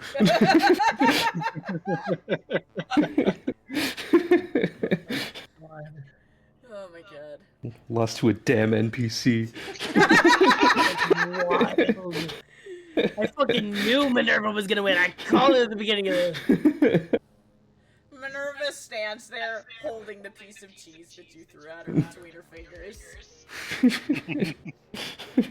She bows curtly and then stands up and walks over to Liam and looks down at him. He has not moved. He's still under the cheese.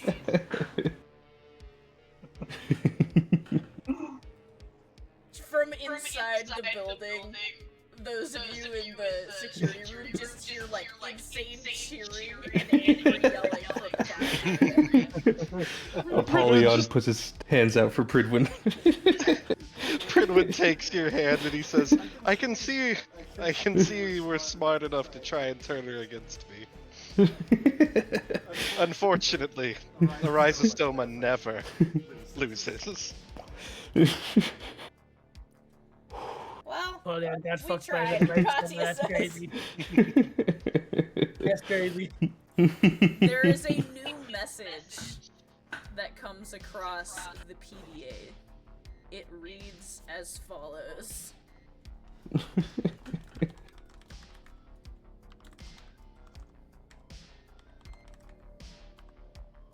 Hey, you know, at least one of redacted one. That's nice.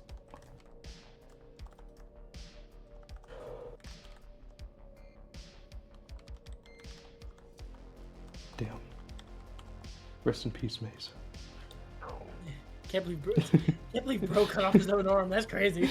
That's wild. Honestly, that seems about on par with the kind of thing he'd do. I mean, Yeah, during it his does. sessions, Absolutely does. during his session 0, he zeroed. You what? He ruptured his own eardrums. Good.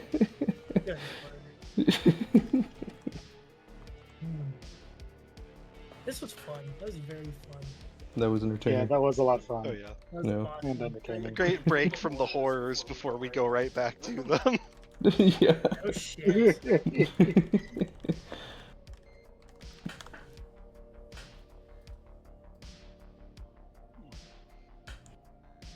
Yo. That's what comes across your PDA. Hell yeah, all of redacted. Let's one. go. Fuck you, other losers. First ever cheese wars for almost all of us, and they still Yep. won. Hell yeah. The Mazikeen is that gif I sent. Eat my cheese, other people. And with that, the cheese wars have come to an end. You see this notification flashing across the PDA. What would you guys like to do now? I think Brian is gonna run back to the fucking death room just to see if there's any food left. He's gonna be like, he's gonna burst through the door and be like, "Is there food?" He'll look at the table, Burst probably through see the if door there's of the death room, and you see all of the, like, the group of professors who've been watching this whole thing go down with, like, a tally board with all the kills and keeping track of everything on it. Perdwin and Apollyon slowly turn to look at you. I I don't even think Brian's paying attention to any of them. I think he just sees the table bare. He just falls to his knees and goes, "No!" I told you, I'm eating for two.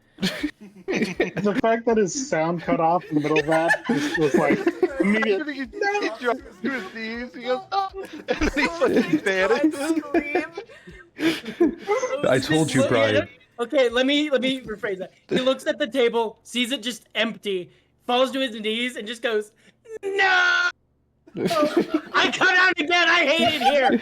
Fuck you, microphone." I told you, Brian. I told Brian's you. just gonna get up and leave. I told you, I'm eating for two. This is all going to be gone. He's gonna look back at Apollyon and go, You do realize And he's it's just gonna been walk up like 2 days since that meal, right? I just said Yeah, we've been making a new food and then just eating all. we've eaten like twice since then in here. Also, I've been cooking for the past 3 days, so I'm not cooking anything else. We can drink though. I'm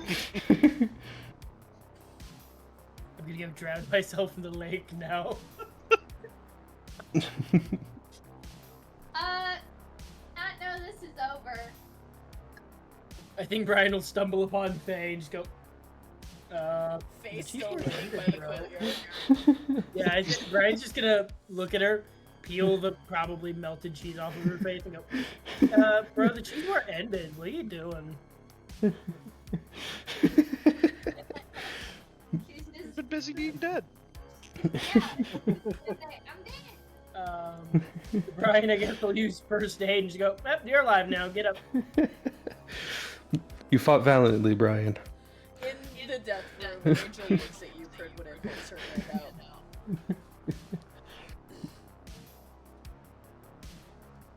now. Is she? Oh yeah, he's going to take the cheese configuration out and hand it back to her. She takes it from you and begins manipulating it in her hands, and suddenly the rest of you that are outside notice all of the cheese slices laying around haphazardly vanish. Glorious. What craft is this? She tosses the cube up and catches it and then shoves it back into her pocket. Self-cleaning cheese. Can Apollyon analyze the? And he. God damn it! I'm cutting out. Hold on. No one can escape the curse. Yeah, no kidding. My microphone, Apollyon's, we all. I'm back. Okay. Back.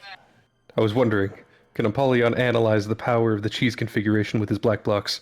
I guess. Can he have cheese? He's going to create cheese. He needs the power of infinite cheese. See, the thing is, I don't know if you actually can, because it's not a power, it's a cursed object. I want to analyze So, the power of the cursed I feel object. Like it wouldn't be. I feel like you wouldn't be looking at power because it's not power. It's a cursed object. I want cheese. But he could try and could he roll for it? Unfortunately. That's fine. There will be more cheese someday. Someday. So, as the cheese wars wind down, the cleanup has already been completed, and the cafeteria goers who have watched this final showdown head back to their dorms for the evening. All of you congregate, I'm assuming, in the redacted cabin once more.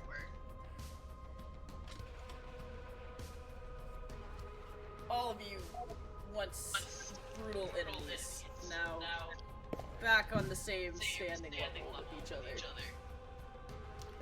What would you guys like to do? I think Brian's gonna look at Minerva and just go, "You're terrifying." Thank you. You're welcome.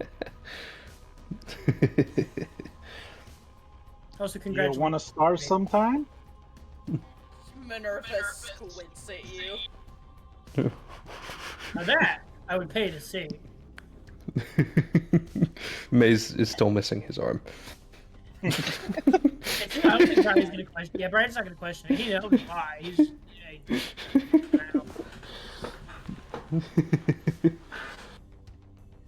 Quite disarming. It's a scar one from Great Battle. As you all are gathering in the main area of Redacted Cabin, Cody says, "And I, since I was eliminated, have made you all dinner." So, she gestures to the counter. You can see a veritable feast of American-type food all over the place. Many American-type different. It's food, like like cookout-style food.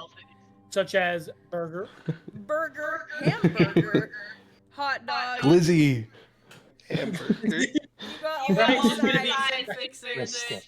Brian's gonna be eating all the burgers. There is bacon. There's a lot of bacon. Cody has learned. I hope you will enjoy this. I will be absent for a while, so I will be unable to cook for you, she says as she turns back to what she's doing in the kitchen. Oh, where are you going to be going? Oh, she pauses, cleaning another dish. I need to, go meet up with my husband. We have business to attend to. I see. Well, hope that goes over well. Indeed.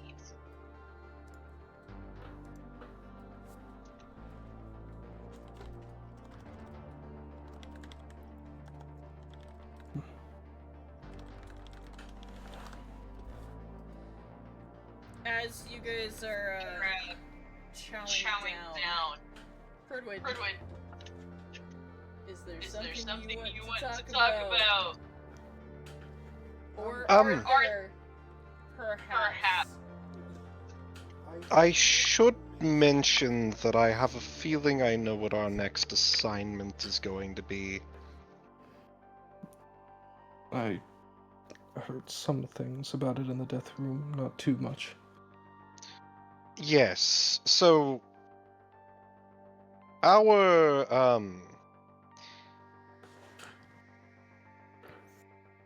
several of our compatriots are concerned with goings on in Japan. Back there, huh? Yes. Between well, I recently came into information regarding people being replaced. Information which, well, reminds me of events in my past. So I believe I am going to need to go. Additionally, Arthur and Rosada have similar matters to attend to in Japan. We know that King Nothing is operating again, also in Japan. Right. Pieces are starting to move. And that means we will need to move with them.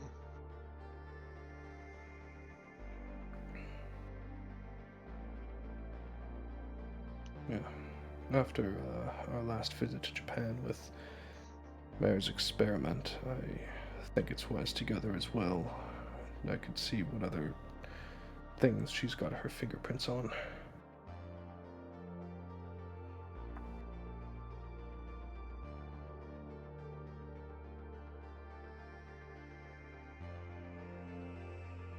So, guess I'll be returning to the group for our next assignment.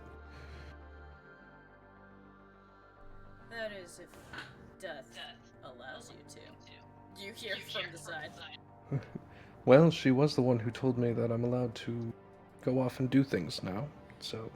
You turn to look at the speaker and you see Gabriel, who has just stepped into the cabin. He looks back. Well, planning on sneaking off again without permission? I was going to speak to her. I feel like it necessary to get intelligence on certain things. There was some stuff I needed to follow up on anyway.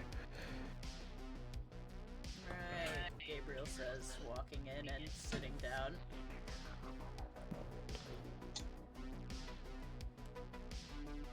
I've been concerned about certain things since Kaiser.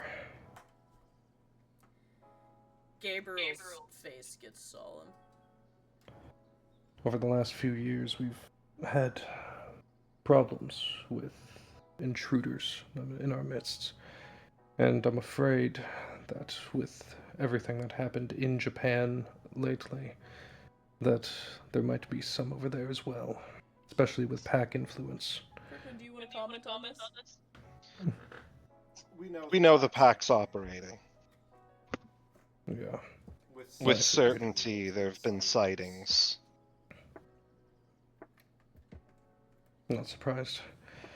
Wasn't there that one group with the masks that was also there before? Yes, I believe they're responsible for these replacements that are happening. I see. Anna puts down her plate mid-meal, just puts it on the counter and goes,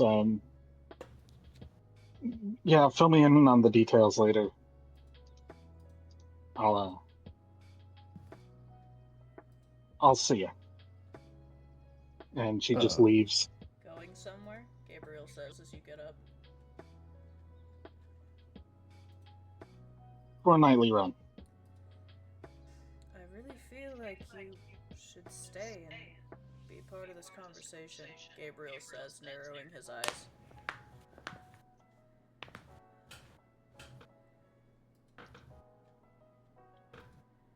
You are a part of this group, are you not?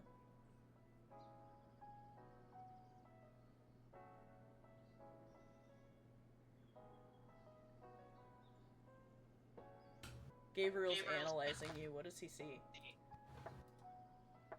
There is...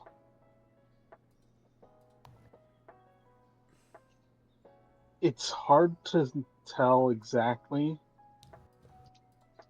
but Anna's barely holding something back, and she does not want anyone to see that outburst. Lunala glances at you, Pridwin, and looks back at Anna. I wouldn't want to force you to say anything that you're not comfortable with discussing. Just for now. I just need some time. Very well.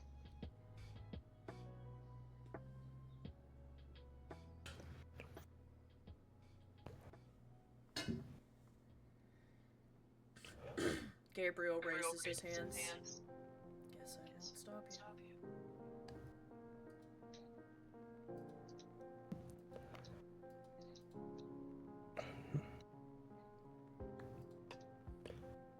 Well, there are indeed a lot of pieces moving out there. So, I think we should make an effort to catalog everyone we can think of.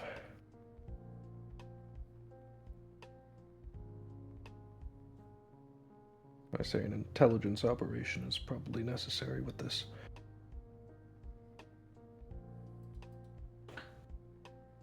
I agree.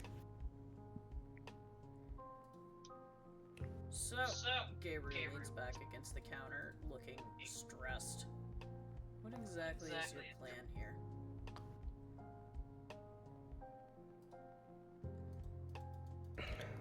That's a great question.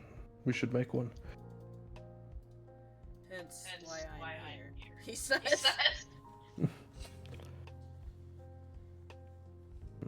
We're not particularly privy with the situation in Japan. All we know is that it's bad. Very bad. Pulls his PDA out. Well, what do you want to know?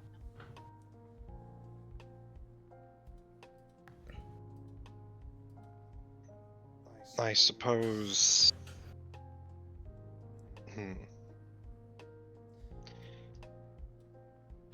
To begin,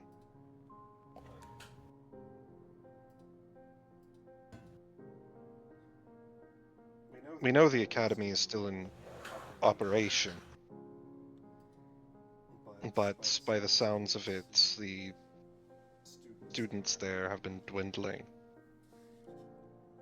It's worse than you think. Olivia, sorry, Miss Tanaka, has decided that anyone beneath 3-star level, any injured, and anybody who just wants to leave should.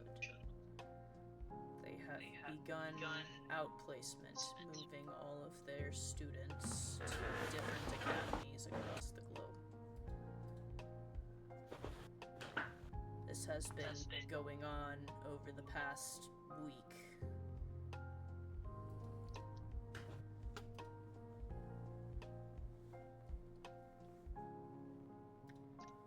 Furthermore, as you have likely heard, Goodwin, there is some sort of illness that seems to be rearing its head amongst the ruins of Yokohama.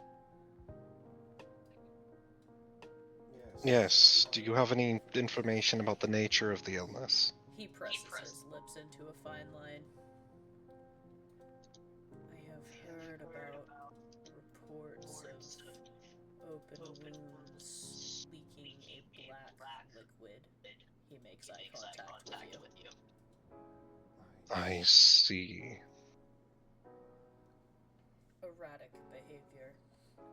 Violent outbursts.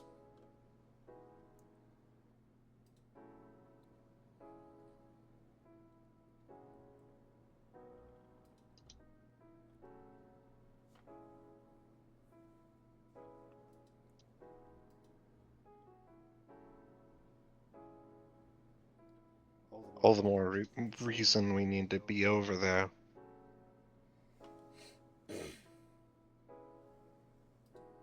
So, we're just fucked, Liam says from the side.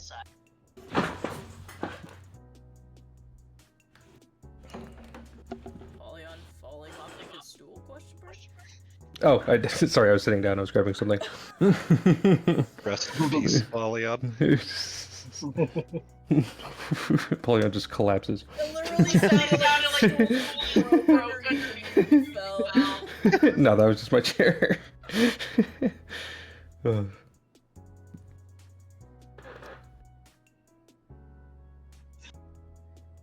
So we have Black Blood. We have about every major organization that we are currently fighting operating in the area.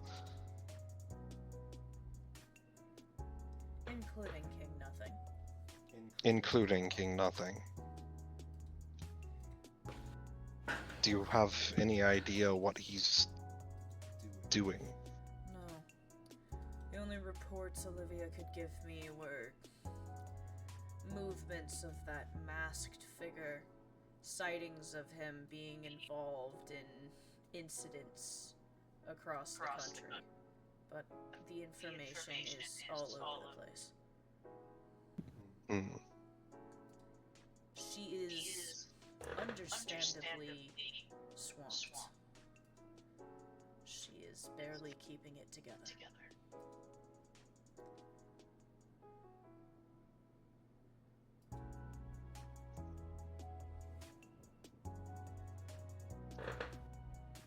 Furthermore, her, shall we say, sanity is starting to become questionable. When she found out about Nick Saris under Maishi's deaths, it did not go over well.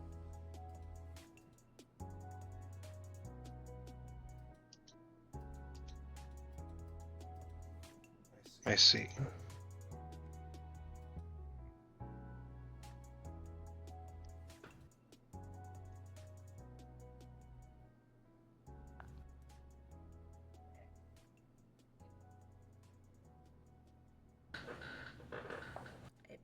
that was what pushed her to finally make the decision to remove students from the area. With the attacks in the academy, and students being targeted, and her having already lost those closest to her, she is at her wit's end. I believe she didn't even want the Free Stars to stay, but the few Very of likely. them there have refused to leave, as it were. Right.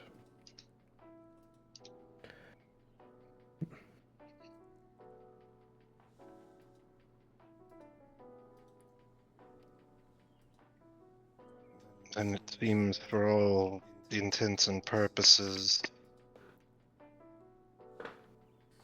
we should be treating the situation as if we are completely not in control. We are not in control, he says, glancing up at him.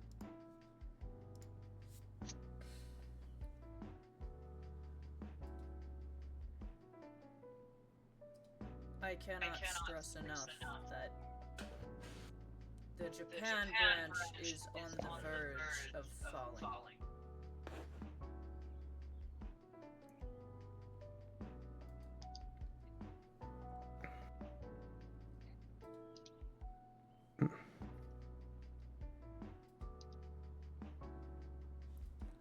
Right now, all we can do as an academy is try and mitigate the damage and help how we can. I have convinced Olivia to accept some form of outside help, though she is not thrilled at the prospect.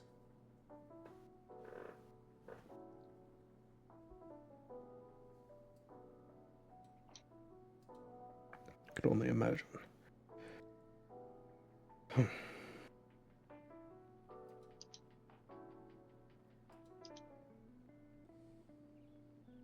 I suppose we only have...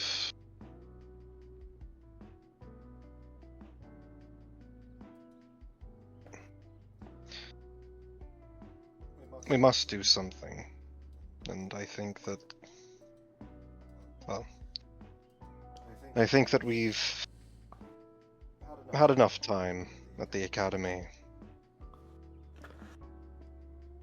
It's only been a couple days, Minerva says, looking at you. Has it? I thought more time's passed. My perception of time is falling apart. Welcome to my world. Well,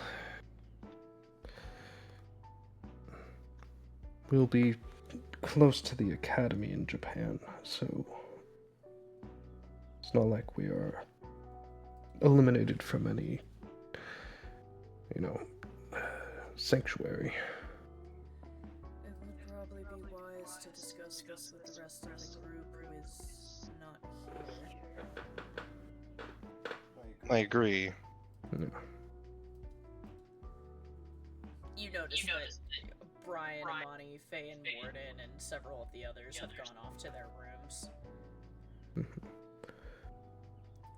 But we can begin some preparations, gather intel in the meantime, and propose it to the rest of the group. And Just so we know even if we are preparing to leave, we would still need several days to get everything into arrangement. I'll definitely have some things to do in the meantime. I think we all do.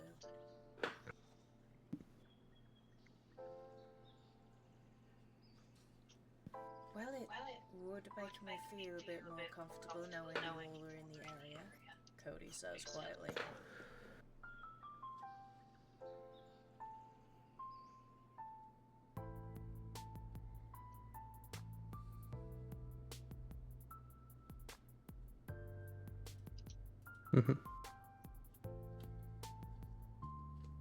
Yeah, I have some stuff I need to take care of, Katya says. I'm gonna go find a space where I can gather my thoughts. I should probably speak with Lady Death as well. I feel there are several of you who will need to do that, Gabriel says quietly. Indeed. Yes, we are supposed to report to her regarding the conclusion of the games. True.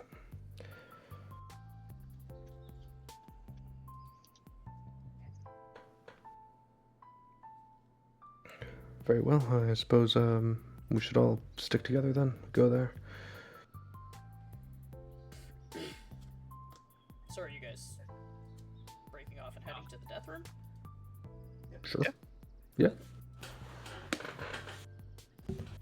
Okay. You guys finish your meals and then start walking back to the academy building. It is late.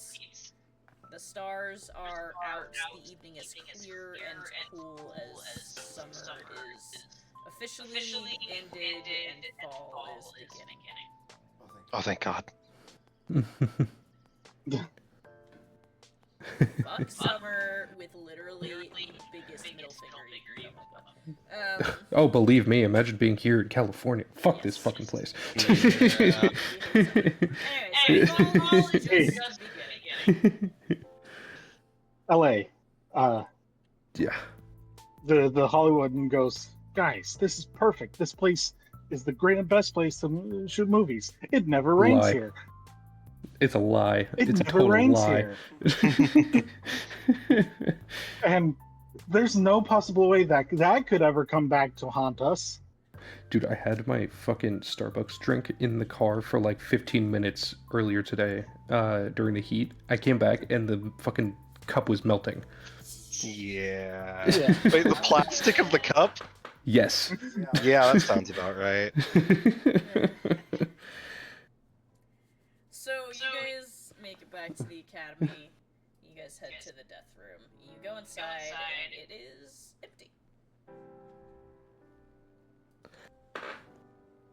Hang on, I got this. Katya says, walking to the mirror. She traces along the surface of it. After a moment, Angel emerges. You do realize what time it is, Angel says as she steps out and looks at the rest of you. Strategy meeting. I do apologize. There's many things that we've been discussing. Right, she says, rubbing her eyes and walking over, sitting down in front of the throne with her back against it. Okay. Sorry. What is it? Apollyon bows respectfully. Yeah, it's fine. She's, by the way, she's wearing, like, instead of her usual beautiful dress or death robes, she has pajama bottoms on, and the hoodie, and the wings are poking out of the hoodie. Her hair is frazzled. She looks like a 16-year-old for all intents and purposes. Well, we were wanting to discuss matters in Japan. She doesn't look surprised. Okay. I believed it's necessary, and they also agreed that when it comes to Japan, I'm looking for approval to begin a intelligence operation there.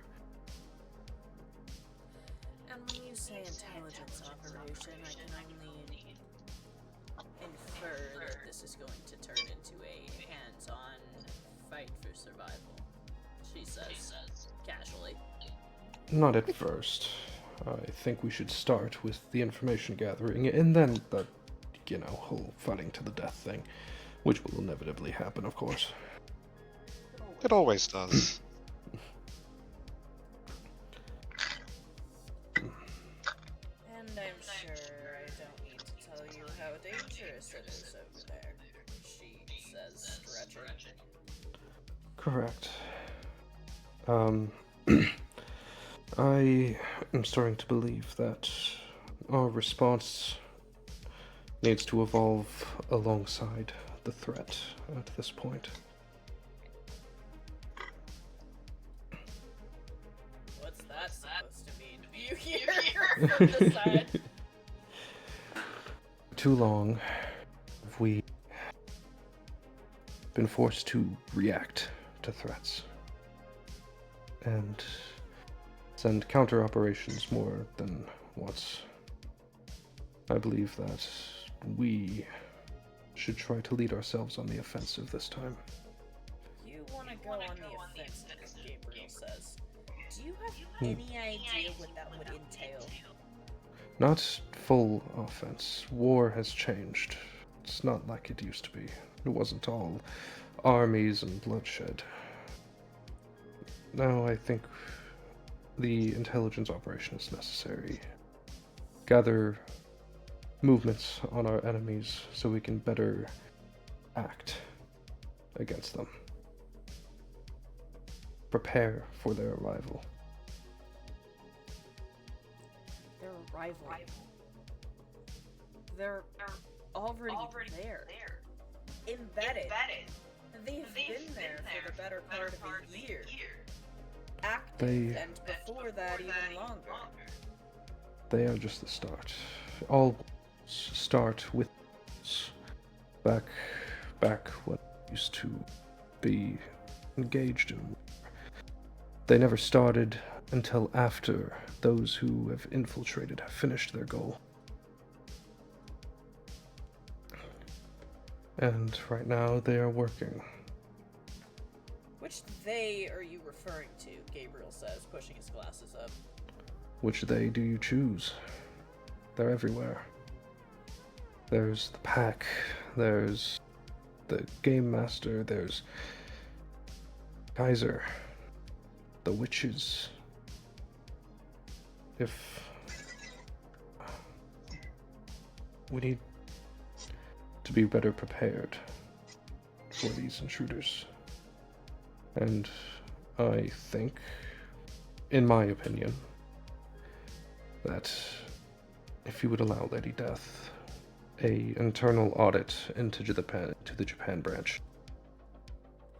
You're worried that there are traitors amongst their ranks as well. If a death scythe may abandon us, we cannot presume anyone beyond reproach. We are painfully aware of the reality of this statement.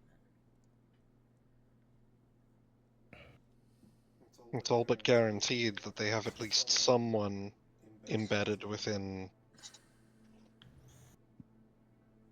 possibly every possible position that they can get them into. And it's not just that. Morale is deteriorating.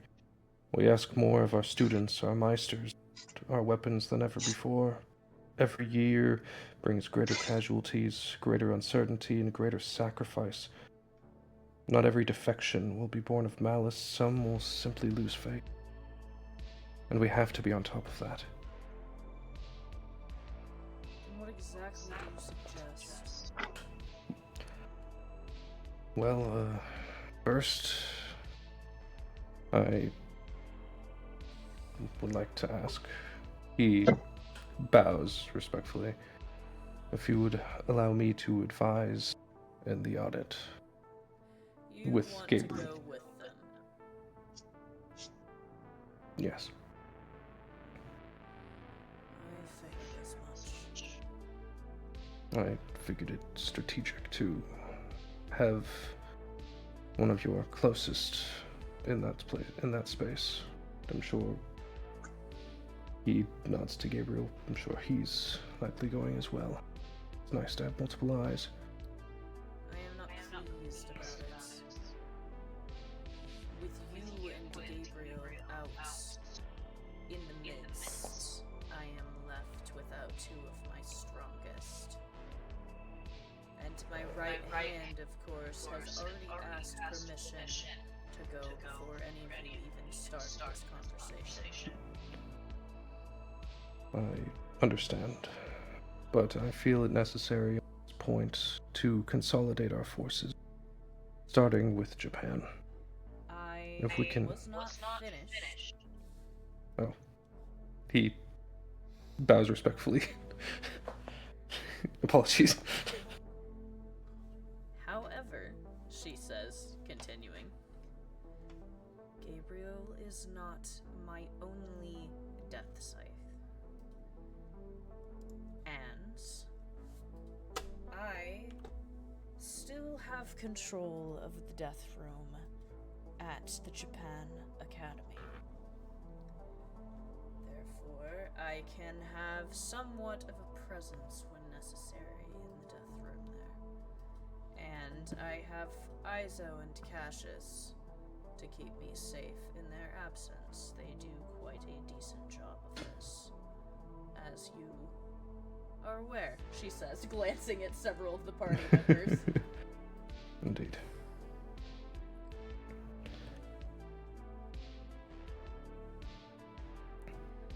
I am prepared to allow Redacted to make this journey under several conditions.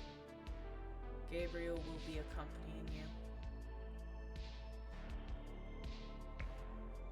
You will be reporting directly to him while you are over there. As you have stated, nobody at this time can be entirely trusted. Not even those I thought closest to me. However, Gabriel is beyond reproach, so he will be spearheading this operation. Furthermore, I request that you take 2 4-stars with you. Britwin is already one of those, and I'm sure you will not have difficulty finding a second, she says. He nods. Katya is already approved to accompany her friends, she says carefully. Who will be going with you, but not completely with you, as they apparently have business to attend to themselves.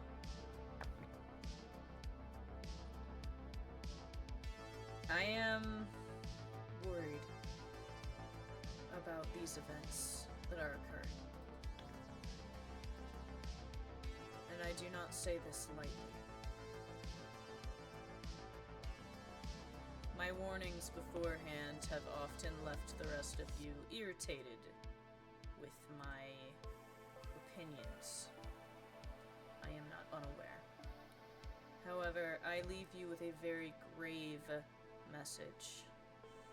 Things are falling into place, and that is not in our favor. Having the Moon Witch, she says, glancing at Prickman, in the vicinity will complicate things.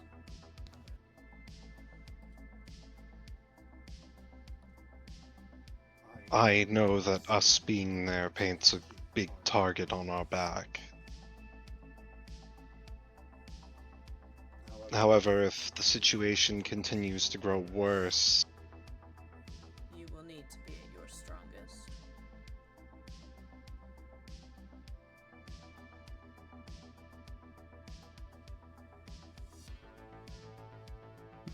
What are you going to do about the child, though? she has plenty of family here. My younger siblings are very trustworthy. You're going to leave your daughter here with them. I have considered the possibility of bringing her with us. However, I'm concerned we can't simply carry her around with us while we're operating. And if we're there, I'm not quite sure I'd be comfortable with her being left alone. Even at the academy, our grasp is already weak there at the moment. Precisely. So what exactly do you plan to do? Well, if she remains here, she has family, and she has at least one of the safer branches of the academy around her. And if you would like to look after her from time to time, I would be very appreciative. Angel considers this and says, how about you allow me to tend to her for the time being? I can traverse the passage.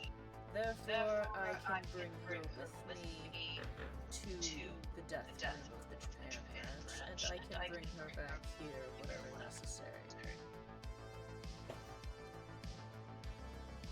Traversing the plains may be a bit disorienting for the baby, but she should be able to endure it. That seems like an agreeable arrangement. Tend to her when you are at the academy, and your siblings can tend to her here if something happens. And I can make a practice, she says under her breath. Gabriel swallows hard in the background. Pridwin remains silent.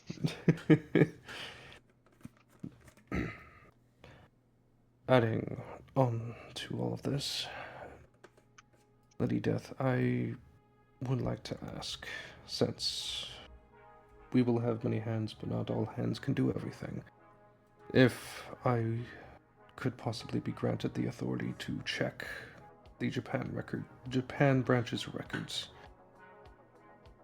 Look for any small detail that might have been missed. I will allow you to work with Gabriel on that. We are not idiots.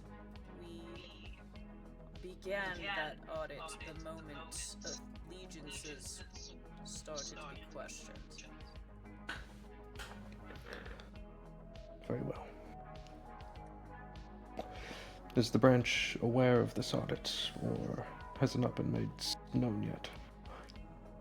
It's public knowledge, but I do believe that anybody who is worth their salt is aware that we have traitors in our midst, and every action is being questioned. Very well. If, and undoubtedly there are traitors still in our midst, they will be covering their tracks very carefully.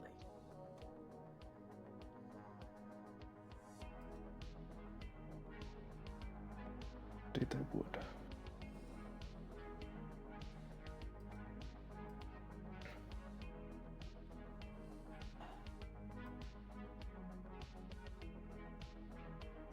And furthermore, I think it important that you particularly be aware, Polyon. We've had reports that students in the area have been suffering terrible nightmares. just as I had feared. She had her fingerprints on Japan for a while. It's only a matter of time. We are unaware what she is doing there. She has not been sighted, but the nightmares do speak of her presence.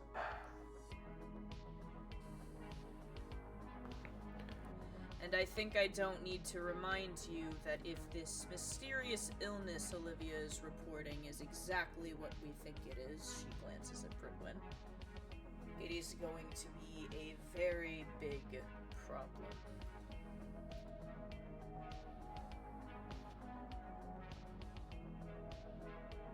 We will have to deal with the risks.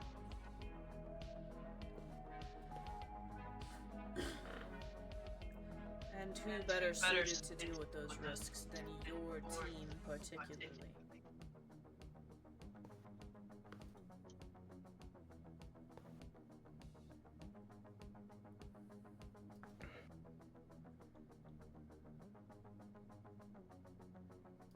Not opposed to it.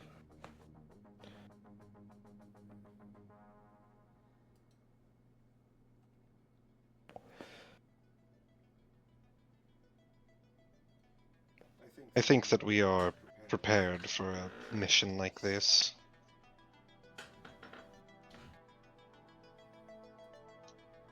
No matter how prepared you think you are, the risks are still grave. And I fear not all of you may come back from it. But that is always my fear when any of my students go out on something like this. It's the nature of the work we do. It is. That doesn't mean I have to like it. I understand that.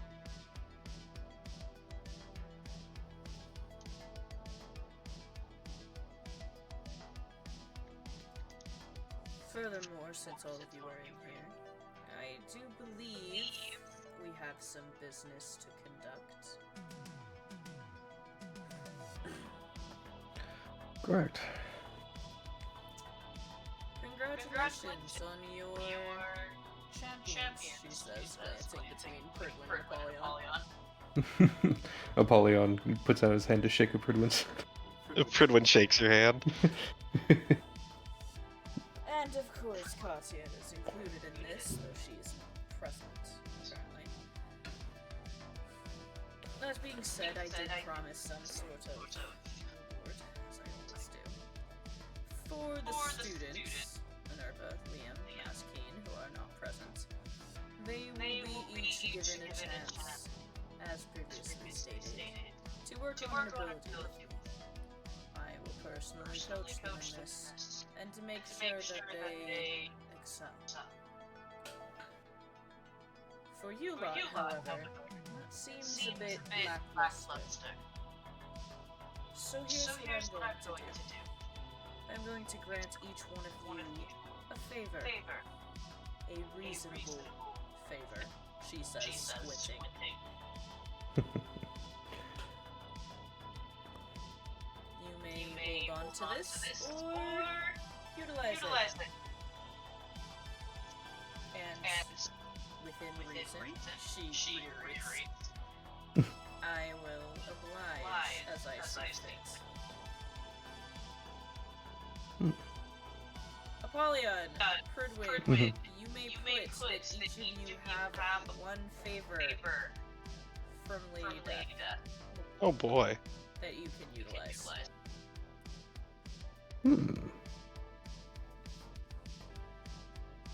I don't even know what Pridwin would ask for as a favor. I think I know.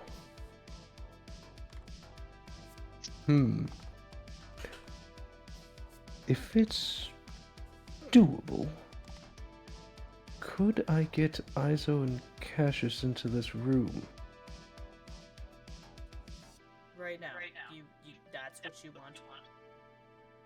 I want to ask you to ask them to do something, just to show me something, I should clarify.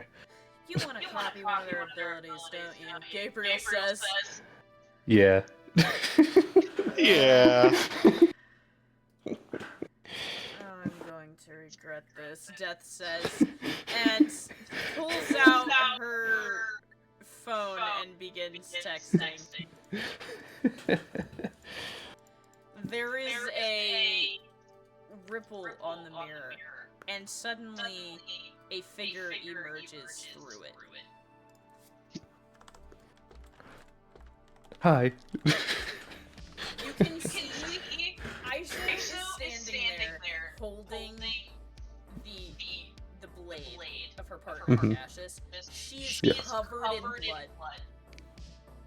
Her eyebrows furrow, and she looks at the rest of you and says, I'm a little busy. What is it? Just real quick. I had a question. If you could show me something real quick. Now? What? Could I see that power you have where you summon the paper cranes and they shoot lasers? The origami. That. Do you even know how to do origami? I've dabbled in the 3,000 years I've been alive. She squints. I think I should probably get going. Okay. Pridwood leaves very quickly. Oh, wow. Everyone's dropping like flies. Fridwin, you rapidly leave? Question mark? You can incite him if you want to. I am curious.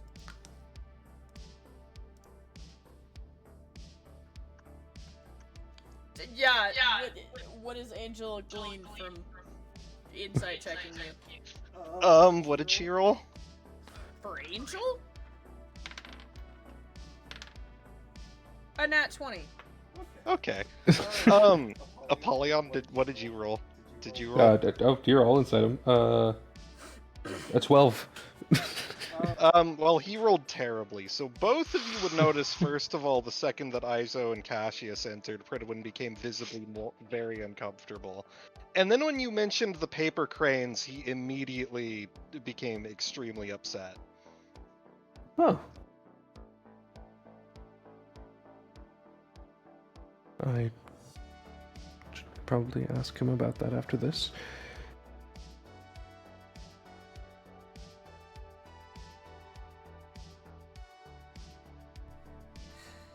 Fine, she says. Just stand back so I don't hurt you. He does so. She and Cassius perform their Death Scythe ability, Origami.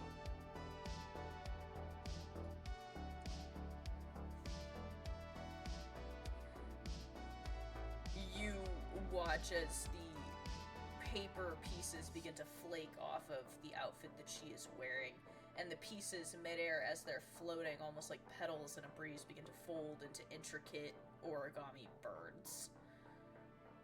And those birds begin flying towards a point in the distance that she is selected as her target, and they begin slicing at this spot in the air violently.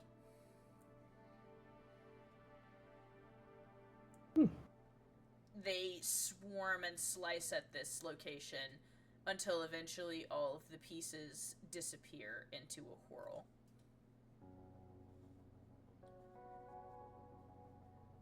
Keep in mind, this is a team-based ability, so she holds her palm up and you see a little piece of paper flake and fold into an origami bird that lands in her palm.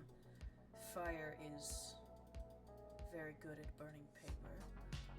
Ice clings to it, so on and so forth. You can infuse the paper with such abilities, increasing the damage that they do to your targets.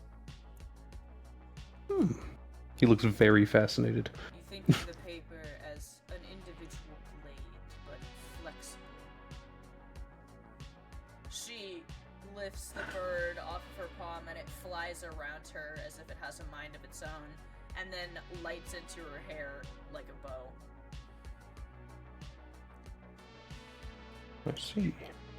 And There's that neutral is the and only the- lesson you will get from me. She says and turns and walks back through the mirror. That's all I needed. Satisfied, Death says. Very. Well, that's one favor down that I don't have to worry about. Gabriel, why don't you go check on him?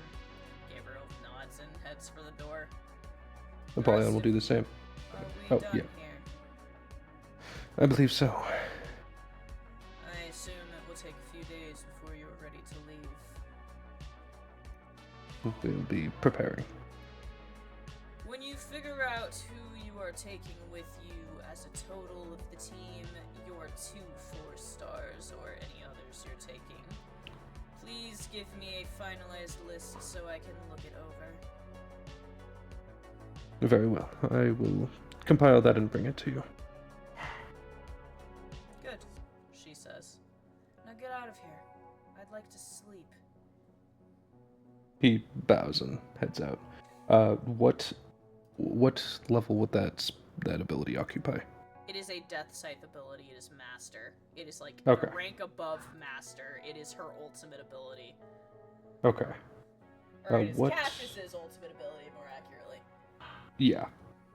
What is it called? Origami. Okay. Cool. And origami, for stat purposes, does 1d20 number of origami birds that deal 1d10 per damage that can be increased to 1d20 per damage under certain situations. And the paper is very easy to infuse with a different element. Alright. Do that. It does big damage. Excellent. Alright, I'll write that down. What should the cost be? A lot. It is not a cheap ability to use. Understandable. What, Maybe Fredwin, like- what are your master abilities at? I think his masters are between 20 to 25. Between 20 to 25, right? Yeah. It would cost you probably about 25. Okay. That seems like a fair. 25 to 30. I mean, if it's Death Scythe, it would probably be closer to like 30. 30 is acceptable if you choose that. I don't have Death Scythe ability costs on. I mean, I'll do 30. 30 is fine. Alright. Who doesn't have any master abilities?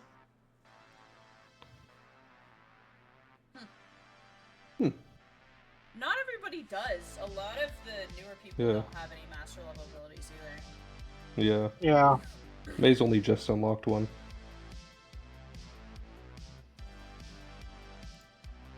I mean, the new ability coming in might be up there, but it's more of just an evolution. Yeah. I mean, that's what most like Cridwin's one main master ability is just a mastered version of his regular lightning strikes. That's Yeah. the one that he uses all the time.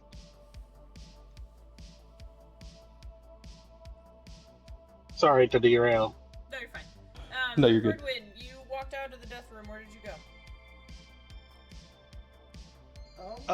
He's probably waiting outside for everyone else. Gabriel steps out to check on you. He's Probably visibly having a panic attack. Whoa, whoa, Gabriel says, walks over, goes to grab your shoulder, and then hesitates, hovering above your shoulder. Is this okay? I'm fine. I'm fine. You don't look fine. You look green.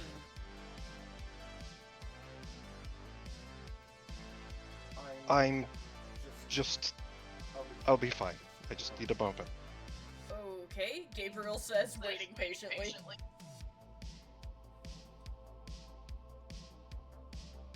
I apologize. I just wasn't comfortable with being there. You have a problem with Izo and Cassius. Well, considering they attempted to kill me, yes. When was this? Gabriel says, trying to think back. When I went to the death room with Lunala for the first time, Right. they did not hold back.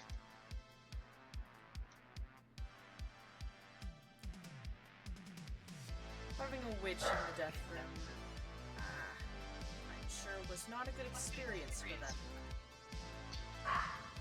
I'm not saying that it was wrong of them to react the way they did, simply that almost being killed has an effect on you. No, I understand. They are terrifying, he says under his breath.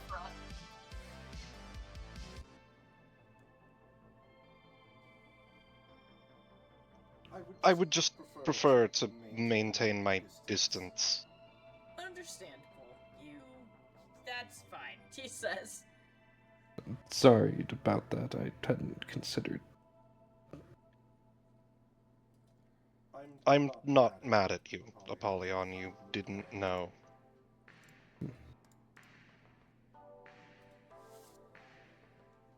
So, Gabriel says, tapping his fingers together.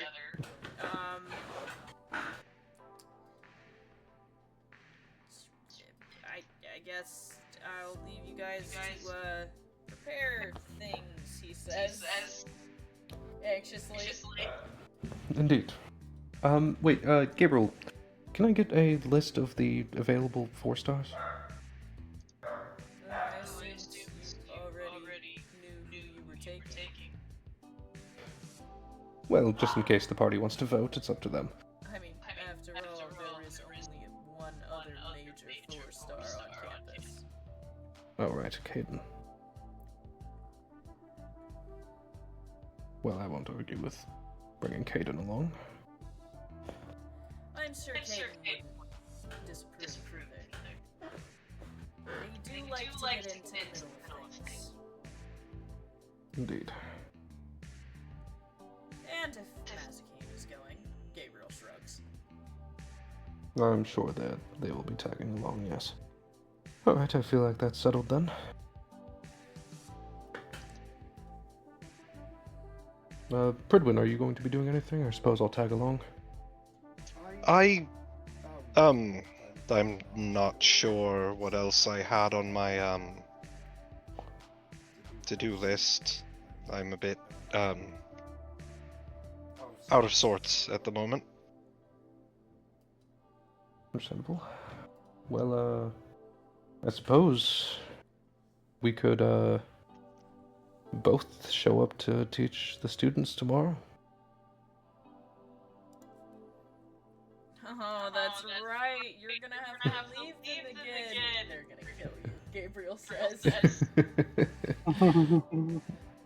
Well, that's unfortunately the price of being an active combatant as well as a teacher. Yeah. I'm not disapproving, Gabriel says. I'm just telling you they will. I know.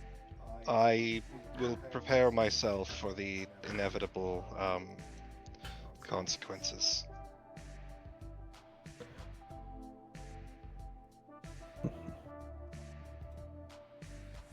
Well, in the meantime, actually, there was something I had to do. So we'll meet up with you later. No, of course. I'll be in my office if you need anything. I will keep that in mind. His office. You hear from the side. Have you even took the plaque off the door? Yes! And then I carved Apollyon into the wood. Oh. It looks like a 5-year-old did it, Judah says from the side. Carving into wood is difficult. The And P I- is backwards. Why is the P backwards? Listen, I was really drunk because I was able to drink for the first time in like 6 months. I see.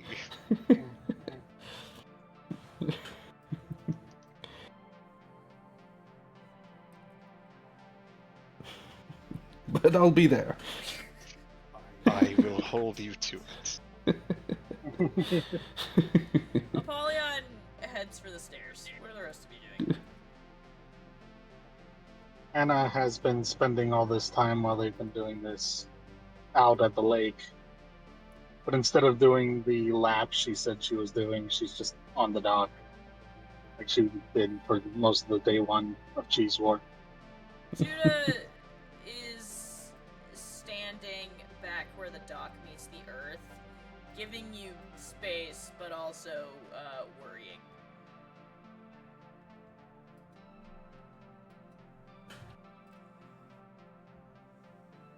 Anna doesn't seem to be moving like away from her spot. And just sort of seems to be stargazing. Judah just nods to themselves and is gonna give you your space. Yeah.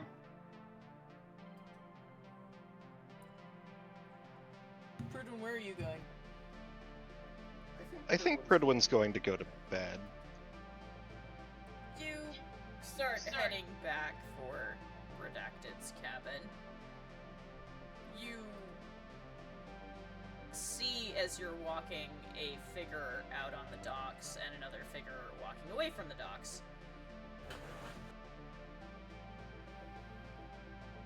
Gridwin approaches. Are you approaching Judah or are you approaching Anna? I suppose whoever's closest first. Judah is walking towards their cabin, so probably her. Is everything alright? Yeah, I guess, Judah says, shoving her hands in her pockets. Anna needs space, so, she shrugs. Space? I suppose that makes sense.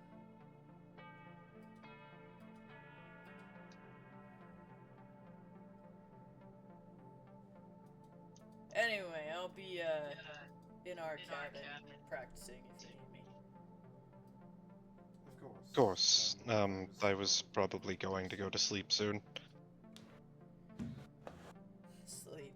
Right, she says, and starts walking off.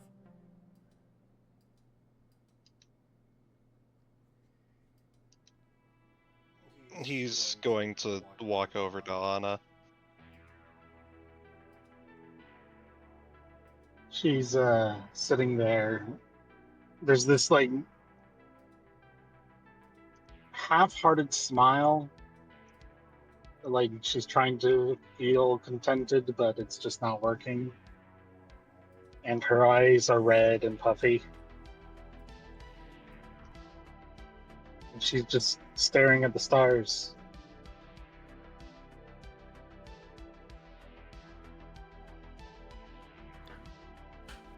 If you want to be left alone, I will leave, but I'm concerned. Of course it's you. Were you hoping not to see me? No.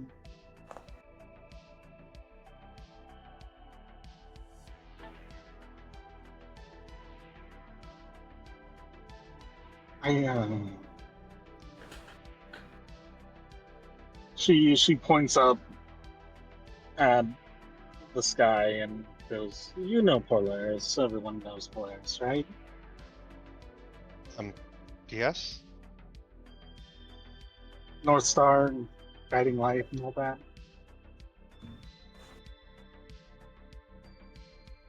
It's hard to explain. I've been infatuated with the thing for years.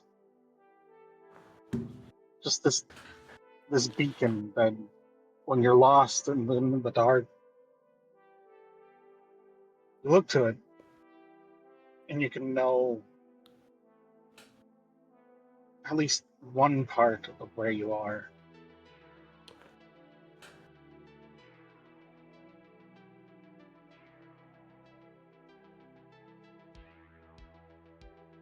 I can empathize with the sentiment.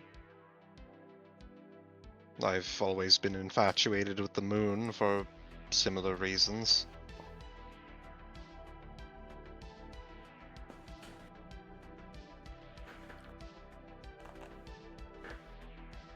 It's silly when I speak it out loud, but I've always wanted to be like that. A person that people can look to. I don't think that's silly at all.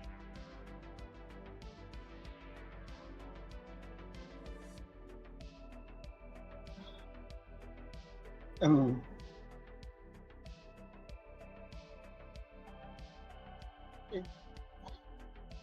it's been my goal. I work so I try to be an example for everyone. I try to show them just a path that they can follow. But recently, It feels like I'm not that. Not en- You feel like you're not enough. Like your example is lacking. Not even that. Not to sound full of myself, but I'm a great example. Sometimes. No, it's that people don't look to me for guidance. And I found myself following someone else's guidance.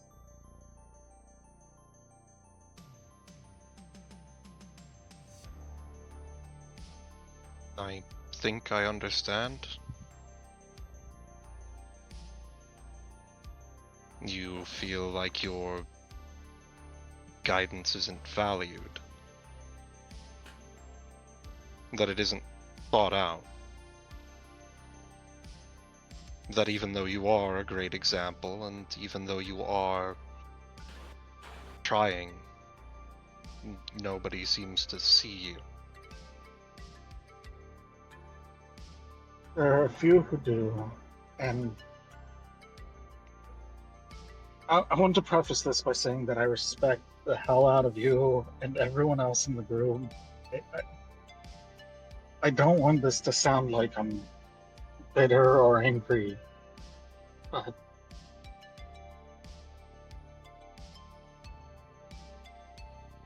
when we voted for the 4-star choice, it felt definite. The group, they chose you.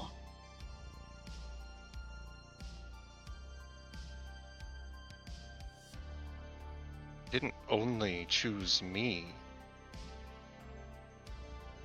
It was I know, this is what I'm saying. It's silly saying it out loud. I can still be it, and I can still strive to be better than I am. But that's what my mind tells me. Okay? My mind tells me that I'm going to be okay here, but my heart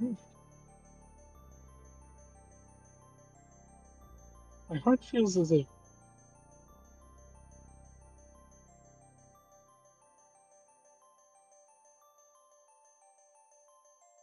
it. My heart mourns for a future that I don't think I'll ever see.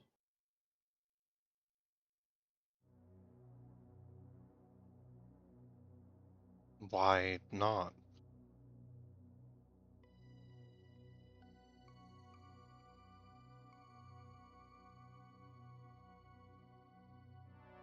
Because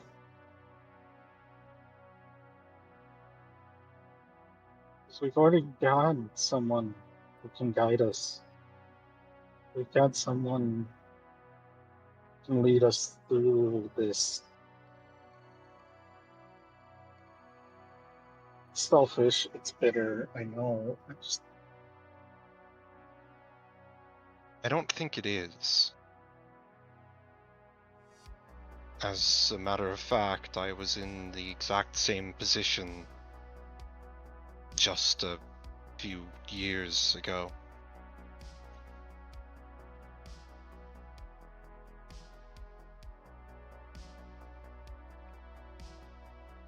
I'm not. I wasn't the leader of this group. Definitely not when I first joined it. And I still don't really consider myself the leader. I don't really think that there should be a singular leader. But regardless, I don't want to be a leader. I just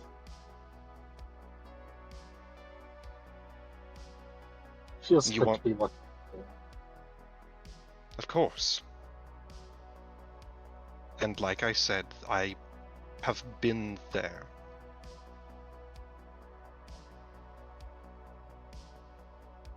I was new, and people did not know me. They looked up to the others within their group who they knew, whose deeds they'd witnessed. And when I disagreed, when I felt like I needed to offer guidance, I did. And sometimes it was listened to, and sometimes it was disregarded. Sometimes to a degree that brought me frustration. But I continued to be there and to be not better, but just who I was. I tried to be there for them. And I tried to be myself, and over time, those bonds solidified.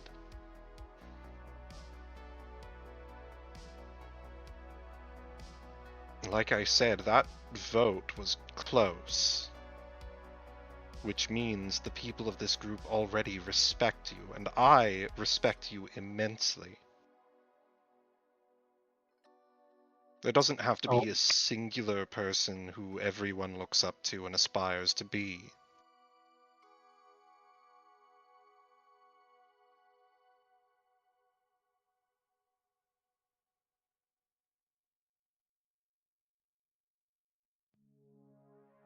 I think that we can all bring our own inspiration to this group. And I think that you shine brightly.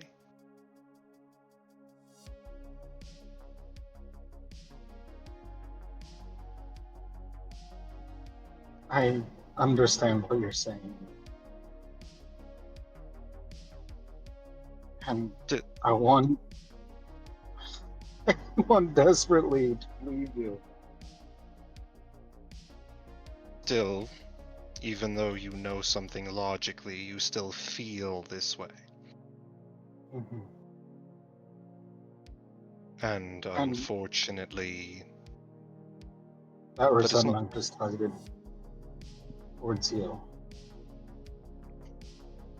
Unfortunately.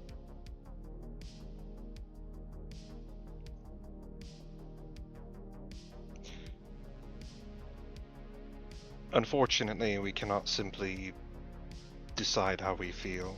We can't change it. I don't think there's anything wrong with you being upset or feeling this way.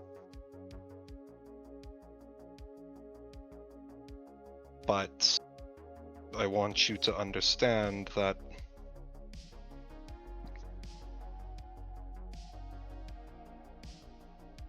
in time that can change. When you see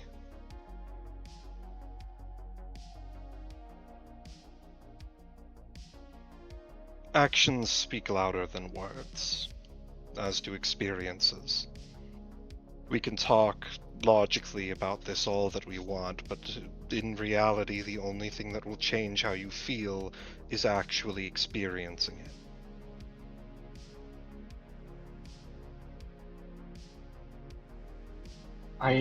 Like I said, I respect you, and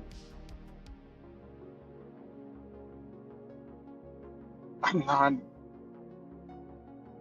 not angry with you. I'm not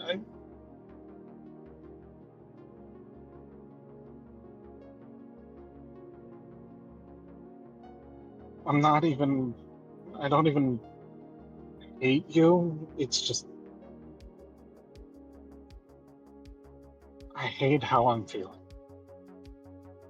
And I don't want you or any of the others to feel feel that anger.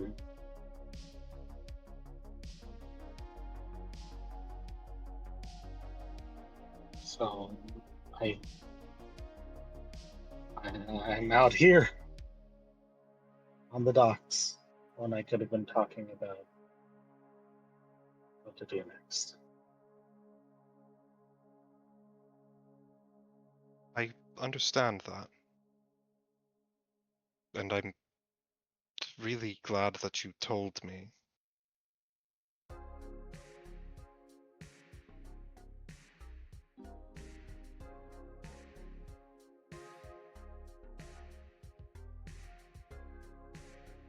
Unfortunately, this is where I do have to call it.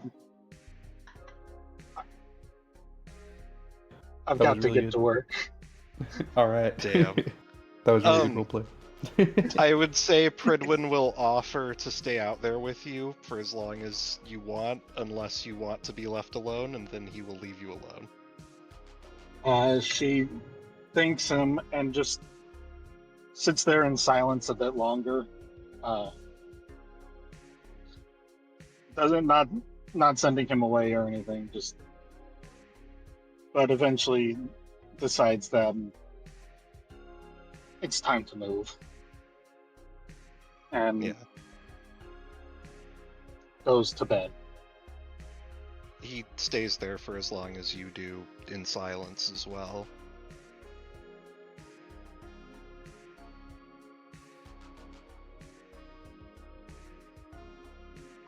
Before retiring to his room as well. Really good session. Loved it. Yeah, that was really good. Yeah. Yeah.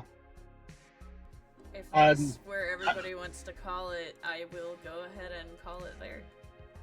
There was one thing Apollyon wanted to do, but after that we can completely call it. But By the way, yeah. this conversation is leading to more of the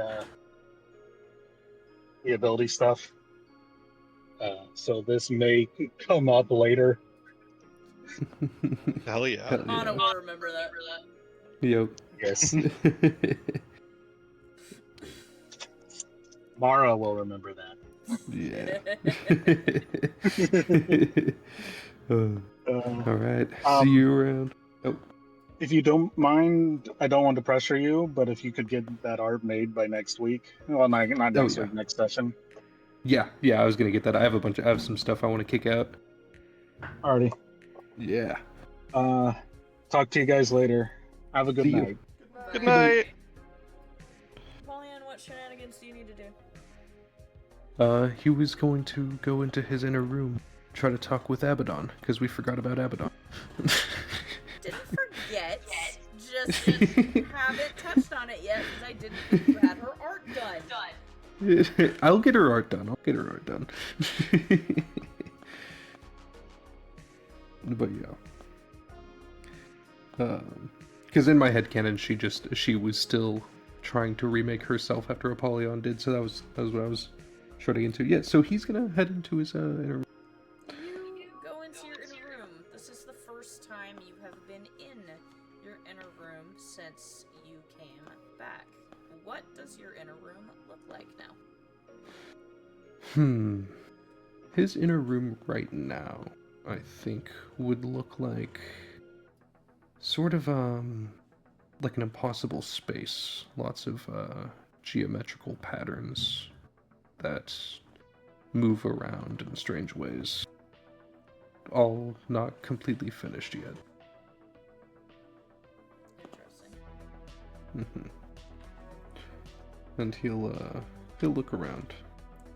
You look around. Like he describes, there's things in motion, things in process, but nothing finite. And so too, the figure that is there is also in progress, not finite. Pieces that are together and yet separate fragments that hold together in the shape of a familiar looking figure, but have not finalized into a final form yet. I see you're diligent at work. You hear a giggle. It sounds hitched and broken in an almost chaotic way.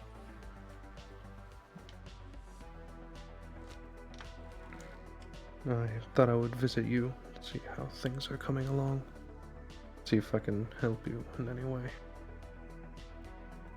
You hear the giggle again as the figure turns to look at you. You can see all of the pieces are there, they're just not together. But not enough that you can't make out the wild smile on her face, the sharp teeth, the somewhat crazed eyes.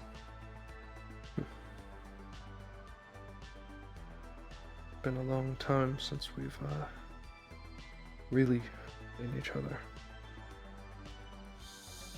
The figure looks you up and down, smiling still.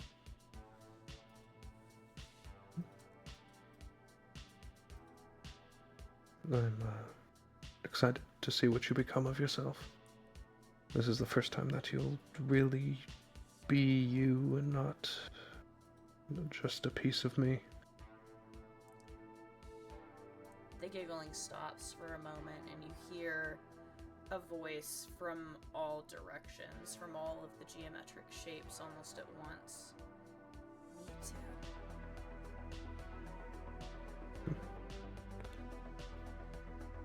We'll be out there causing chaos in no time, partner. The giggling continues. You see as one of the many pieces snaps to another. I will leave you to complete yourself. She smiles again, widely.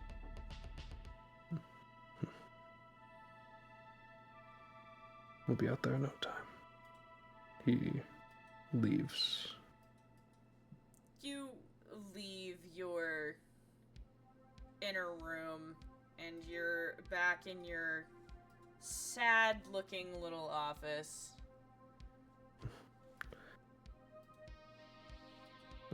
Pollyon's going to get up and walk to the silence. You get up and you walk to the silence. It is, as the name implies, very quiet. But you can sense that you are not the only person in this building. He looks around. You look around. You sense there is a figure near the back, near the newer portions. He heads there. You walk that way silently, and you can see a figure. It is sitting cross-legged next to a set of shrines that are together. It is Nyxeris and Amaishi's shrines. You notice that Amaishi's weapon form is not present. Only pictures of her and a drawn model of what she used to be.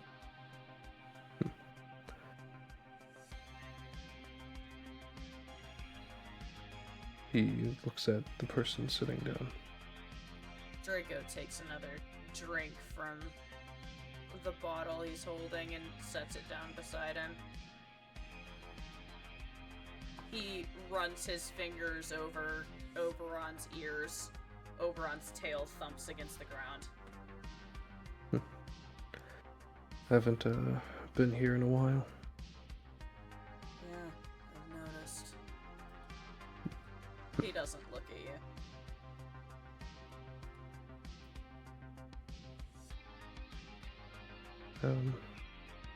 How have you been, Draco? I understand that you've been through a lot in the last few months. You can see he's actually still got the bandages on him from his recent injuries. He takes another drink from the bottle. All my friends keep dying. How do you think I feel? Yeah. Sorry, that was uncalled for, he says, setting the bottle down, pushing it a little ways away from himself. Don't apologize. Hand me one. He reaches into the case, pulls one out, tosses it to you. He takes it. I've been doing a lot of reflecting lately. And since I'm a new me, well, I'm adjusting to this whole thing, being who I really want to be. Must be nice to be able to remake yourself, Draco says. Nice when the person you were before was manufactured by someone else.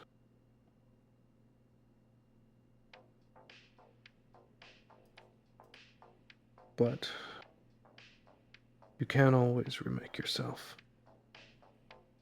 For me, it took magic, but it really doesn't require it.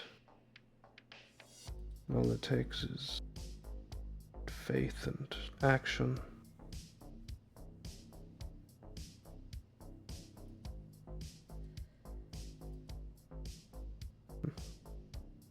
I never really opened up to anyone about this, but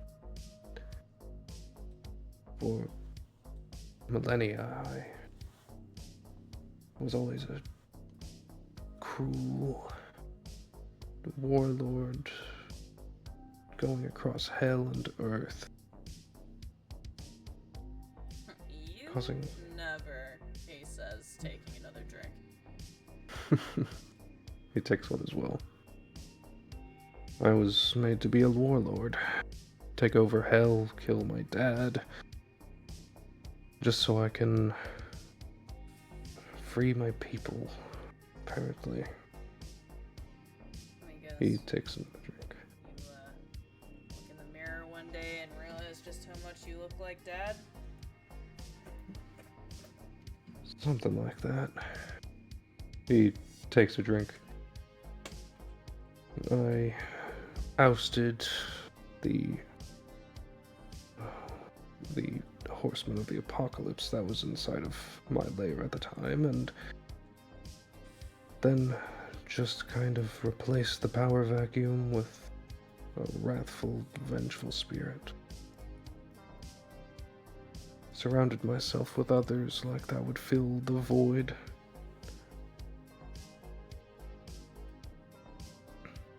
Not realizing that those around me, some of them were just taking advantage.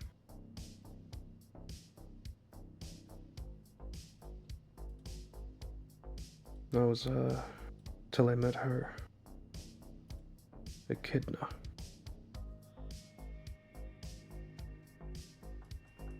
She, awakened a kind of kindness in me, I suppose you could say. Made me reflect on myself.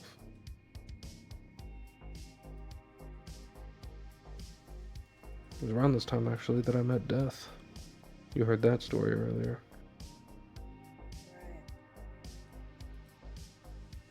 Right. I, always idolized him for years, before I even met him. I mean, the shadows of Apollyon, that was just my own facsimile of his death scythes, his legions. I was trying to be him instead of myself.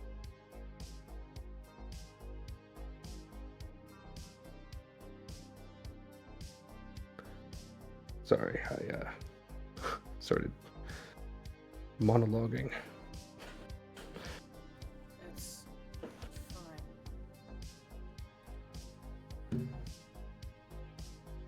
People come to this place to remember the lost, but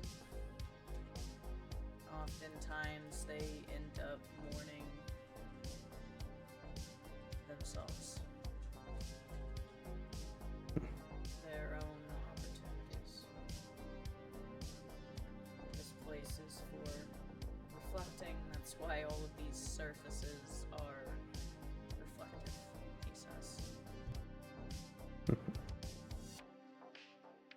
You guys hear your footsteps from inside, and you realize you also are not the only ones in this building.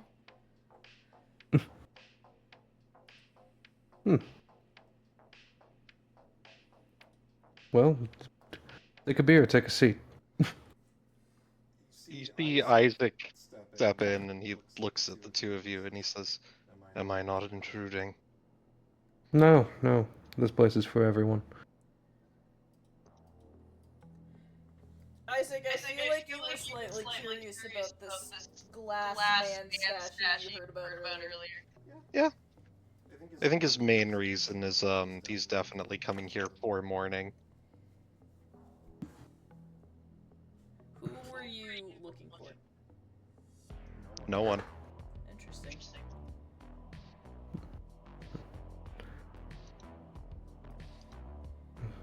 What's your Isaac poison? stands awkwardly. What's your poison? Could you elaborate? Drink I do not. beer. What brings you here? This is a place of mourning, is it not?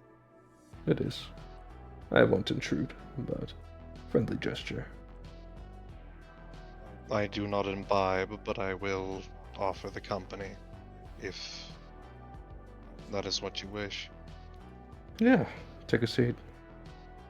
Me and you never got to properly meet. I died before we could. I've heard a great deal about you. That's so. And the others speak about you. And they spoke highly of you. Glad And to hear it. slowly, Draco adds, taking another drink. And they did Well. also speak to some negative quirks of yours. Well, nobody's perfect. I've heard about you as well. About your deeds back in Brazil. Not that there's many to speak of. There was enough.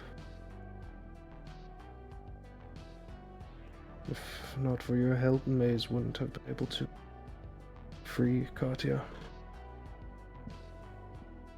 Who's noble. I respect noble. Katya seems to speak highly of you, Draco says, taking another drink. Do what I can.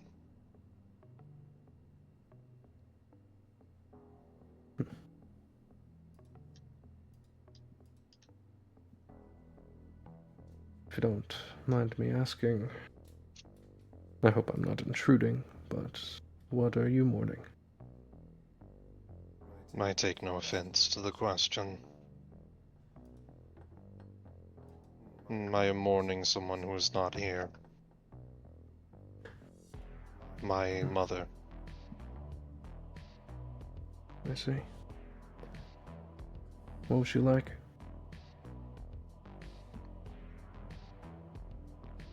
Brilliant. Stalwart. She always believed in doing the right thing. Even if it came at great personal cost.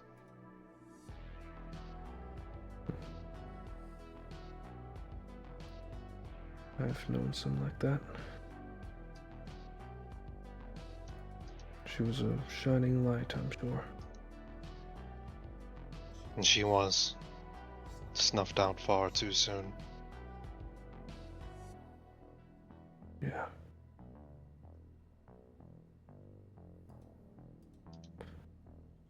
Do you have any memorabilia of hers?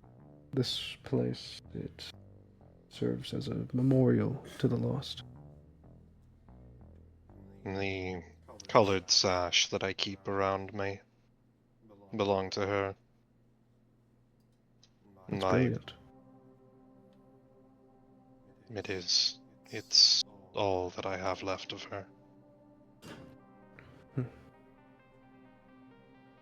I had someone like that in my life.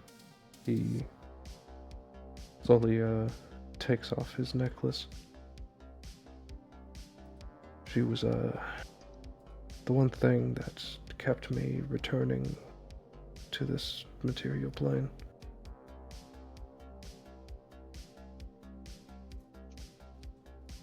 A guiding light in your darkness. Indeed. Despite all of the abyss I consumed, she was always a light that somehow guided me.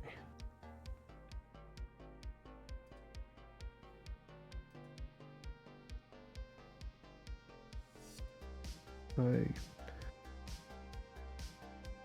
came here to mourn her, but I think this to me is more about letting go of my old self, becoming new.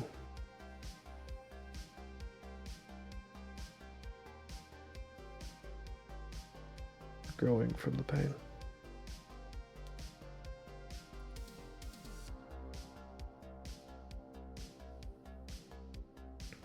It is through pain that we can learn. Or at least that is the path that I take.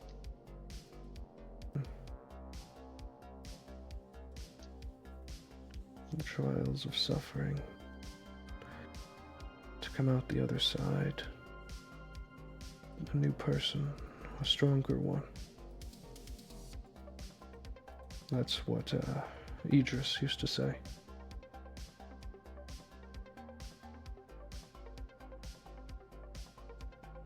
He seemed a good soul in the brief moments that I met him. He was one of my best. I found him atop a pile of bodies, his last stand defending his home. He did not rest, so I gave him new purpose until he could. Him, Bedlam, even Eurajin at a time were all of my best. I missed them as they were.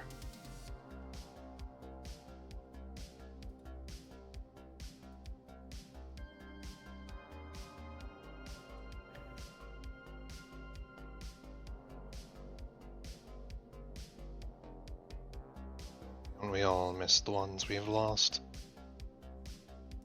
Indeed.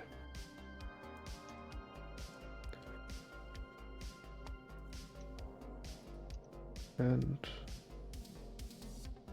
my son, adopted, but just as much my own as my daughters were. The molten star, he called himself. Strong and resilient.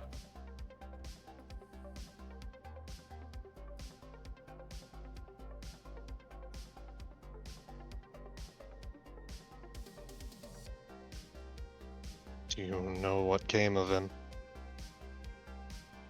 The wolf of Moscow. And his madness slew my son.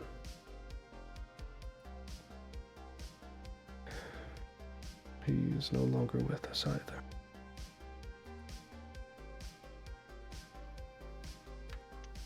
I see.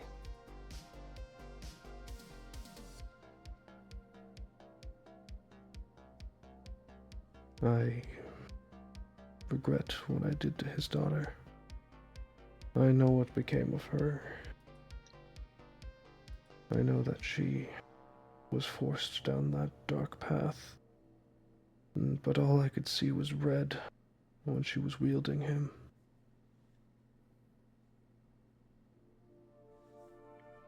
She deserved better than the fate she got.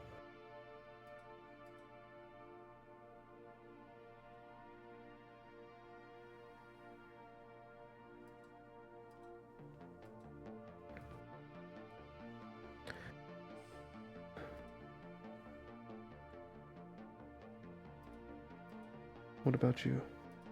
I'm sorry, I'm speaking too much. Am I cutting out? No, Oh, no, you're not. Oh, okay. I'm speaking too much of myself. We only just met. Anything that wanders across your mind?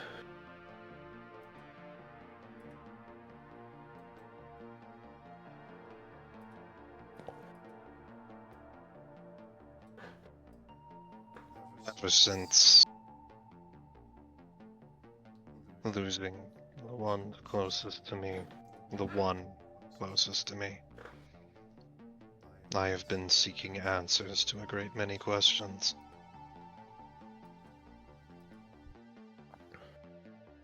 Answers which I cannot seem to find.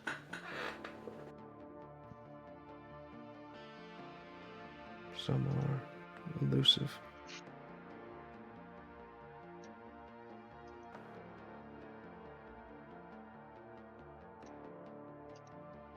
The question of why constantly returns to me.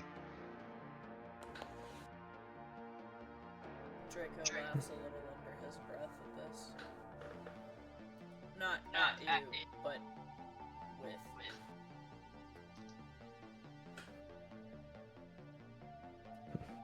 Why must we bear witness to such evil, such suffering?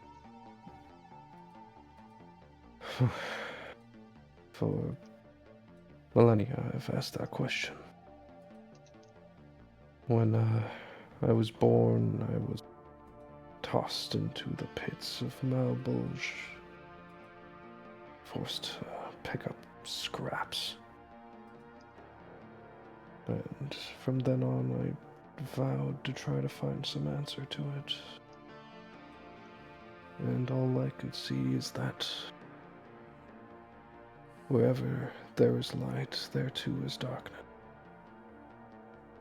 We cannot end it, but we can fight it. It does not mean there's no point. Even though we cannot destroy what tries to destroy us, it's our spirit, our will that keeps us going forward.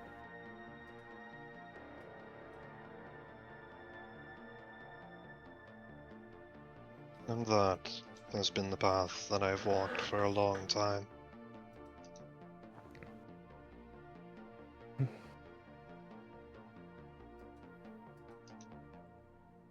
What was her name? Oh god, I have to pull up my notes. Forgot your mom's name?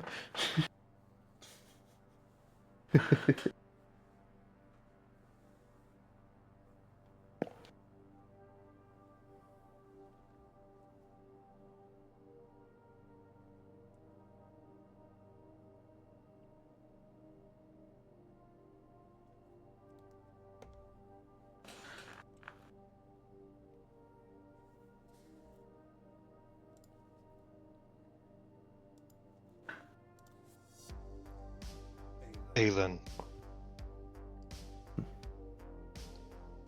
Beautiful name.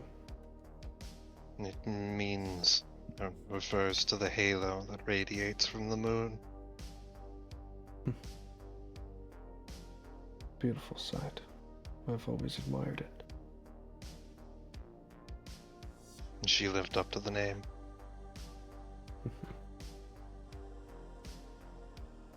Happy to hear it. I suppose.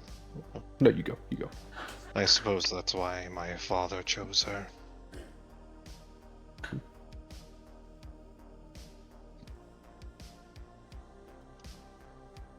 Did something change?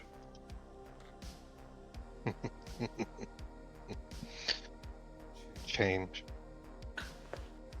No. Nothing about that man ever changed.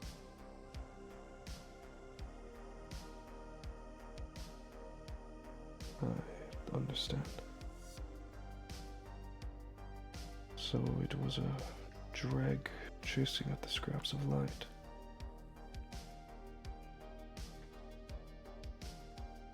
Quite honestly, I wouldn't even call him a man. More like a beast in a man's clothes. He never really wanted anything.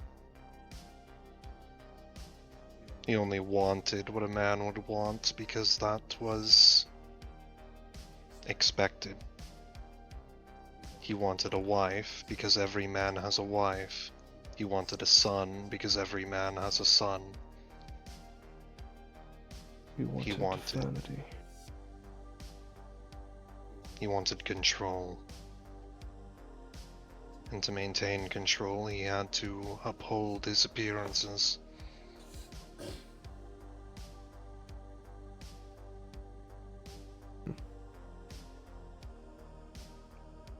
Yes, I know the type.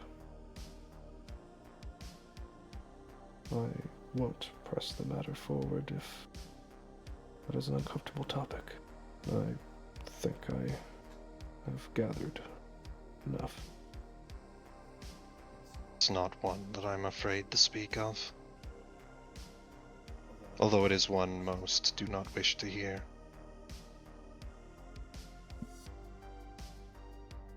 He did something to her, then. Would you like to know what his first words to me were? He nods. Thank God that you were not a girl, because I would have drowned you in the river.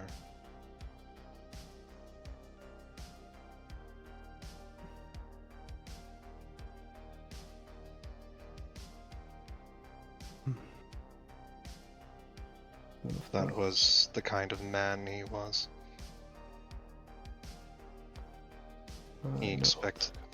No, continue. He expected to have what he wanted, and if he didn't, then it was a nuisance. And if it was a nuisance, then he removed it. Or at the very least, he punished it for daring to inconvenience him. Yes, I know the type. I never met my mother, if she ever existed.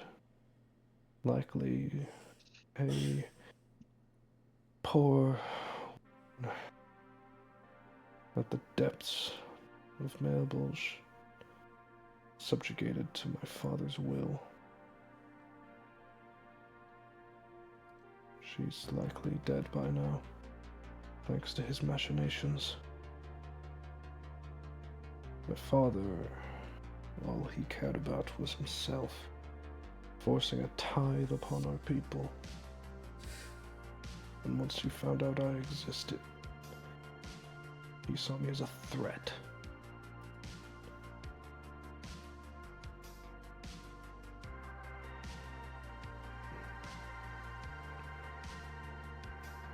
Now he walks among us again.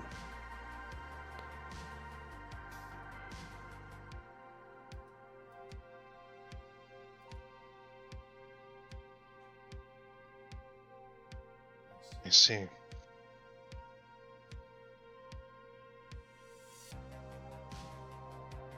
And despite my best efforts, my father still walks free as well.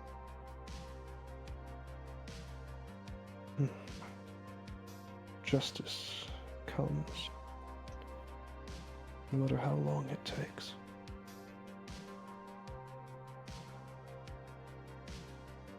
And I'm not so great a man that I would deny punishment to those deserving.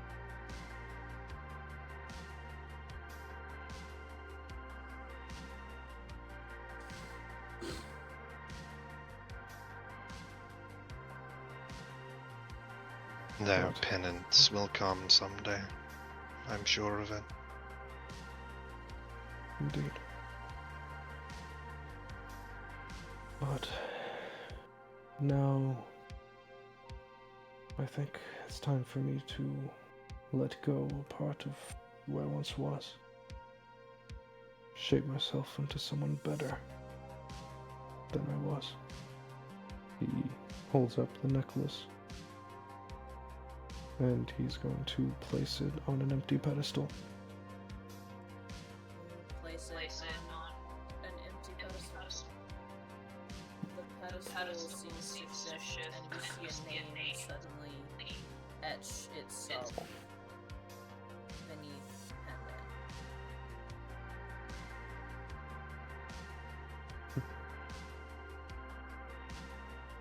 You'll always with me in my heart.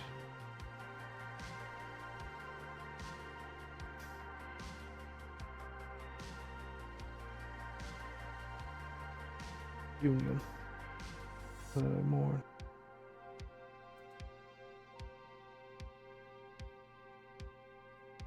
I hope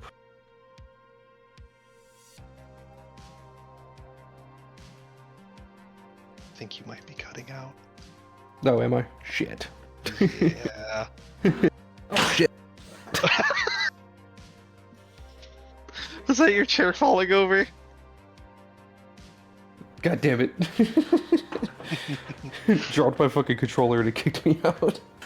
God damn. Anyway, after he places it, he will continue. It's her that's always going to be with me, not the necklace.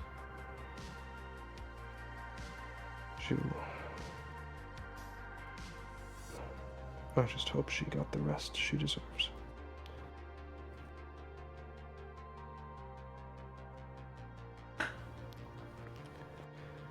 As do I.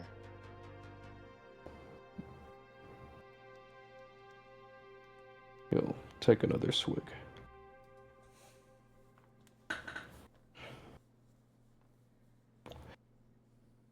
We will avenge our fallen. You, Draco says tensely. You will too, Draco. For the first time, you see his expression break a bit as he smirks, and it is a emotion-filled smirk, a pained, frustrated smirk. He just takes a drink. You only lose when the fight in you is lost. As long as you still have that will to keep going, you will never lose.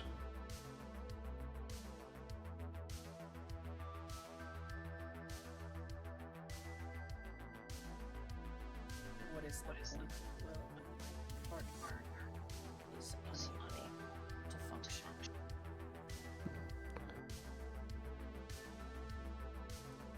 Then you wait. And you keep going. You fight as long as there's fight in you left. Do you have any idea what it's been like sitting there, trying to keep her stable while she has been imprisoned because she is too much of a danger to herself and everyone else, watching all of our friends go out, watching most of them not come back. Really, we're supposed to be forcers. And instead, I sit here almost every night, and I drink, and I watch as these pedestals fill more and more. Apollyon sits next to him. Duckling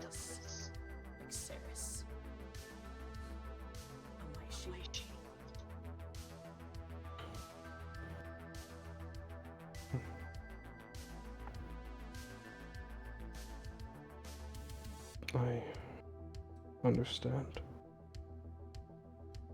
Losing all of those around you. The way it whittles down your want to keep going, your want to fight. Although your sister can't fight right now, you can. You can do what you can from here. Doesn't matter what it is. Continue. You shouldn't wait. What's that supposed to mean?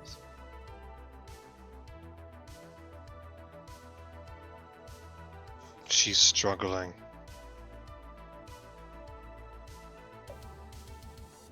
Unable to bear the burden. And you are there to help her. But it isn't enough.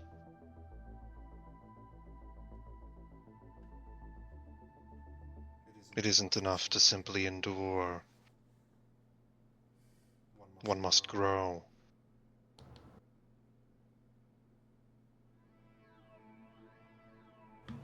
If she struggles to retain control over herself, that is something that I know.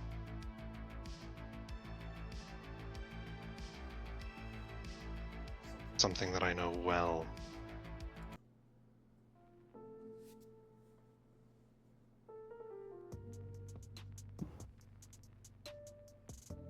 Even if she could control herself, they're never gonna let her out of here. How certain are you of that? Completely. A day. And why not? I've seen the way they look at her. Because she's a witch. Because she is an animal. An animal in a cage, and if that cage opens, that animal becomes unpredictable.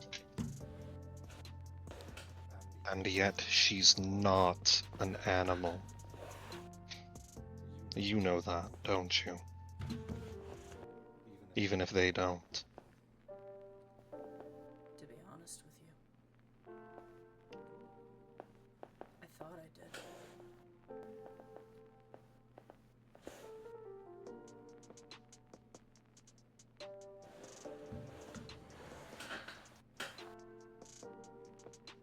But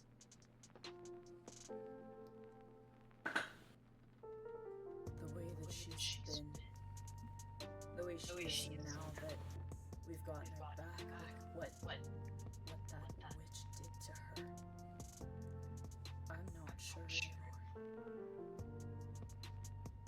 She barely talks. She's more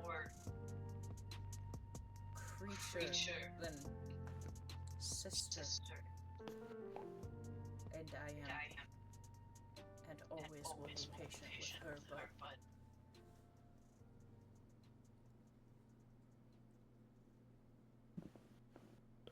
I don't know if it's ever going to be like it was. And I don't think I could ever partner with anyone else.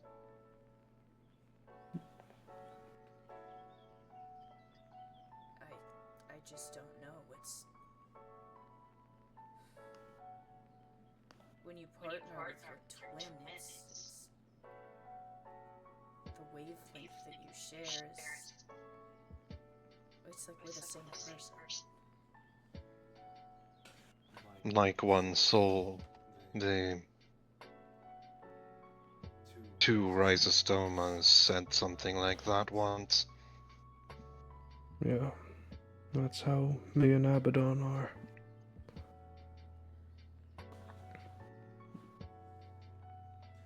I do not know you or your sister well, but hear me when I say this.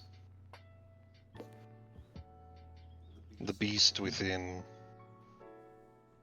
That is something that I am very, very familiar with. And I know how that suffering can bring it foremost.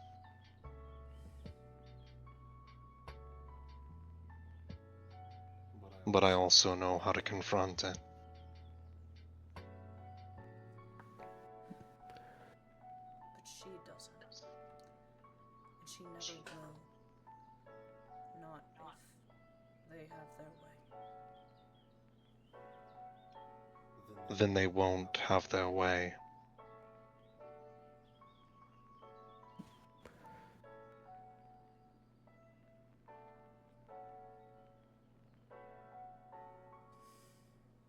We do not suffer to leave the world as it is. We suffer to change it.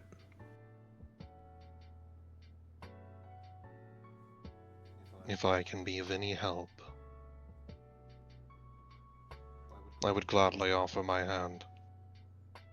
Same with myself. Draco glances away. I don't know what help there is to offer at the moment. She doesn't know how to contend with her beast. She doesn't. She doesn't know anything right now. She doesn't talk. She acts more like a cat than a human. I can't even have a conversation with her. Much less resonate with her. I don't know what that witch did to her, but it's like she's just reverted to baser instincts, which makes her much more at risk for losing control. And the second those horns come out, he shakes his head.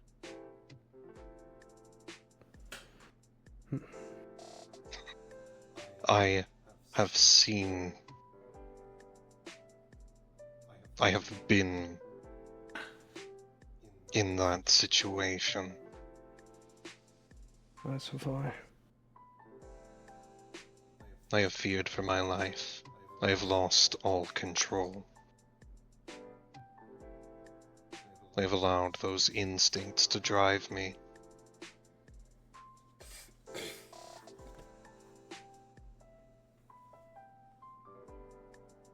If she does not know how to control them, how to rein them in, then she must learn.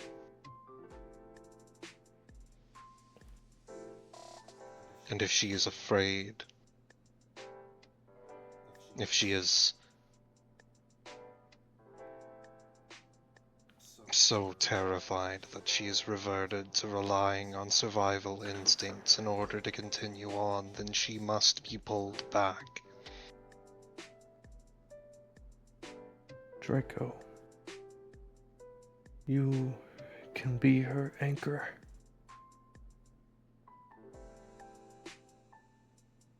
I've tried. I loathe to think what Paige is going to do when she wakes up and sees her issues. I think it might break her. Every time you fail, you wake up the next day and you try again. And again.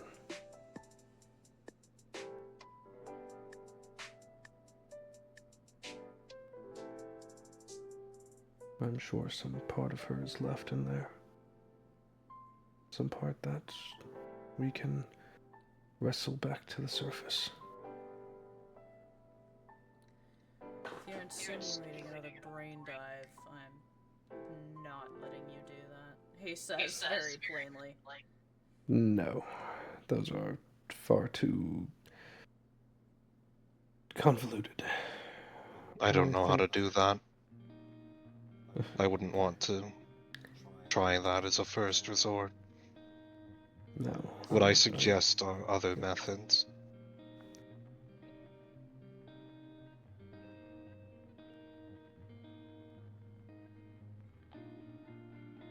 He's looking at you.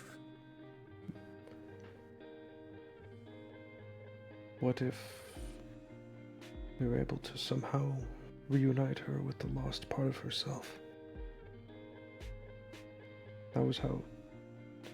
Well, they did it with me, but it was far too literal. She's stuck in a survival instinct. A traumatic response. Her mind is acting on instinct, telling her that there is still a threat that needs to be survived. Except the threat that needs to be survived now is herself. And so she needs to understand that she is not.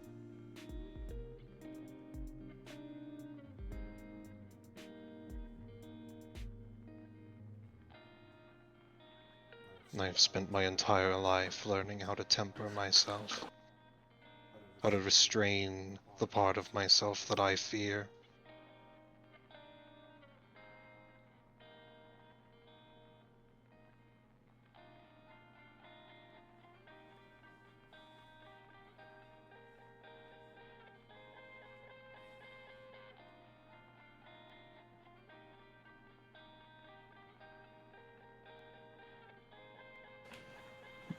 I don't even know why I'm talking to you guys about this, Draco says, leaning his head back against the pedestal he's leaning against.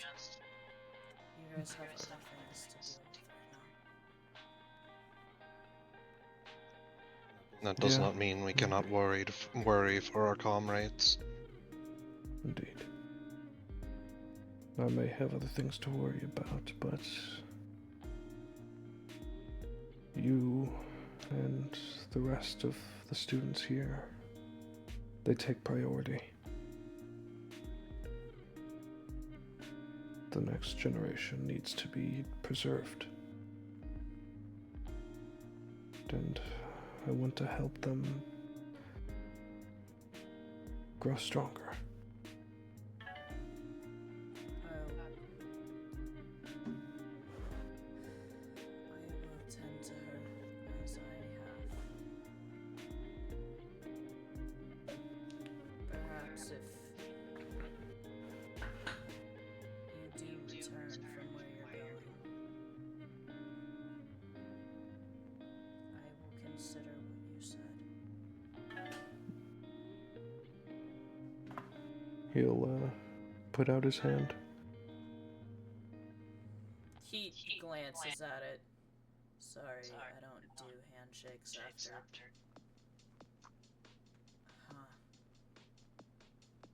That's weird. I can't remember why I don't do handshakes anymore. He lowers his hand. You also knew that person. What person? The one The who others was- back at the cabin mentioned an individual who they can't remember anymore. I thought the head injury was responsible for my lapse of memory. It started after Pridwin and Douglas's bout in Japan. About, 2 months ago? Maybe even less. No, I Very recall yeah. Pridwin and Douglas going to a place on the coast.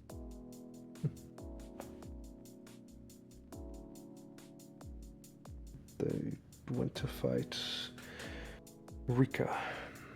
That's where he sort of feigns a gesture towards Namashi. Yeah. I know.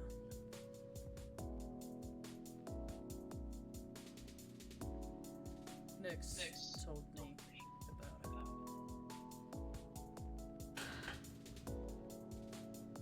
I was actually hoping Nyx would be able to help me out with Viper, but he glances at Nix's pedestal. And Douglas's.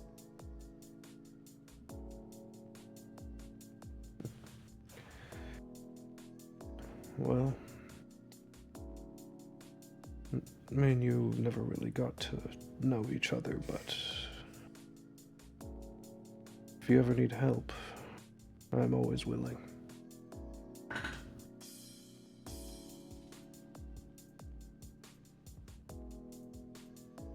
He glances down. Appreciate the offer, I suppose.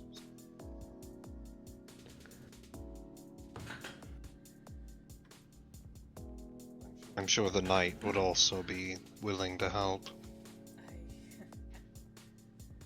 Pridwin is one of the only ones I'll really talk to anymore, to be honest. I trust him and the little one implicitly. Who doesn't? They're some of the best of us. He's, resilient. I'll say.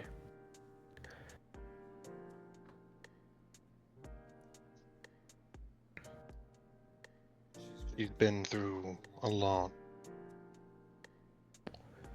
I am impressed she is not in a worse state than Viper is currently.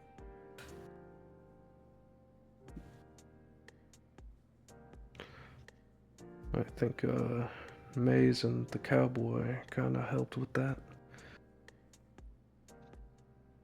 From the sounds of it, the two of you are alone. I cannot blame her for struggling.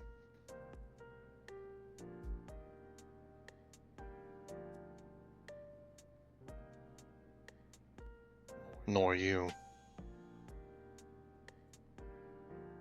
And the rest of us have had the fortune of having a lot of help.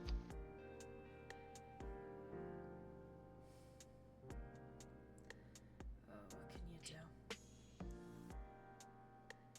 I grew up here. So, everyone here is kind of extended family. But at the same time, nobody is. Nobody but her.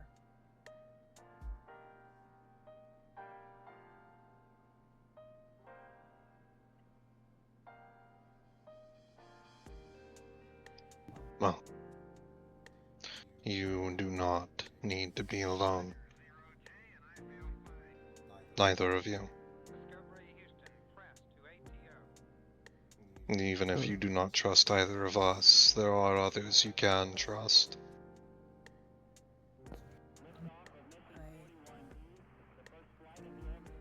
I'm ashamed to admit I find that a little difficult to swallow. It's hard to want to get to know people here. It is. You've spent your whole life surviving and enduring. It is hard to push yourself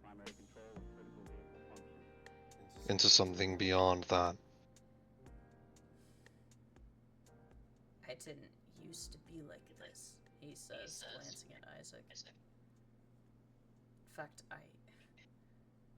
Viper and I are part of the mentorship program. Or we were. That's why we were assigned Redacted. We were the ones supposed to be guiding them. The ones they could look up to. That's why we were there that day. The very first mission. That's why we were there to fight that thing. And then you suffered greatly, and things changed. Like I said, I know. People stop coming back, kind of makes you not want to, get close with anyone anymore. After all, they're just more pedestals waiting to happen. nobody truly dies. It's only the idea of them that can. As long as you keep their memories in your heart, they will always live on. That's a sweet sentiment, but it doesn't feel like that's accurate. There isn't a choice.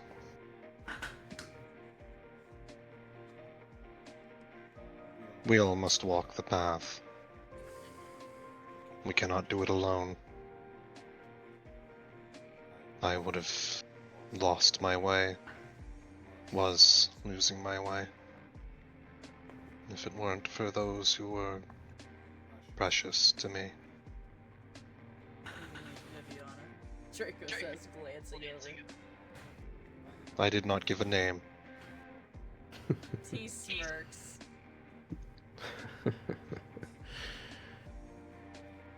I would have as well, if not for everyone. I became a monster, but they pulled me back. The fear of loss is great. I could have simply pushed myself away, let the rage within me take hold, and chase that monster into the black. Then nothing would have changed. I would have been another tragedy.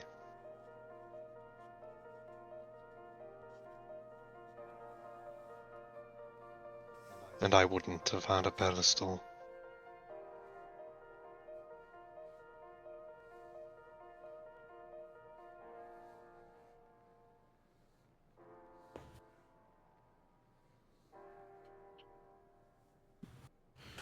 Napoleon raises up his drink into the air for both of them.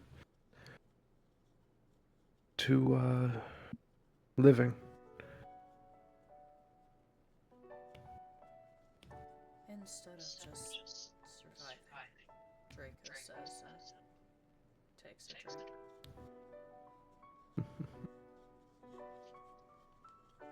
Napoleon follows.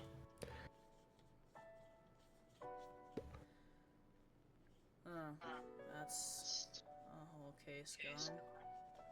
I should go check on my sister, he says, trying to get to his feet, staggering a little. Yeah, I should, prepare for my class tomorrow. Feel free to stop by if you're free.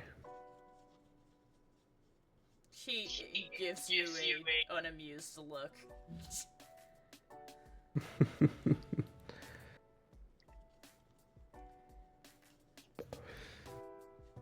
Do you Good on. require...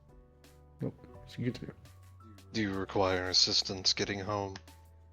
I'm fine, he says, takes another step, staggers. He needs help. I will accompany you. I will as well.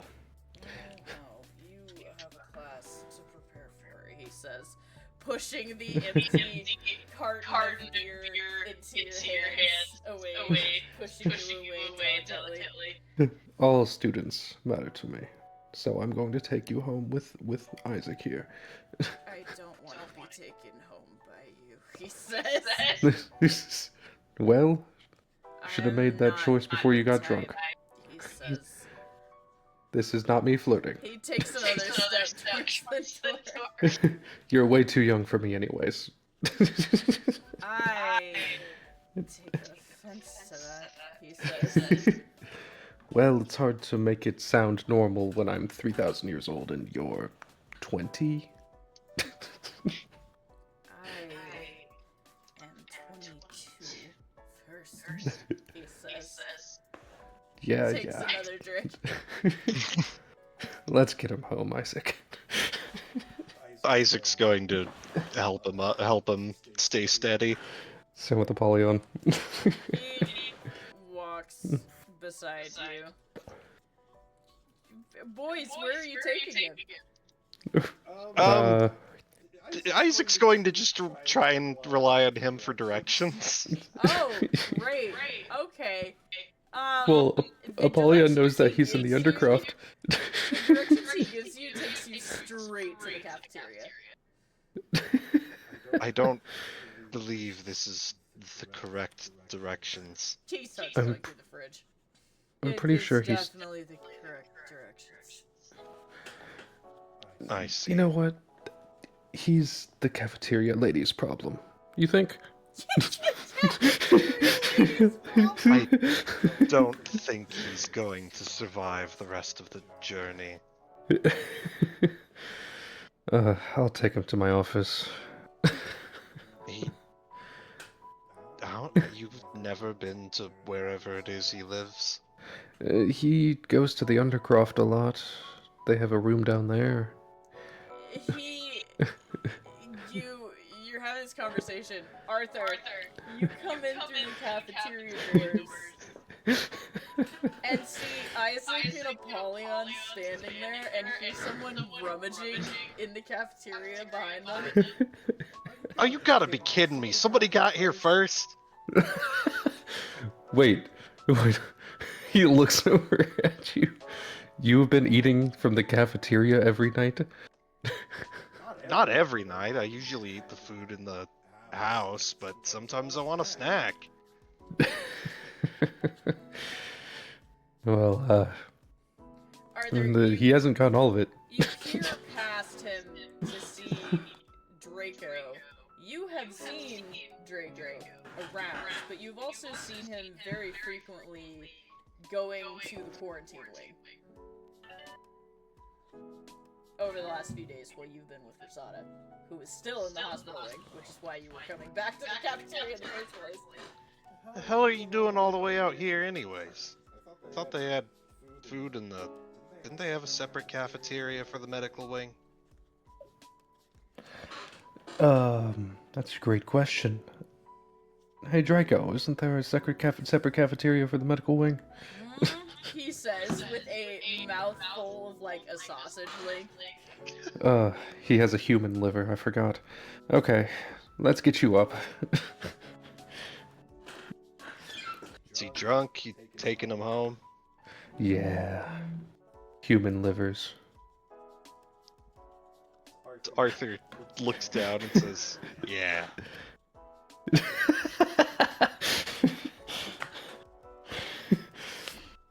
Well, nice to talk to you, cowboy man.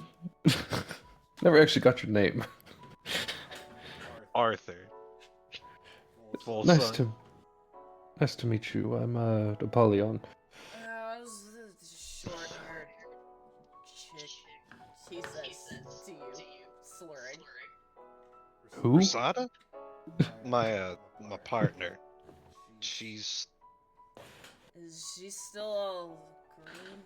He says, holding up a piece of celery. On a scale of like... grass stains to Kermit the Frog, I'd say... Getting closer to grass stains now. That's good. It wasn't her color. He says, takes a bite of the celery. No, it was not. Are you... Do the two of you even know where you're going? I know where the medical wing is. You need help wrangling him? Yeah.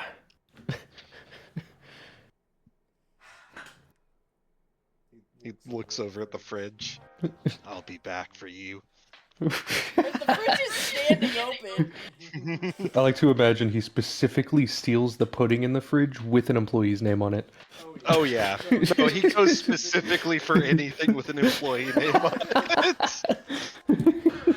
Arthur's an asshole. Oh my god. They've been searching for the man who keeps stealing the employee food.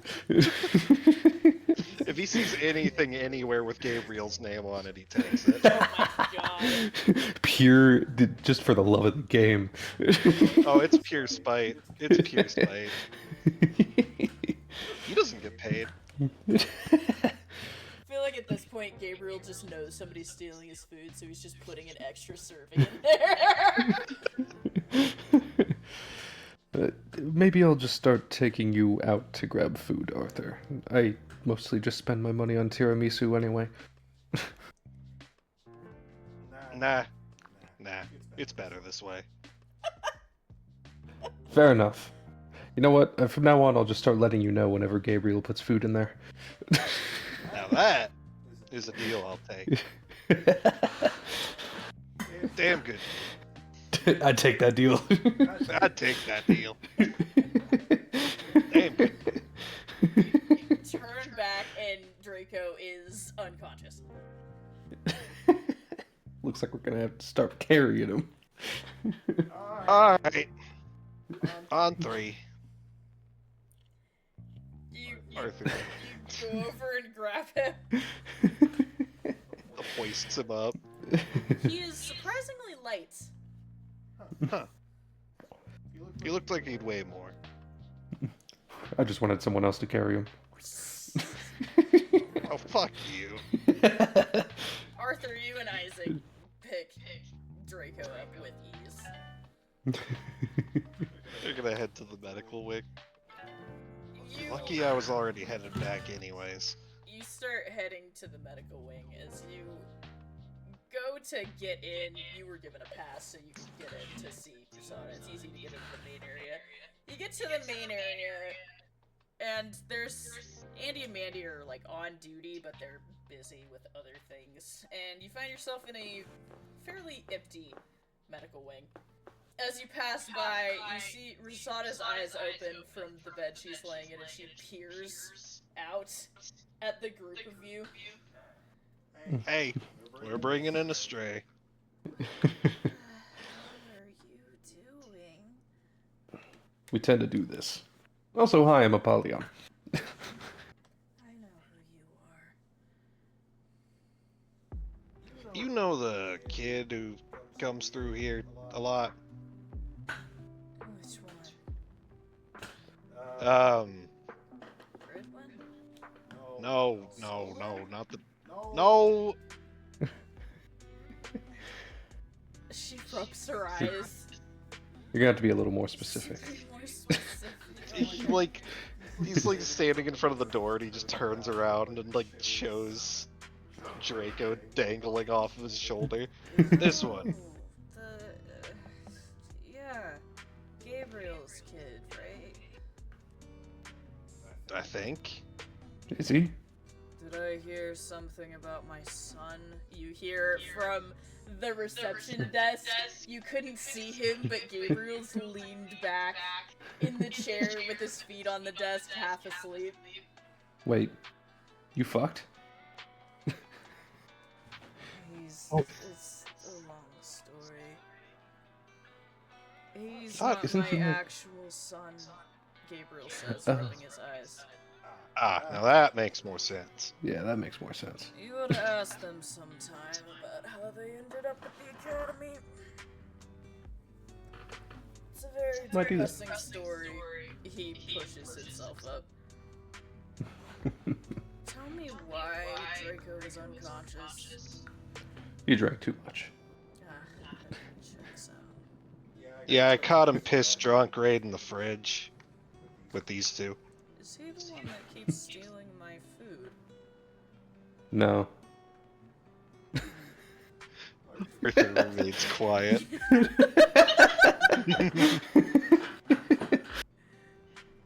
If he says something, he'll implicate himself. It's the implication. Okay, Gabriel says, rubbing at his temples. I don't know if it's a good idea to put him in there with his sister like this.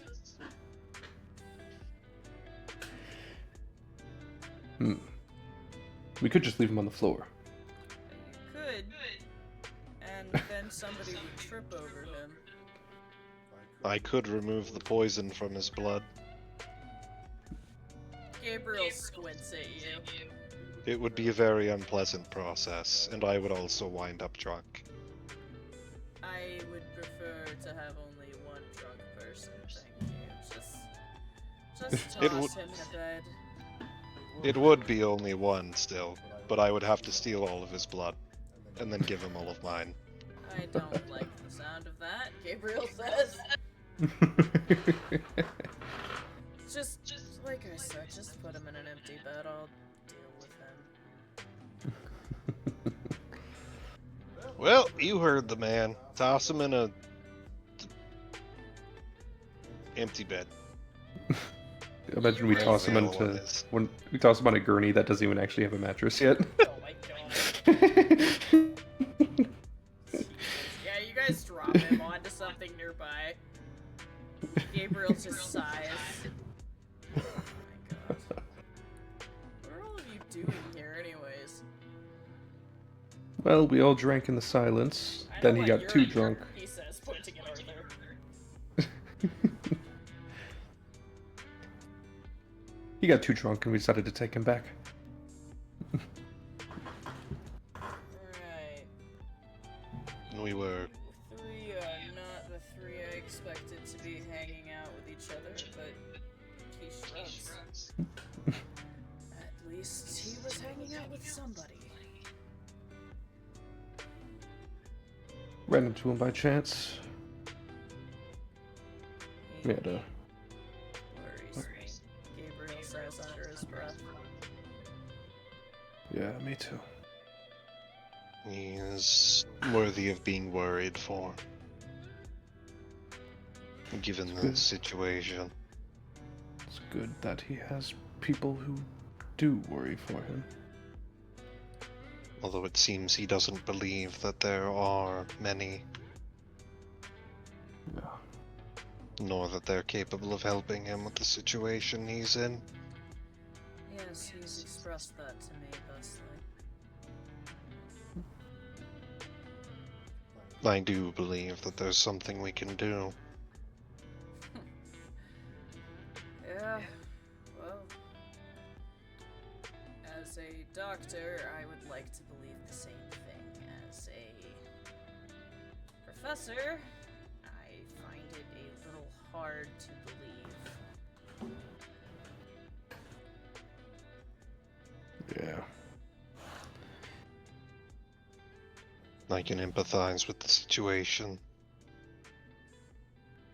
I know that there is a foothold out of the mire.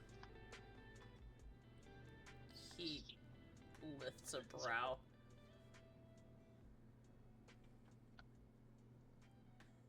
You haven't even seen her since you got back, have you? He says to Isaac. But I've heard how he describes the situation.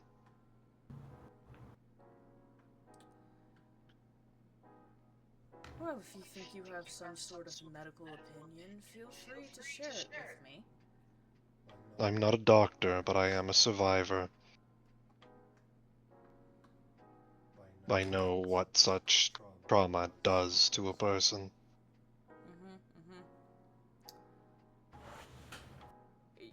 You want to take a shot at it? He says. He has a somewhat. It's not quite irritated, but it's just kind of a flat expression on his face.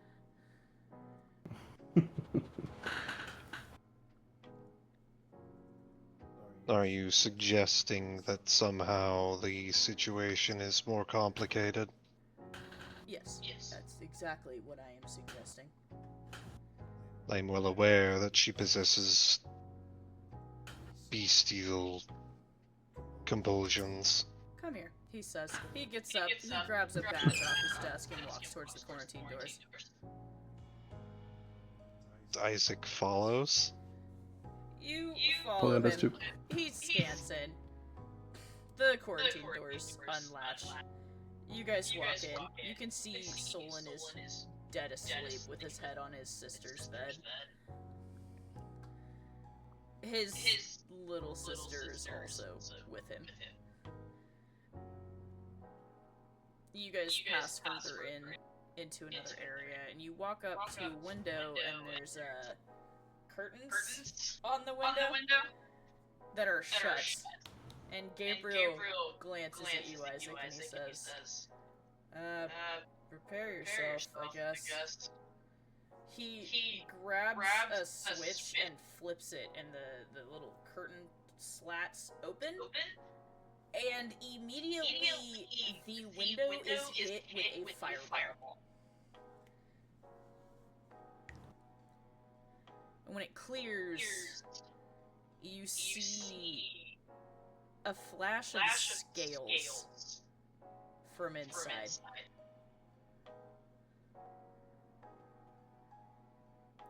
Am I supposed to be surprised? I certainly was, Gabriel says, crossing his arms. The figure inside that is pacing back and forth is not human. It looks like a wyvern. From the description, I understand that she's capable of polymorphing. Well, it was news to me, Gabriel says. And I don't know how to get her to not do that. During a briefing we had earlier today, I heard that she transformed like this during a similar extreme incident. Partial. She had some sort of partial transformation. She had horns, a tail, I think part of a wing, hints of scales, but nothing like this. This is new, he says, pushing his glasses up. I was about to tell Pridwin, actually. It just started today.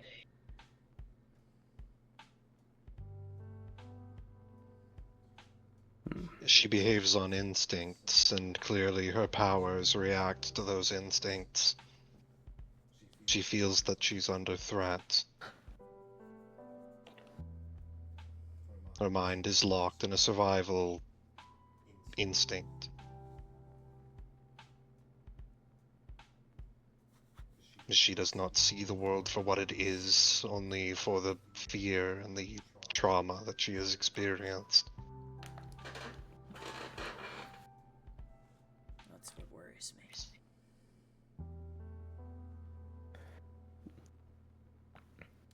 The only person she seems to recognize at all is her brother. And he does not know how to pull her back. He has made that clear.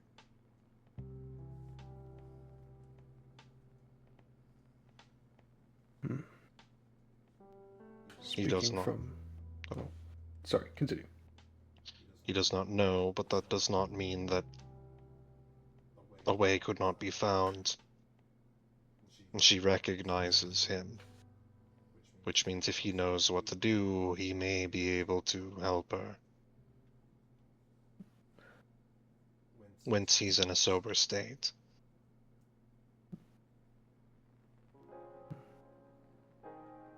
Speaking from a technical perspective, would it be possible if her powers are worsening the effects of her mental state, would it be possible to somehow restrict or limit her powers? Gabriel presses his lips into a fine line. There is one option, but I loathe to consider it. Even if we don't do it, all options should be on the table. Well, this option is not exactly one I understand.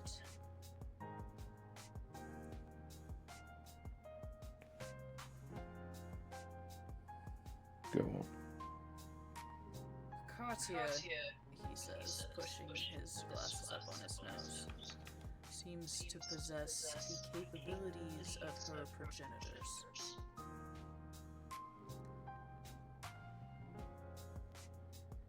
This much was made evident during your encounter with our latest prisoner. Right. However, based on her debriefing with Angel, it seems that she does not exactly want to do that ever again. And I can hardly blame her from her description of events. Theoretically, she could take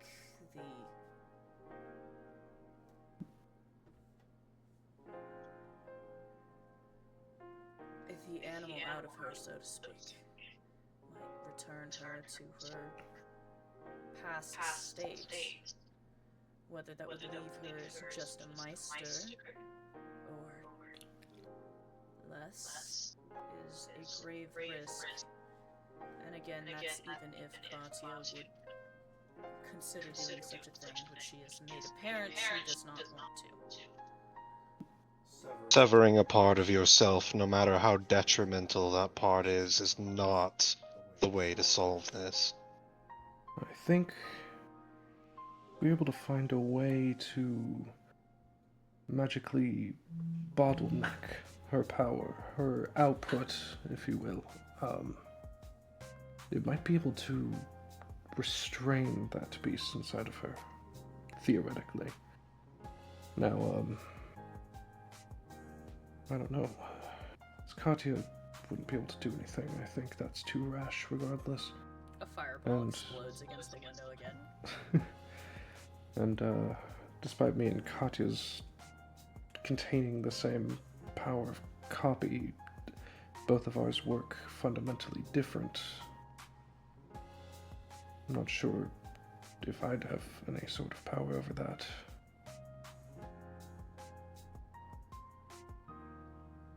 But I wonder if we could come up with some sort of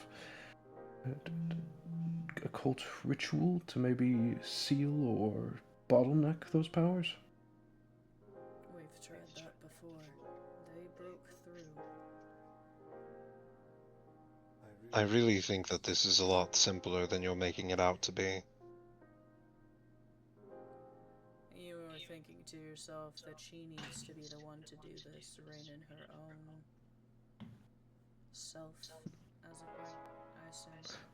Wait, No. if What are you suggesting? you go. She's having a traumatic reaction. The fact of the matter is that the trauma is the source of this issue. The only way to bring that back is to work through that trauma. That would have been a lot easier to do earlier in this situation. Yet it seems that she did not have the resources before. And so now she is at the lowest point.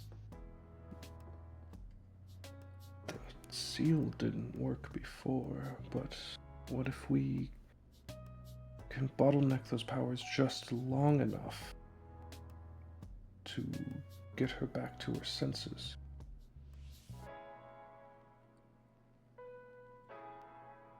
Provided she is able to return to her senses, That's where the process comes in. We could bottleneck those powers and then work through that process of which you describe.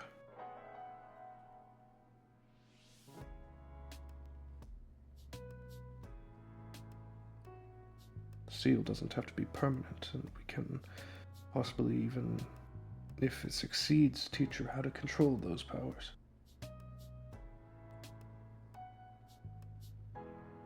Seems something better suited for a witch. I know some occult magic. I've built a grimoire, but we could get some assistance. There are several witches that we can speak to, although most of them seem unfamiliar with their own powers. Well, there's Narcissa, Gabriel says. Of There course, is. you have to convince her to talk to you. The Me and her knight are. also mentioned something about speaking with another witch.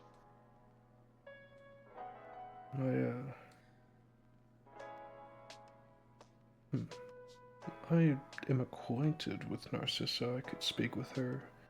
In the meantime, I could also work out some ritual magic that could assist the operation. Doesn't she hate you? Gabriel says, squinting at you.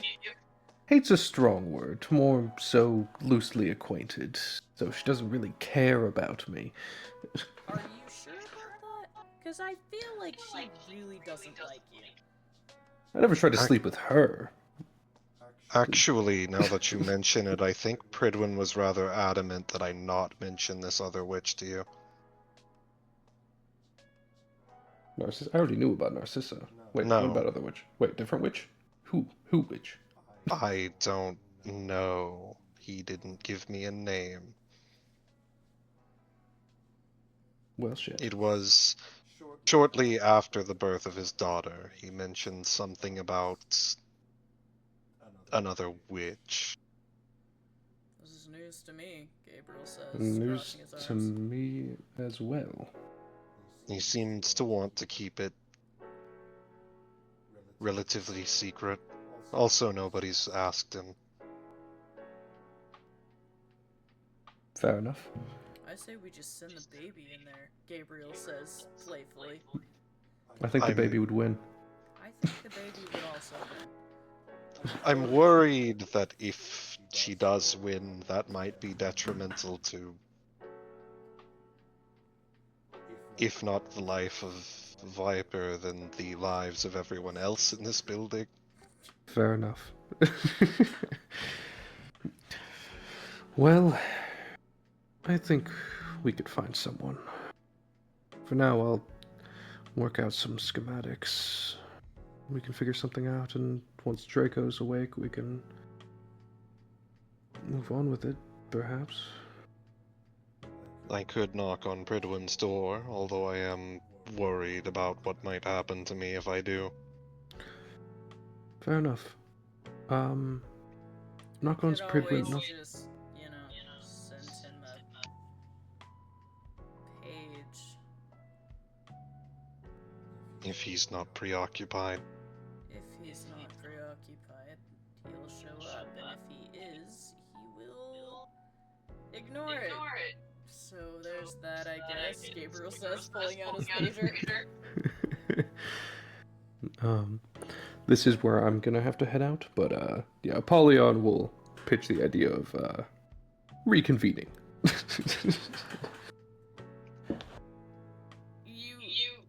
Gabriel pulls his pager out, sends a page, and there is no response. Reconvene it is. Perhaps in the morning. Agreed. And with all of you standing there in the quarantine wing, looking at this draconic creature pacing back and forth inside the room, that's where I am going to call it for the night. Hell yeah. Yippee!